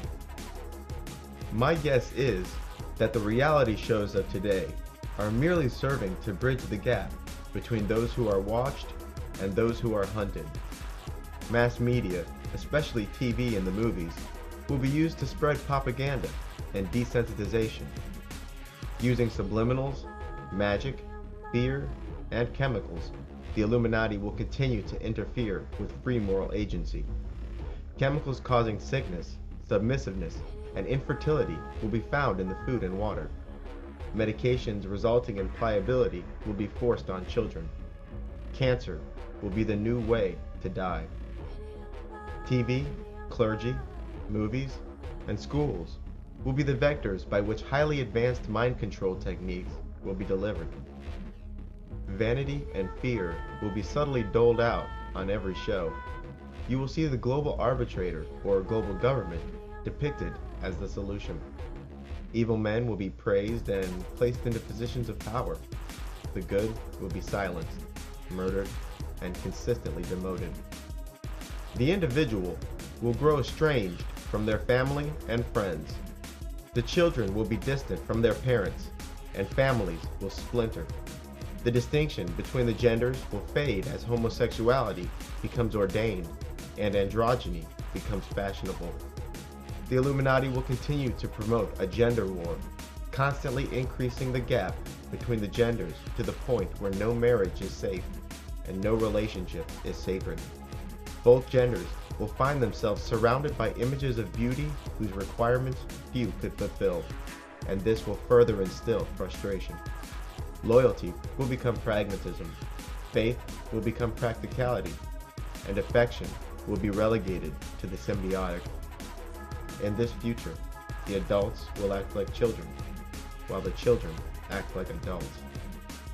Not even genetics is left a quiet front in this war, because whole generations of crop plants will be ruined by genetic manipulation. There shall be a day when the trees bear no fruit, and the skies bear no rain. Even people who were born with certain traits will be euthanized like weeds.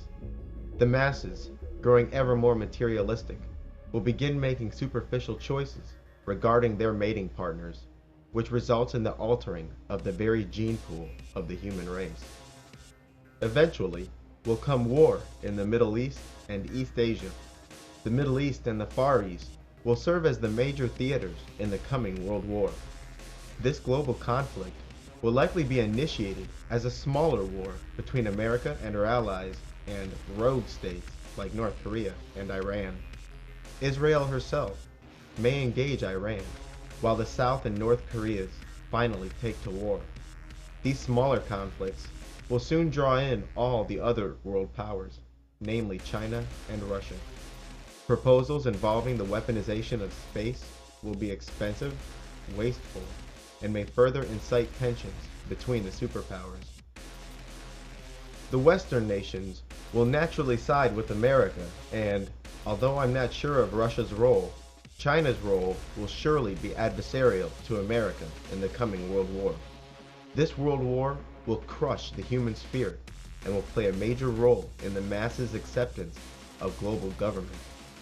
Even though the deliberately spoiled environment and the phony global warming crisis will continue to empower global government, in truth, only a devastating war could justify the dissolving of nations.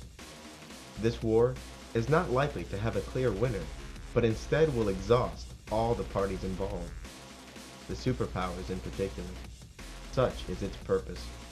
In the midst of devastation, and at the height of despair, the human race will finally submit to a single authority.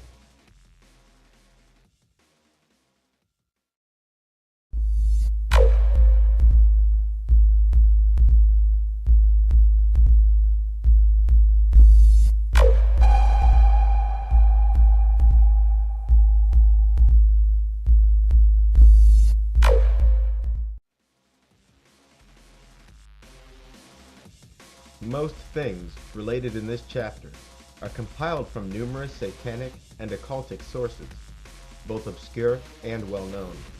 You don't have to believe the things written here, simply believe that many in the occult believe them. A reoccurring theme in mythology and the occult is the concept of a god or goddess having multiple aspects. Similar to how your guardian angel, guardian demon, and spirit are three aspects of you. One of those aspects is good and pure, another is dark and selfish, and your fleshly manifestation is another aspect of you that stands between the two.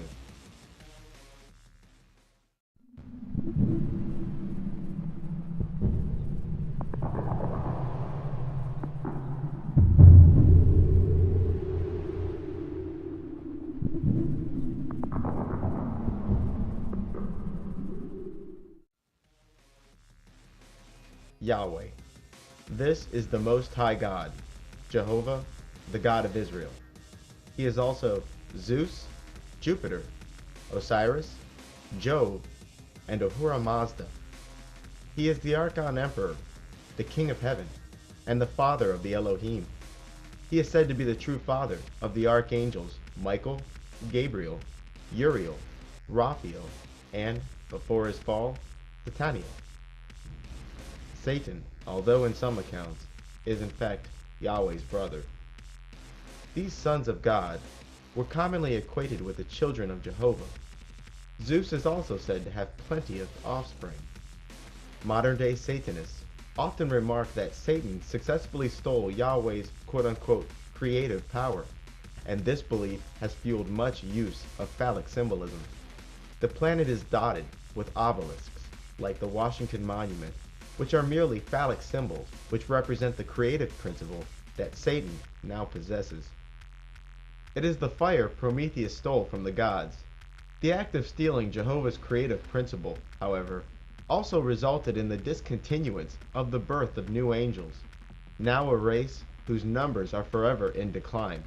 It is also remarked that Jehovah transformed his children, the archangels, into new kinds of beings when they were young. God exists outside of creation, and when God desires to drop down into the lower realms, such as heavens or earth, he is often described as no longer all-knowing, but instead capable of being deceived. Jehovah is frequently depicted as an aging old man whose love for humans exceeds his love for the race he spawned, the angels. Osiris, too, is said to have reclaimed all his parts except his phallus.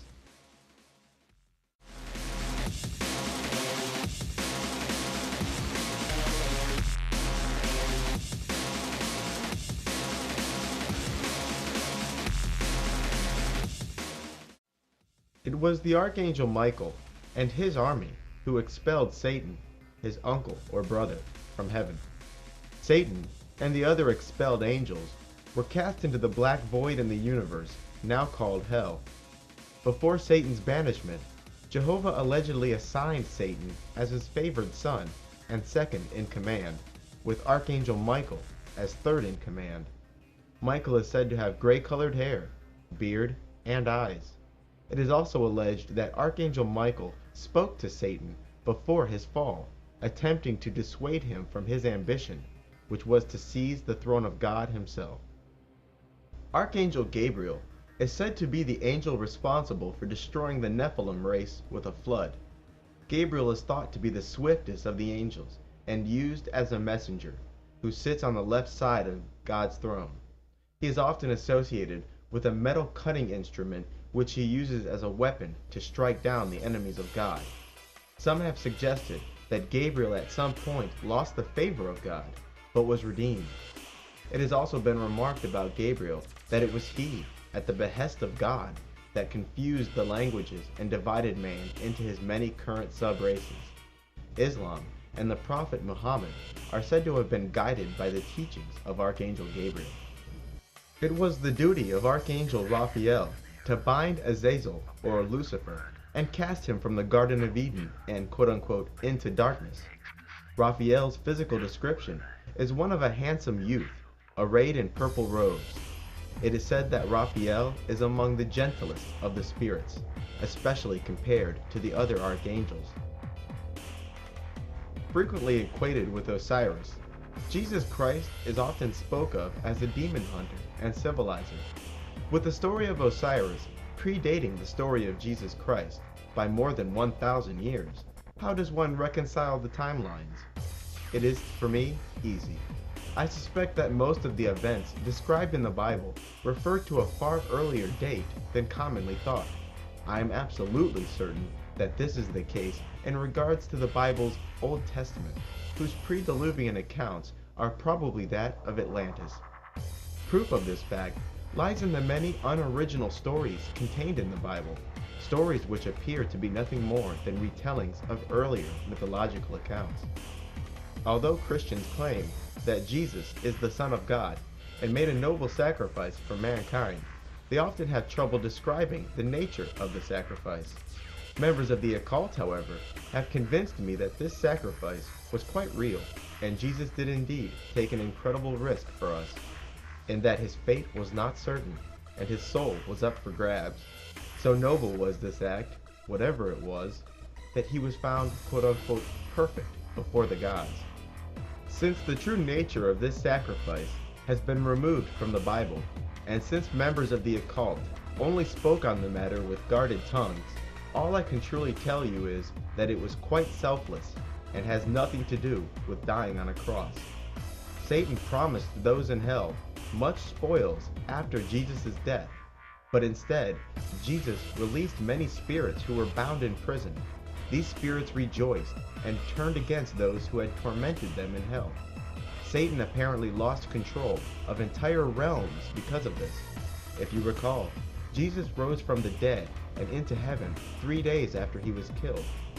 But during those 3 days he was dead, he apparently fell into the underworld and started trouble for Satan there too. A vague mention of this event occurs in the Bible. In 1 Peter chapter 3, verse 18, we read, "For Christ also hath once suffered for sins, the just for the unjust, that he might bring us to God, being put into death in the flesh, but quickened by the Spirit, by which also he went and preached unto the spirits in prison, which sometime were disobedient, when once the long suffering of God waited in the days of Noah, while the ark was a preparing, wherein few, that is, 8 souls were saved by water." I have long heard Satanists make reference to the time when Jesus descended into the prison of spirits after his death, but I thought it was just more of their hero and villain swapping that they're so good at. Everyone knows Jesus went up, not down. But then I was directed to this Bible verse, which shook my view regarding the nature of his sacrifice.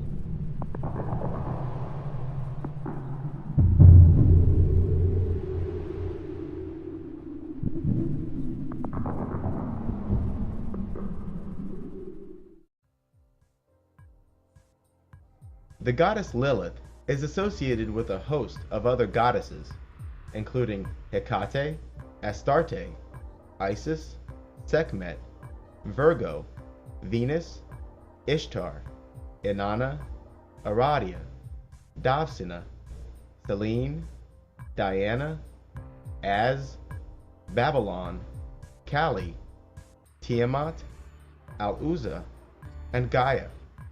Although this goddess is mostly associated with the moon, she is said to both have good and bad aspects, and true to that logic, she is often spoke of as Lilith, who was consumed or possessed by a much more ancient goddess named Tiamat, as if Lilith is now the body that Tiamat walks in.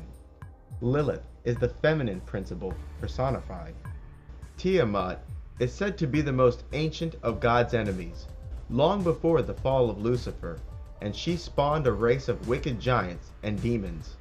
In Babylonian legend, Tiamat was called the monster of chaos and waged war against the gods. Finally, Marduk defeated Tiamat, split her in two, and used her flesh to create the universe. This battle between the angels and the older gods goes unmentioned in the biblical Genesis account, but remains in the Greek tradition. According to Greek mythology, Zeus, along with his brothers Poseidon and Hades, defeated the older gods, called the Titans, and banished them to Tartarus, the Greek underworld. These Titans, who were the offspring of Gaia, once ruled the earth, their brutish nature corrupting and spoiling the planet. This race of Titans even attempted to make slaves and sport out of the angelic race, but Jehovah and Satan cast down the Titans. It is also worth mentioning that Prometheus sided with Zeus and the other Olympians in the War of the Titans. Although the Greek mythology does not mention it, eventually a flaming rock was hurled to the earth from space, killing this race of terrible beasts and casting their souls into Tartarus. It is important to bear in mind that there were two wars or desertions in heaven. The first was between the angels and the spawn of Tiamat, and the second heavenly conflict was between Satan's angels and Jehovah's angels. The only trace of this event in the Genesis account is subtle and easily overlooked.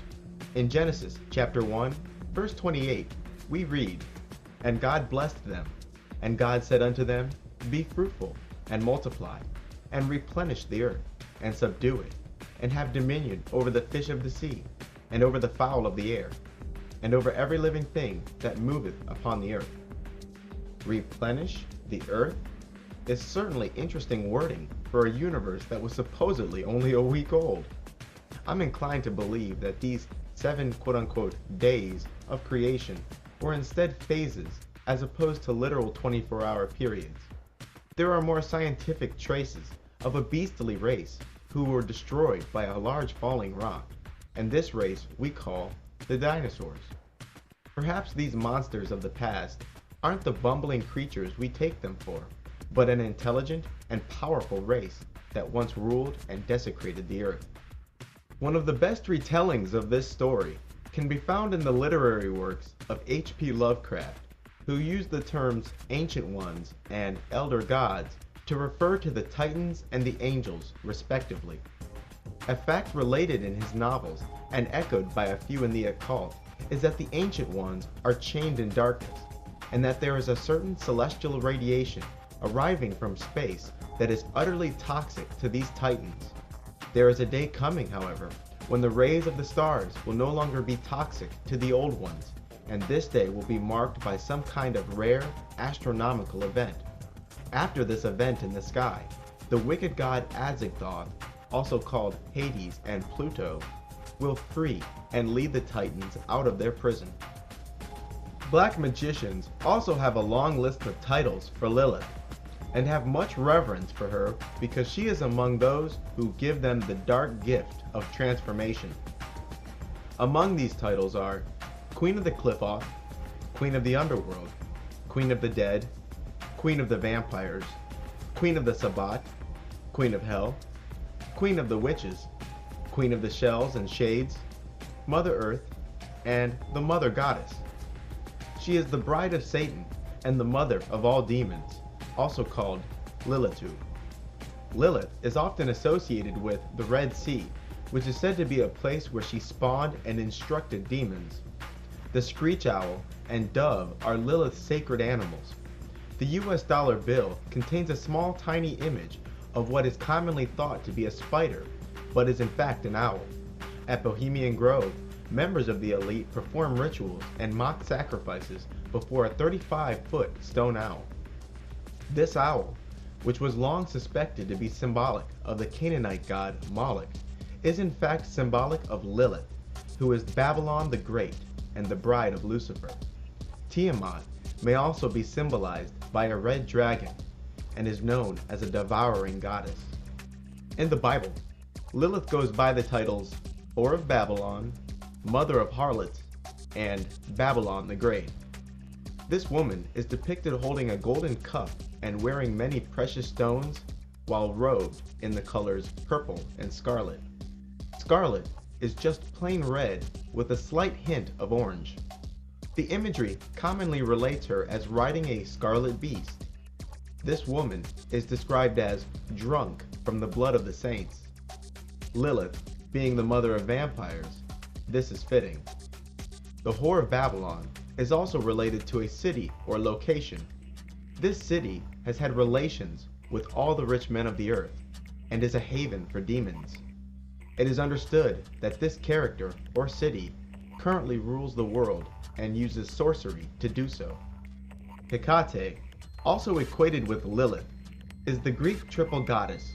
She is the goddess of the crossroads, who is frequently depicted with 3 heads, one of a dog, one of a snake, and one of a horse. This goddess is often associated with witchcraft and childbirth, and was accompanied by an owl during her travels. She is known as the Virgin Goddess, and is also reported to have a quote-unquote following of ghosts, and lives in the underworld with Hades, lord of the underworld. Another goddess related to Lilith is the Egyptian goddess Isis. Isis was the wife of Osiris and was responsible for Osiris's first resurrection. Isis is skilled at magic and especially intelligent. Isis, like Hecate, is a goddess of childbirth. It appears Isis, the widow of noble Osiris, is now the harlot, bride of Satan. Sekhmet, an Egyptian goddess who was among the most ancient of the gods, is also associated with both Lilith and Isis. Sekhmet is spoke of as being just as much a weapon as a goddess. At the behest of the god Ra, Sekhmet almost destroyed all of humanity. She was unable to halt her bloodlust and had to be tricked into desisting. She is symbolized by a lion-headed woman wearing red. She even has titles like the Scarlet Lady. In Rome, Lilith was known as Diana. Diana is a goddess of the hunt, the moon, and childbirth. She was also known as the Virgin Goddess. Artemis, the Greek equivalent of Diana, is also a goddess of the hunt, childbirth, the moon, and is also a virgin goddess. Artemis is also closely related to Selene, yet another moon goddess. In Hinduism, Lilith goes by the name Kali. Kali is a goddess identified with death, carnage, and the feminine principle. She is often called Mother Kali and the Mother Goddess, who is the consort of the god Shiva, the Destroyer. Kali is depicted as a naked woman with black skin, who wears a necklace of skulls and holds a bloody sword. Similar to the Babylonian account of Tiamat, Kali's body parts constitute the universe of space and time. The goddess Kali, along with her husband Shiva, roam the quote-unquote cremation grounds. This is a likely reference to the Qliphoth or underworld. In the Persian narration, Az is the mother of demons and the consort of Aramis, who is Satan. Semiramis, yet another name for this goddess, an Assyrian queen of legend, was reportedly the inspiration behind the Hanging Gardens of Babylon. The Hanging Gardens of Babylon, also called the Hanging Gardens of Semiramis, are considered to be one of the 7 great wonders of the ancient world. The Hanging Gardens, which some speculate to date back to 600 BC, much more likely to be earlier, was a spectacular series of man-made terraces with flowing waters and lush growth on every platform. Queen Semiramis is said to be a harlot, a homewrecker, and a powerful sorceress. This personage is associated with the dove and, proper to the Virgin, was credited with the invention of the chastity belt. Semiramis became the patroness of Babylon when she restored the city to its ancient glory.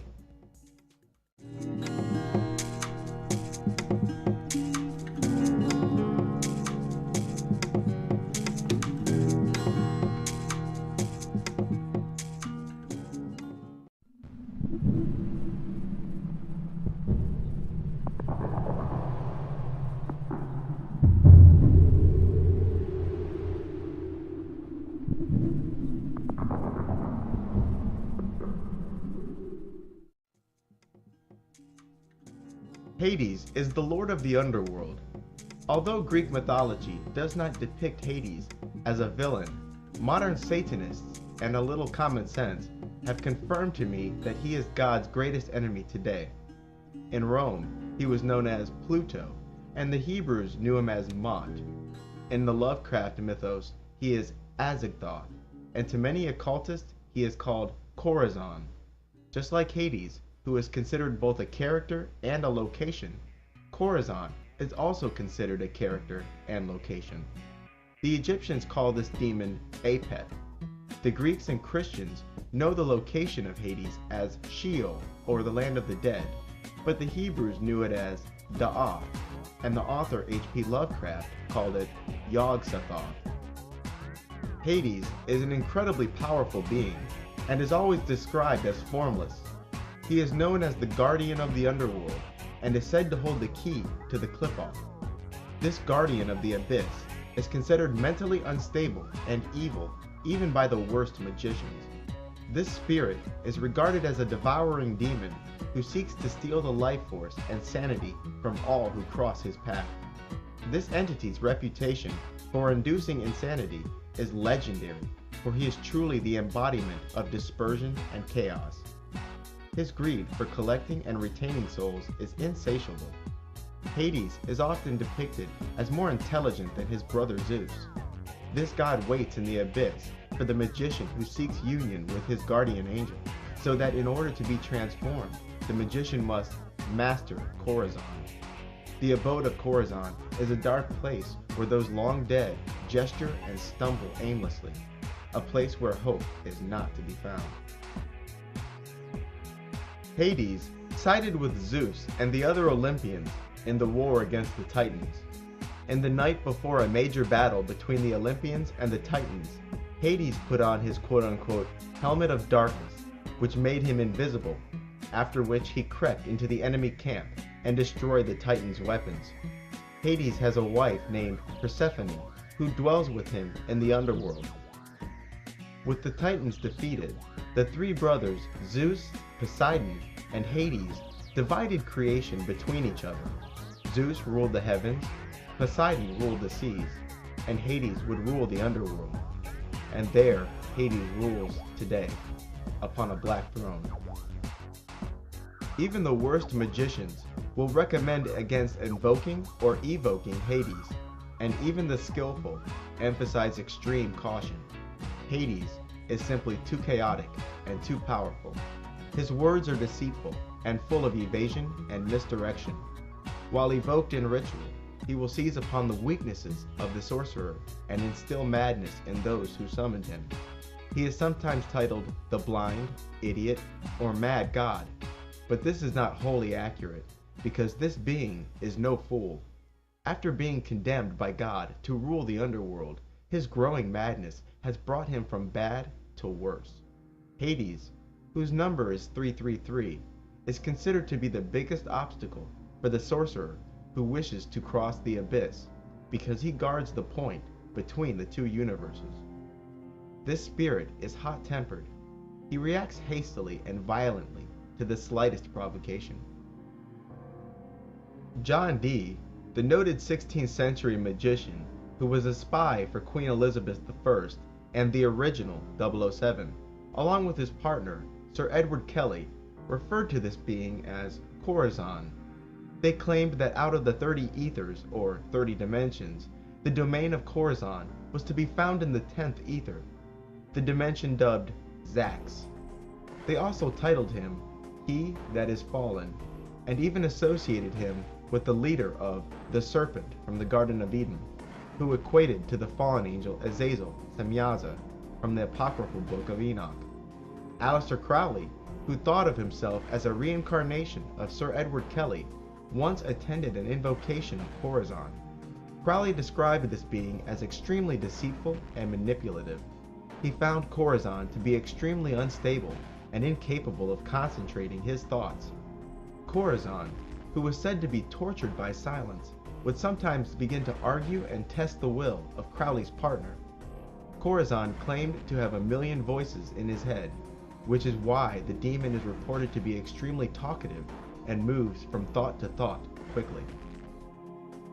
Crowley was told by Corazon that if the names of God had not bound him, he would leap out of the evocation triangle and slay all of those present. This mad god is said to laugh loudly and often, like a madman.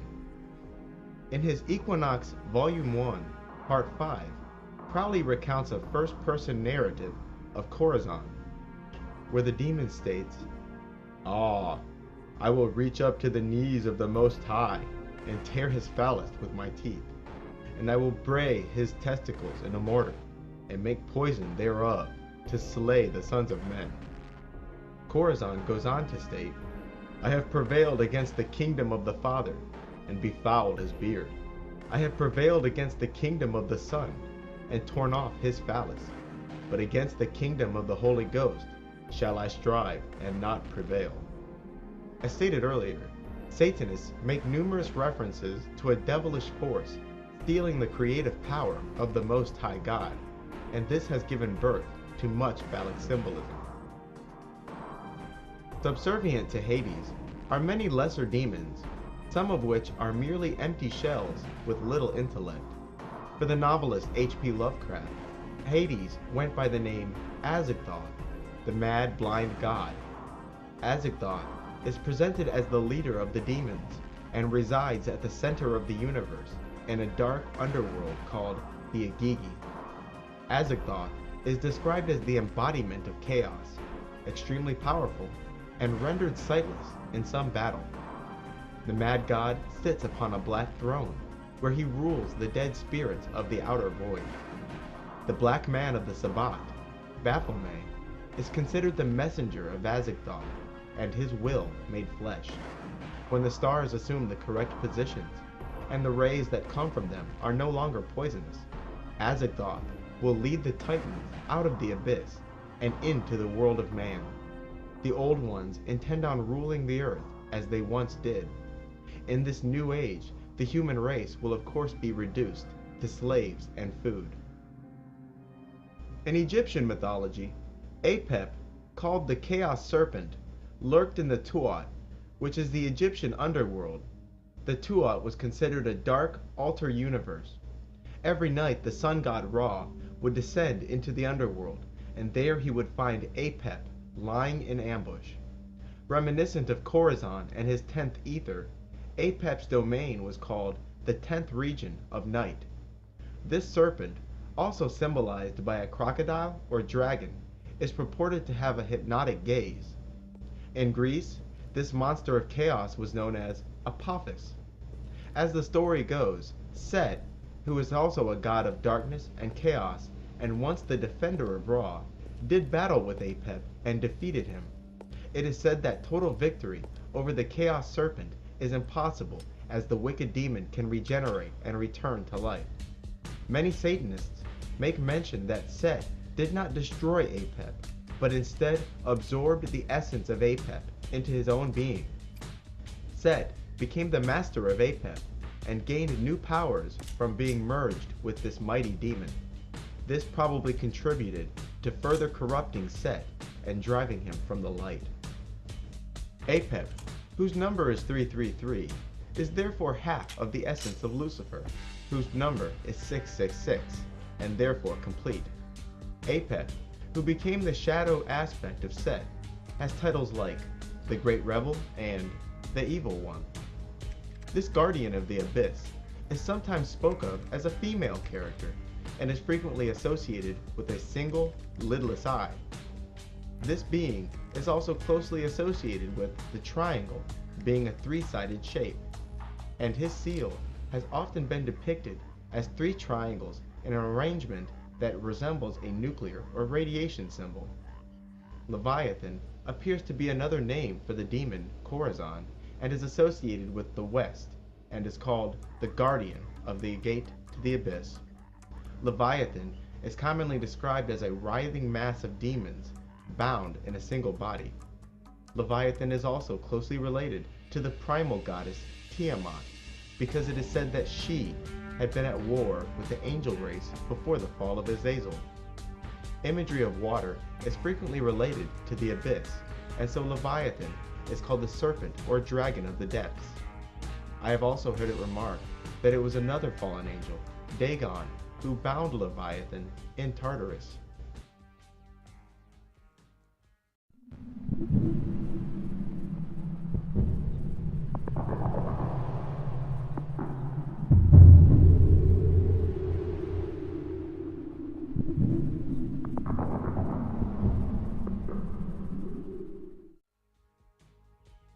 Satan is easily the most enigmatic character in all the occult and mythology.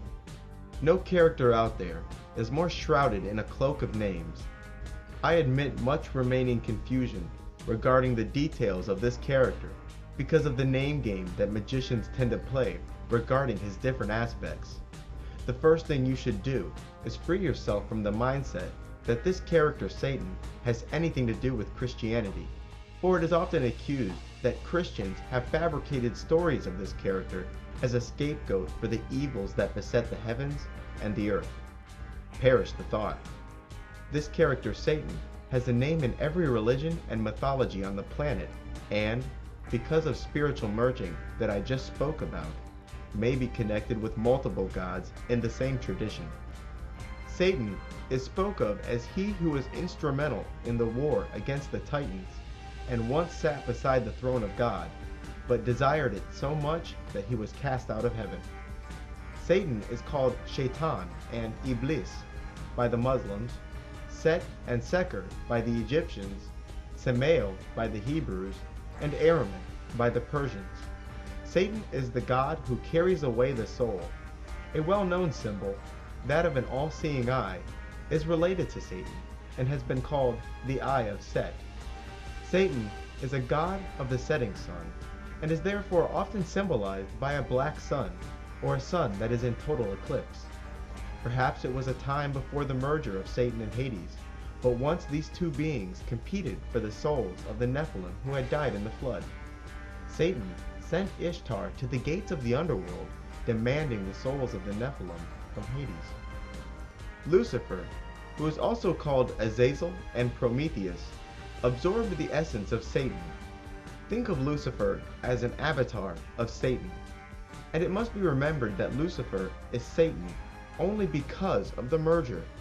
Upon falling to earth, he worked some kind of transformation upon himself, where he became both angel and demon. Azazel, one of the children of Jehovah, fell from heaven along with Leviathan, Belial, Beelzebub, Ashtoreth, Asmodeus, Dagon, Satan, and many others whose names go unrecorded. Lucifer is often characterized with 12 emerald-colored wings and is called the peacock angel. Lucifer is said to have many faces and forms, and when he appears on earth, he arrives in the form of Baphomet, the black man of the Sabbath. Azazel and his bride Lilith spawned a race of demons which plague man to this day. Lucifer refused to bow before humans, who he claimed were made from mere clay, as opposed to himself, who was angelic and therefore made of light. Satanists often speak of Lucifer as he who recognized his own will and desires outside of the will of God. Fearful that the other angels would begin to develop their own quote-unquote selfhood, God had Azazel cast from heaven. Azazel is, to this day, associated with outcasts and scapegoats.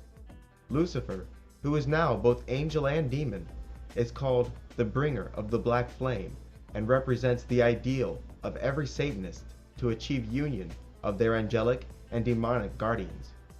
The direction associated with Lucifer is the east, whereas Satan proper is associated with the north. Lucifer is said to be capable of cunning and deceptive speech, and this can be paralleled to Prometheus, who has many wiles and clever in rhetoric. Upon falling to earth, Lucifer's physical appearance is often described as a handsome, androgynous, or hermaphroditic figure, with pale white skin, silvery hair, and bright green eyes. Those of the Nephilim race, who were the children of the fallen angels, were also said to have pale skin, silver hair, and bright eyes. It is said that the Sphinx originally bore the face of Lucifer himself, before an Egyptian king restored the Sphinx with his own face. After assuming the form of Azazel, Satan used his newly won creative energy to give birth to the Nephilim race, who was half angel and half man. After stealing the creative energy from Jehovah, the angels would multiply no more, and Satan intended to use the Nephilim to increase his numbers, being still outnumbered by the angels. Many of these Nephilim would die in the flood, but a bloodline like that of the Nephilim Goliath and his brothers did survive. These giants were warlike, brutal, and ruled over humanity. They also contended a lot with each other, and there was much infighting. Upon dying a mortal death, these Nephilim roam the earth in spirit and cause strife among mankind to this day. It is important to keep in mind that there were two separate races of giants that once ruled the earth. The first race of giants was that of the Titans, who were not of the angelic race, and the second was the Nephilim, who were the offspring of the fallen angels with mortal women. Many of these Nephilim that were born to human women were brought forth by cesarean section, and would often kill the women who bore them. The fall of Azazel is a parallel of the Prometheus story. If you recall, Prometheus defied Zeus and stole fire from the gods. Azazel taught man the sciences and sorcery. And of course, you have the aforementioned Pemba, who was expelled from heaven after stealing male seeds from the gods and spread those corrupted seeds upon the earth. Prometheus stole fire, which is symbolic for the male creative principle, whereas Pemba stole quote-unquote male seeds. It was Satan, speaking through the mouth of Azazel, that deceived Eve in the Garden of Eden. After his fall from the throne of heaven, Lucifer led the other angels to the black void of the universe and declared this chaotic dimension their new home. This chaotic universe that these fallen angels inhabited, a place called hell by most, was ever changing. The things contemplated on in the minds of the angels came instantly into being. This chaotic realm became a reflection of the collective consciousness of the fallen angels, so objects would appear and disappear at random, and there was no order. Although members of the occult have been tight-lipped regarding the matter of aliens, I have managed to deduce that the UFOs are the minions of Satan. These UFOs are coming from an extra dimension, but one that is apparently not totally chaotic. These aliens are obviously doing much research into genetics and breeding. Breeding what? I do not know. Horrors, no doubt. Satanists also chuckle about the artificially created New Age movement and claim Satan is behind its creation by controlling these aliens and using contactees and abductees to spread the messages which founded the New Age movement. No surprise there, since these messages from aliens always seem to support humanism and world government. As for these quote-unquote greys, they appear to be a mass-produced, genetically engineered servant.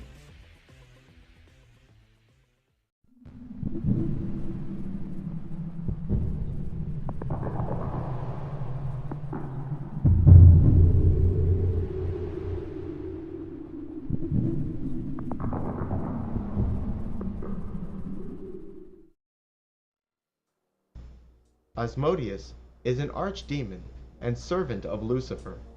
By some accounts, Asmodeus is Lucifer, and he took Satan, or Hades, into his own essence.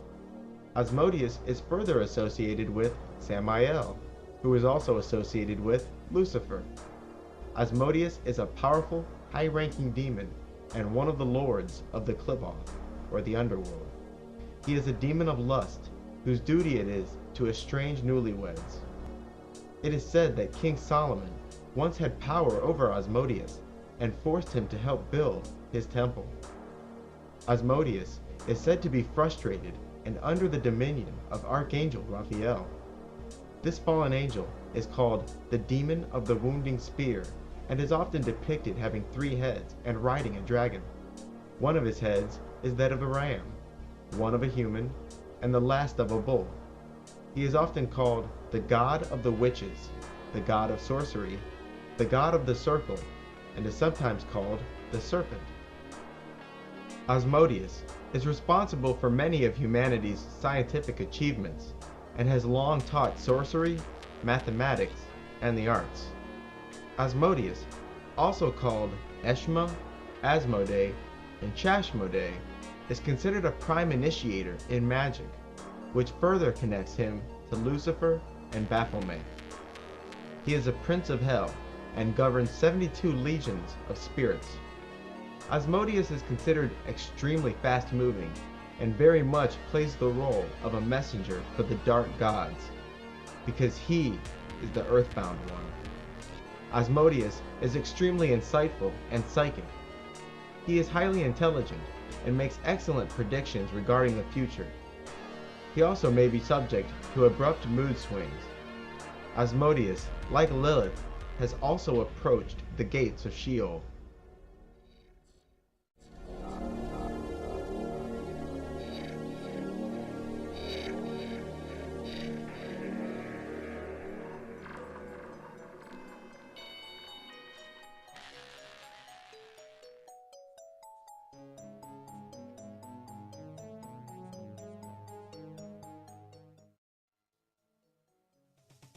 Ashtaroth is one of the angels that fell from heaven with Azazel.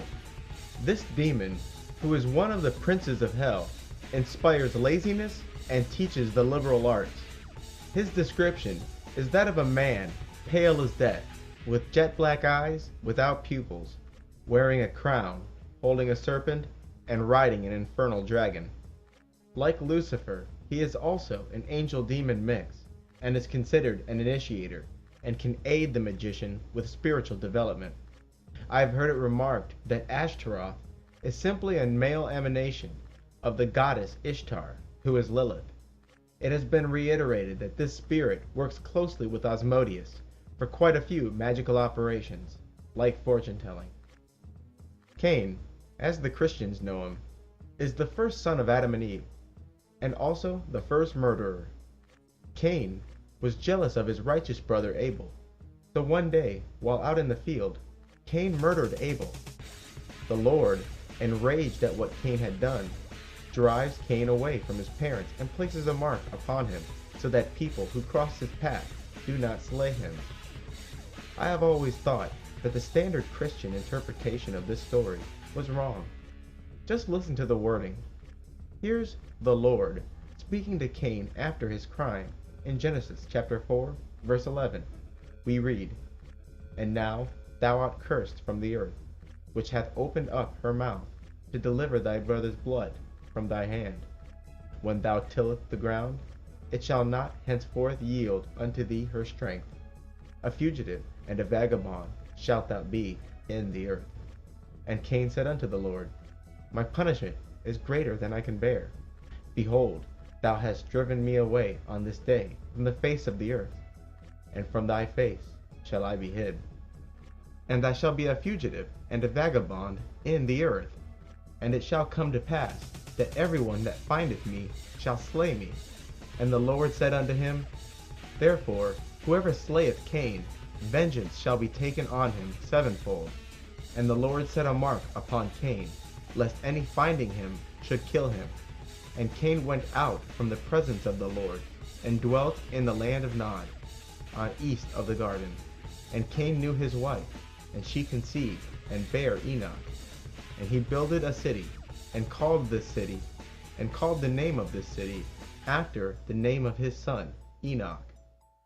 Firstly, who does Cain suspect will kill him if he and his parents are allegedly the only people on the planet?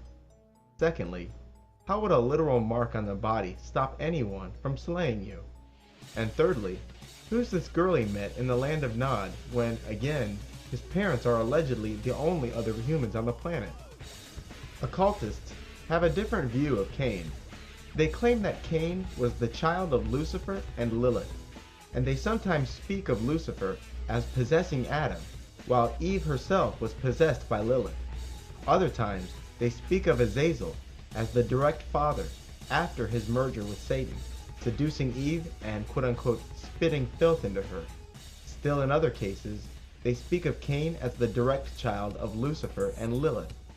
Cain, like his father Lucifer, is strongly associated with Baphomet and the black man of the Sabbat, and has been called the earthly devil. Cain is apparently the avatar by which Satan visits the realm of the flesh. Cain also represents humanity perfected, as he is both angel and demon. Cain is said to be the firstborn child of witch's blood, and it is he who bestows the mark of the beast.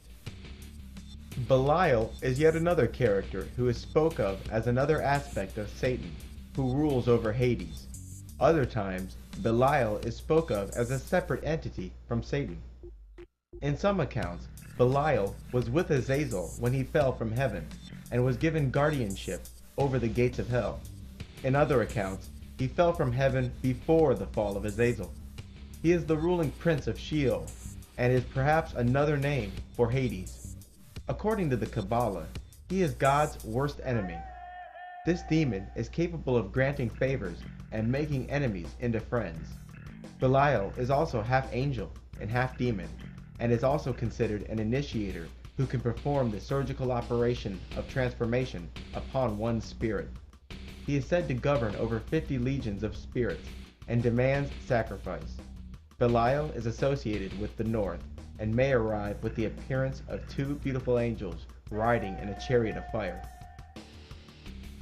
The Bible and the Quran describe Gog and Magog as the enemies of God, but these two characters also appear in mythologies and folklore.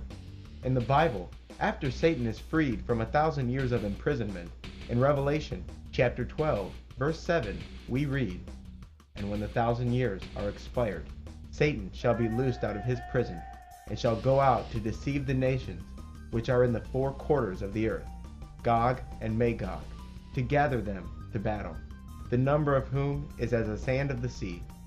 In the Quran, Gog and Magog are described as being locked behind a barrier.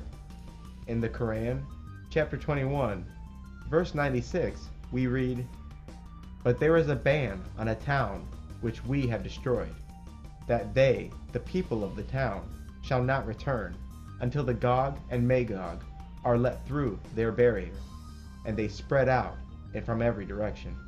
In some traditions, these two characters are human. In other traditions, Gog and Magog represent non-human giants. Many in the Christian community have equated Gog and Magog with world powers like Russia. I'll spare you the details of their belief, because it's so stupid, and because it's not supported by mythologies and religions, who speak of these two characters as individual entities. The occult's perspective of Gog and Magog is by far the most colorful, and probably right. Magog is apparently the parent of God, and the race this duo spawned were the first giants. This race was always at war with the race of the angels, and, in some cases, was spoke of as triumphing over the angels and even making slaves of them. Gog was apparently the father and leader of this race, making Magog his mother and consort. This race of giants, which desecrated the earth, was eventually defeated by the heroics of Jehovah, Satan, and the other archangels. After a massive rock was hurled to earth, the Titans were destroyed, and the angels seized dominion over the earth. The souls of Magog, Gog, and the dead race of giants are said to be locked in the earth, waiting to be released when the rays of the stars are no longer poisonous to them. Dagon, he who allegedly bound Leviathan, is also said to be the son of Gog.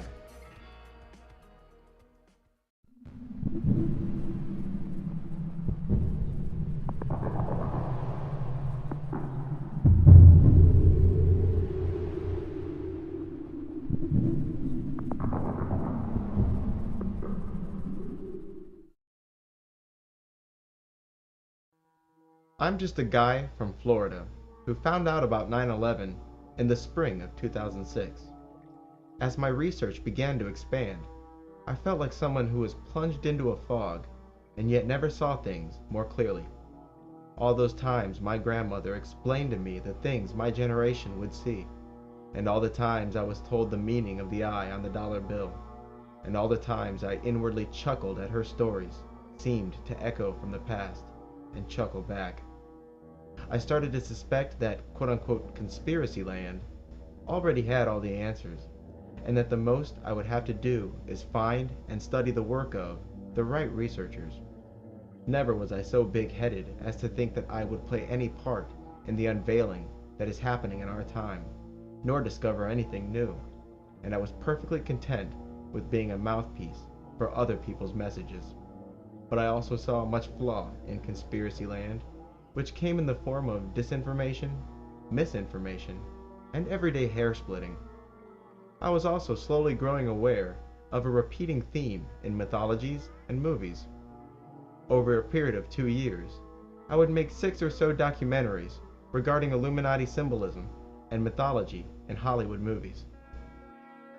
But there was indeed something lacking from the conclusions of most occult researchers, and even the conclusions made in my own documentaries and research. Why does the Illuminati use occult symbols? Where do they stand to gain by practicing the occult? And if the occult is nothing but magic, why do these researchers never explain the details of sorcery and how the Illuminati use it? The more I learned, the more frustrated I became with the unanswered questions. I decided that the time had come for me to start reading satanic books and skip the middleman, because typing satanic occult symbolism into YouTube had apparently expended itself. Those occult authors revealed to me a world unlike anything I encountered in any documentary out there. For as many people who claim to have studied the occult, none have ever reported to me these reoccurring themes in satanic books. Either these researchers did not research what they said they did, or they simply scan-read satanic literature looking for vague statements that support their pre-existing theory.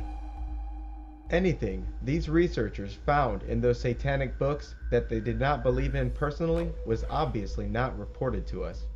I have tried to report on the matter without the filter of any pre-existing beliefs. I should not have been the one to inform you that the Illuminati believe in permanent spiritual transformation through ritual. It is difficult, if not impossible, to do any respectable amount of research into Satanism without stumbling across this fact. I can honestly say that I wish you hadn't heard it here first, because it only means you learned too late. This book is a distillation of knowledge from many occult and satanic sources that are freely available. It will certainly prepare you to better understand the occult, and if you ever start doing your own research or practice of the occult, you will discover that I reported accurately in this book.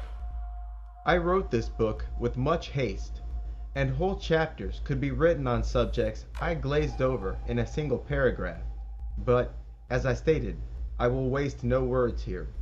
I was aiming for brevity, and did not feel that this book should become a place where I document every little thing I know, lest I be forced to speculate more often and turn this text into something of a manifesto. I hope you found this book entertaining and enlightening. I hope this book changed the way you think about the world. I hope I spoke in a fashion that was plain and clear, and I hope that this is what I was supposed to do relative to the eyes of God. Much love, labor, and light to you all. Michael Wynn.